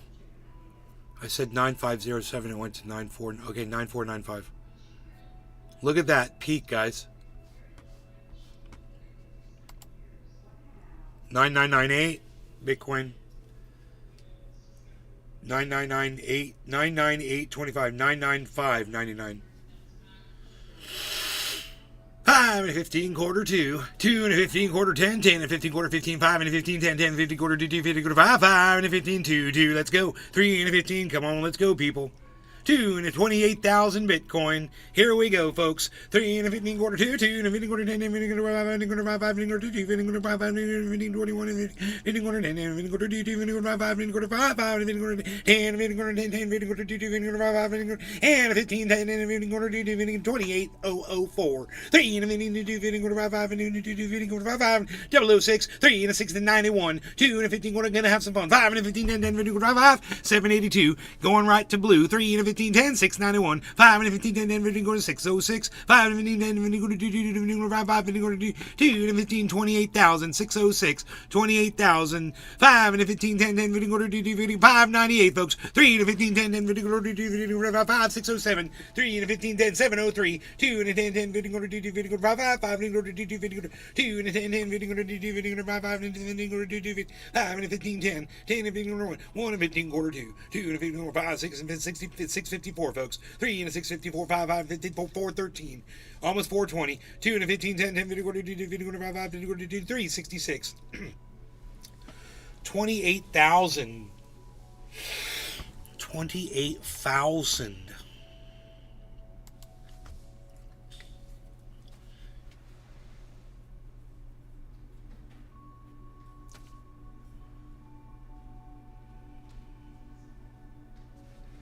Let's go back to this. 3 and a 15 10. Yeah, well, and I just did it twice. 10 and a 15 quarter 2. You have no way to combat anything I just said, so that's why you say that thing over Can I just interrupt here? Flat Earth Dave, what would it take? Because I think Dave is saying that, you know, people live in Ushuaia and... Flat Earth Dave and Professor Dave, I love it. What would it take to the two convince you? Daves. How important is it? Why is it important to you to hold this belief? What does it mean? It's not important to hold the belief. I'm looking for the truth. And if the globe He is offers true, you the truth then and when ways to Antarctica prove it, in and you ignore it. You should be able to see the sun circle all the way around without jumping. And you can. I've seen loads of documentaries where that happens. You can't. You cannot see it. It's absolutely untrue. And we show the best one that they have. They show it 24 hours of the sun going around, and when it comes around, not only is it seeing clouds, the sun is in a completely different position, like months different position. So it's all camera trickery, and it's provable. It's not just us saying it. So when you watch No, it, it you're is like, just oh, you saying it. Yeah, well, not true. And do some research and then get out of your little ball model, and you'll see. We don't live upside down on a space ball flying through an Down is towards the center of the earth. Nobody is upside down. That's one of the dumbest things you morons say. Down is towards the center of the earth. Nobody is upside so down. on your world, there's people upside down relative to me. And you're upside down relative to them. It's a sphere. Who cares? Good luck with that. Your response to basic shapes is good luck with that. Are you 5 years old? That's You're what I like said. I said he's you like a can't little understand, 7-year-old. He goes little 5. kids understand this stuff. You know? I was off by 2 years, guys. You're more of a condescending prick than I thought. I wouldn't say you're more than anything I thought. I know what you are, but I'm sorry, again, to reiterate for the third time, your entire identity is based on the idea that all the scientists in the entire world are lying deceivers. So you're a condescending douchebag. Me calling you stupid, which you are, does not hold a candle to what you are. That's what he claims. I don't believe that. And Right, that's what I've got another question for other Dave, Professor Dave. Just so obviously I can see. I mean, it means a lot to you as on the other side, of course. Why does it annoy you so much, the flat Earth stuff? Because it's so. I mean, first of all, a lot of what I do. I do mainly academic tutorials, but I also address misinformation. I'm very passionate about public science literacy and science denial. And flat Earth is the bottom of the barrel. So I go after like anti-vaxxers No, it's and not. stuff like that, and that is a little more No, sophisticated. flat Earth is not the bottom of the barrel. Anti-vaxxers are the fucking bottom of the barrel because their lies result in the deaths of their babies and their loved ones, and and themselves. And that's the bottom of the barrel. And you have to actually understand a little bit of biochemistry, a little bit in 53. Let's go 5320. barrel. So Let's go 5310. 5304. On the other side, of course. Why does 53. That's good. This is from a year ago, but I don't care.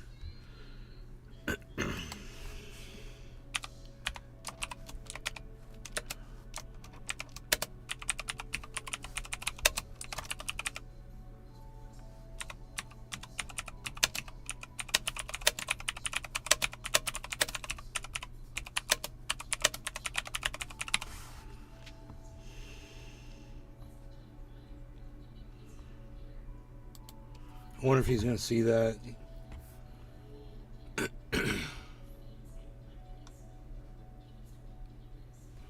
He says flat earthers are the bottom of the barrel. I say no, anti-vaxxers are. does it annoy you so much? Like I said, 50. What is it? Because Five and a half billion vaxxers. 5.5 billion people vaxxed. But I also address misinformation. That's the biggest science experiment I've ever heard of. And science denial. And flat Earth is the bottom of the barrel. So I go after like anti-vaxxers and stuff like that. Oh, that's funny. That is a little more sophisticated. And He just said anti-vaxxers. My bad. A little bit of biochemistry, a little bit of immunology. Okay, my bad. Holy shit, I spoke too soon.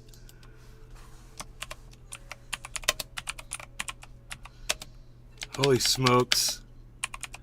I spoke too soon, and you seem to agree. That's funny. So, yeah, I jumped the gun on that. There, he went right into it. Things like that. Flat Earth is the only one. I just proved the Earth is a sphere multiple times in this exchange based on looking at things in the sky and thinking. That's how we figured out the Earth is a sphere several thousand years ago. It's like the first thing we figured out. So this is why it's so offensive, because it is a denial of literally all of science. Astronomy, all wrong. Geology, all wrong. Physics, all wrong. It's so unbelievably offensive to the entire human race. That's why you're a douchebag, and me calling you stupid is nowhere near the magnitude of douchebaggery that is your entire identity. Exactly. You're talking to him, not me, right? Sorry, yeah. He knows who he's talking to, he believes motherfucker. that scientists that he never met 2,000 years ago proved that the Earth is a globe, when in reality, in the 1940s and 50s and up to the early 60s, they were still teaching flat Earth in full here. No, they weren't. That's just the thing you're saying. That's an There's globes from hundreds and It's just a hundreds thing of you're years ago. saying. You can't just say that. Like, you should show me You just something. make it up. Show me a textbook. You can't just say, oh, this thing I made up is true. You're an idiot. What are you talking about? We've known the Ptolemaic model, which was reigned supreme from 100 or whatever, to the Copernican model, used a spherical Earth. Geocentrism used a spherical Earth. And then Copernicus and Kepler happened, and they wrote books, by the way. They wrote books, and you can read them, that they exist. And we've known about heliocentrism for 500 years since, so I don't know what you're talking about. You are completely pulling that out of your ass. Nobody taught a flat Earth anywhere for any measurable amount of time. Can we have Dave tell us how seasons happen on the globe? Mm-hmm. Okay. So I wish I had the graphic, because it really works really well. So there's a tilt in Earth's rotational axis, right? It's tilted like this. So one of the hemispheres is exposing more of itself to the sun, right? And so you get more direct light versus, so let's say this is the northern hemisphere, this is the southern hemisphere. More of the northern hemisphere is exposed to direct sunlight, so you have longer daylight, right? So it's so hard to just do with my hand like this. No, I get it. I understand. You get when we're tilted towards it, the sunlight's hitting direct, and it's more intensified here, and down here it's spread out more. Makes sense. Yeah, because of the curvature, so it has to spread out around a greater area. But isn't the sun so large that all of the rays leaving the sun are parallel? And why wouldn't the parallel rays that are a little off to the left, hit us direct? Are the rays leaving the sun parallel, or are they leaving not parallel? Okay, when you have a certain, here's a lateral distance. If the sun is directly hitting the part of the Earth is directly facing it, that's a certain area. Then if you move this way, we have the same lateral distance, but there's a lot of curvature here. It's covering a greater surface area, right? So can the Earth? Okay, do you want to admit that I just explained that perfectly and that your talking point was invalid? I know. I admit that you explained that perfectly, but I have a great. question. So we have the pole here, and we tilt the Earth. Okay? Mm-hmm. And can you tilt the Earth this way? That's a tilt also, right? Absolutely. You're just turning it. What are you doing? No. What I'm showing you is here. Here, let's say the sun is over there, and we tilt, and we're now directly towards we have a more direct angle. We're in agreement on this. But if I'm here, and I tilt it this way, well, now the sun is lower. It's now skimming. And it's not hitting as direct. So here's the problem with your seasons. In the north here, in December, when we're 3 million miles closer to the sun, but we'll just ignore that because it's not significant. Yeah, it's not significant, so I don't know why you said it. We're 3 million miles closer. At sunrise, in December, at noon, when the sun is 50 degrees in the sky, and I look at the sun, I can barely feel it on my face. I can't get a tan, right? But in June, when we're farther away from the sun, doesn't matter, and at sunrise, when the sun is literally an 89-degree tilt, the worst possible angle, as soon as it shows up on the horizon, I can feel the heat and I can get a tan. Why is that? Because in your world, it should be arctically freezing every morning all year long. I genuinely have no idea what you're saying. You're throwing out 89 degree. I have no idea what you're talking about. Okay, so you have the sun here, right?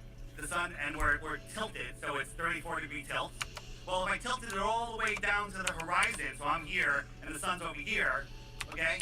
That's an 89-degree tilt, 1 degree off the horizon, right? Any farther, it would be below the horizon. The sun's I'm already lost. I have no idea what you're saying. It's because you're stupid, Dave. 5 minutes left, guys. Because you're not saying anything. You're just walking. It's because you're stupid, Dave. Nothing to do with anything. So If funny. the Earth is tilted 34 degrees, that's how we are. 23 degrees. 23 degrees, whatever. And if we tilted it 90 degrees, the sun would set. But it would set over the pole, which doesn't happen. So the farther, 5 minutes left, guys. 5 minutes left. the farther I tilt it, the more spread out those rays are. Well, the spin is equivalent to the tilt. So when I'm spinning away from the sun's getting lower and lower and lower. It's spreading out across the world. It should get colder and colder and colder because that sun is spreading out. You understand that there's always a face of the Earth. There's always the sun is hitting half of the Earth. Not according to the time of day.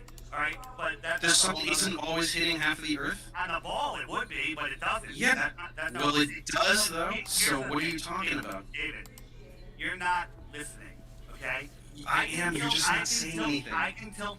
So if we're tilted away from the sun, we have our winter. If we're tilted farther, it gets really cold because Antarctica or the Arctic is tilted farther away. That's why it's cold in your world, right? But it's not. What do you mean? If we tilt it further, it's not tilted further. It's a 23-degree axial tilt. So what do you mean tilted further? What are you talking about? Why is it colder in the Arctic in the winter than it is in Florida in the winter? I just explained it earlier. Well, I know. It's getting more direct sunlight. Absolutely. So don't interrupt. If the axis is tilted away, then it is. Dude, I just explained this. How do you not get this? No. You're not getting it. Listen. You can just say that, but I actually explained it. You're not getting this. Okay. Dave, we've run out of time. Listen. I'm just going to let you guys tell the viewers where they can find you and support you. So, Professor Dave, we'll start with you. You don't Thank get you it. for coming on, Professor Dave. Thank you. Can you tell the viewers where they can find and support you, please? Professor Dave explains. Oh, sorry. So, Professor Dave, go on. What socials do you want, Professor Dave? Just YouTube channel, Professor Dave explains. Alright, so Professor Dave's YouTube channel link will be in the description box below this video if you want to subscribe, if you want to check his stuff out. Huge thank you for coming on. Flat Earth Dave, do you want to tell the viewers where they can find you? You can find me at flatearthdave.com, but I'm thinking of making it professorflatearthdave.com. We get to make up being professors. That's always nice. Yeah, I actually taught at an accredited university, though, so it's not that weird. Thank you. I have multiple degrees. I have a master's degree. Dave, can I get those bitcoins? Can I get those bitcoins? We've got another debate coming up. So huge thank you, guys. Take care, and you'll All right, bye, buddy. come back on. Thank you for your time. Bye, buddy. Yeah. Good night. Wow. They make for a nice couple, don't they? That was hilarious, dude. You guys are awesome for hanging out through all that. It was a lot of fun. Oh, we got a little reversal here. Whatever. Unreal. Whatever. Unreal. Unreal.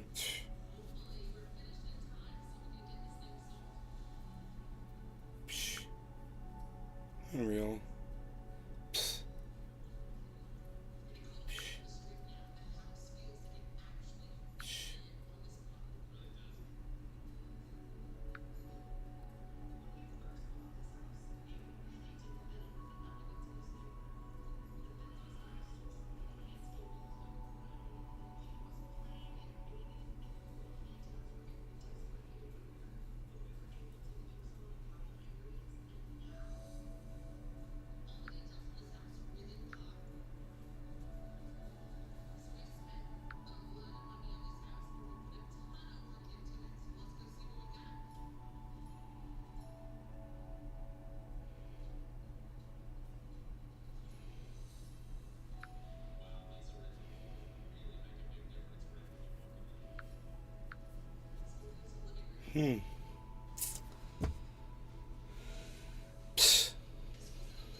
Unreal.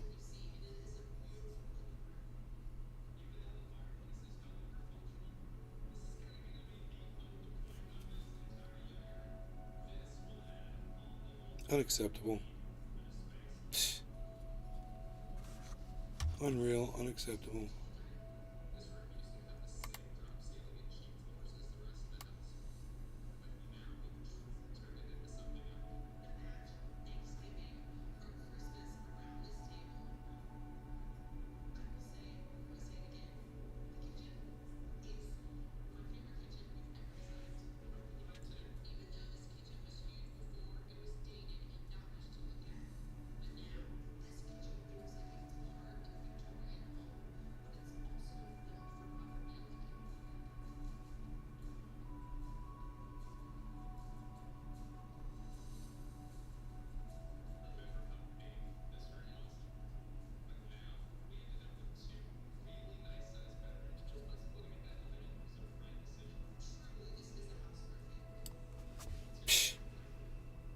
Unreal.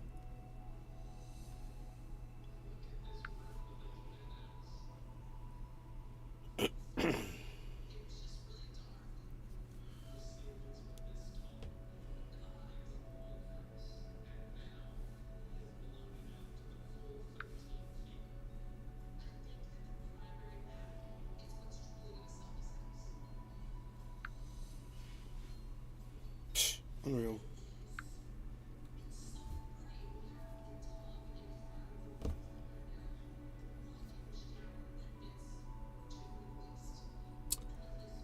Oh.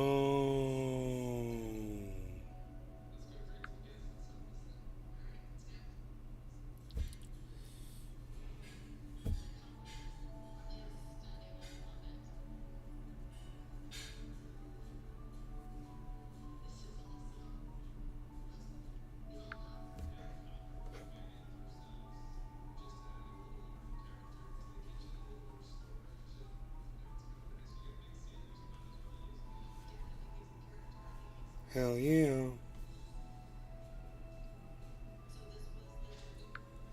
Alright, so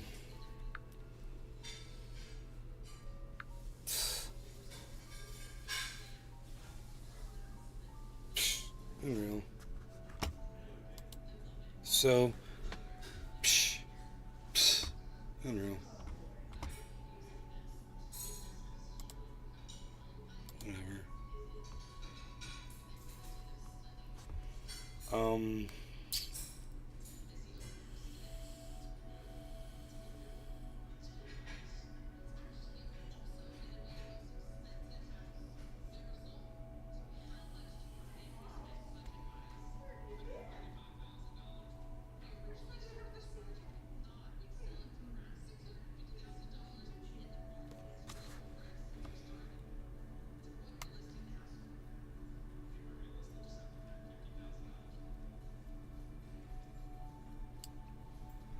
Yeah, it's flying through space, man. It's flying through space, man.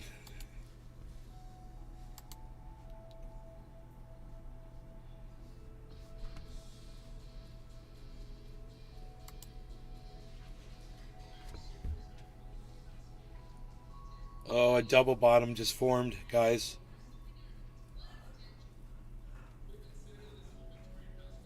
That's good. That's good. So, see how that big W, that's a good sign.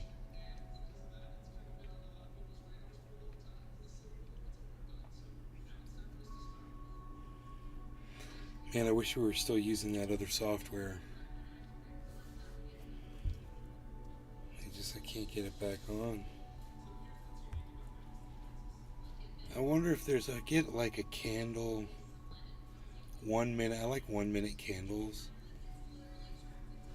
You know? Chart. This will only do 1 day. Here's the 1 month. There's the 1 year. See all time. God, man.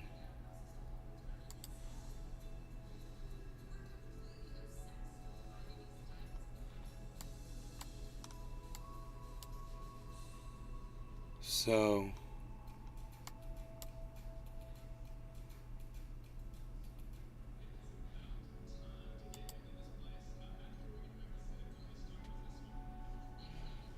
Oh no, man. I want my 1 minute chart.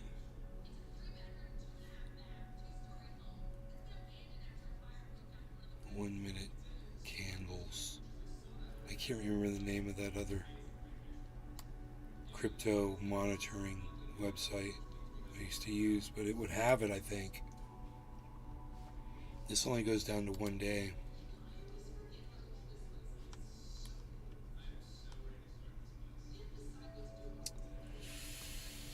That is not what I want.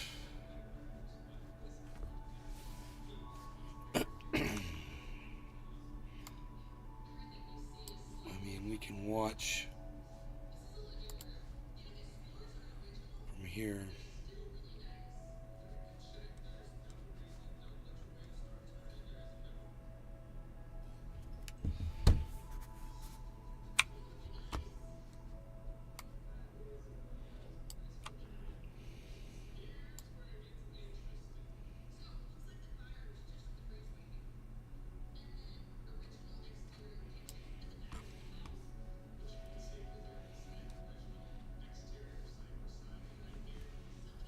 Here we go.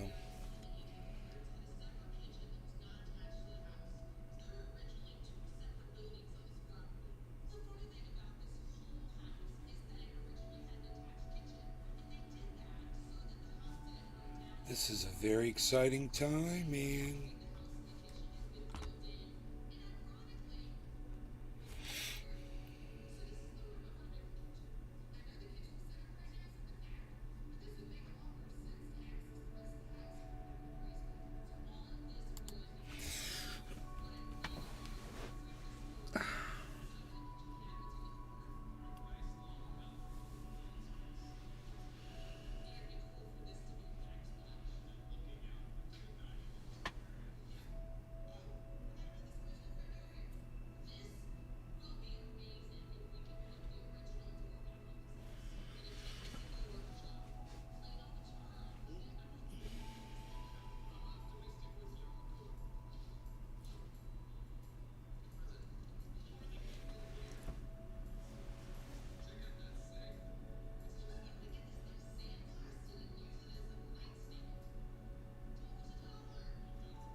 What's America?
4 hours. Holy shit. I think we've had enough of this today.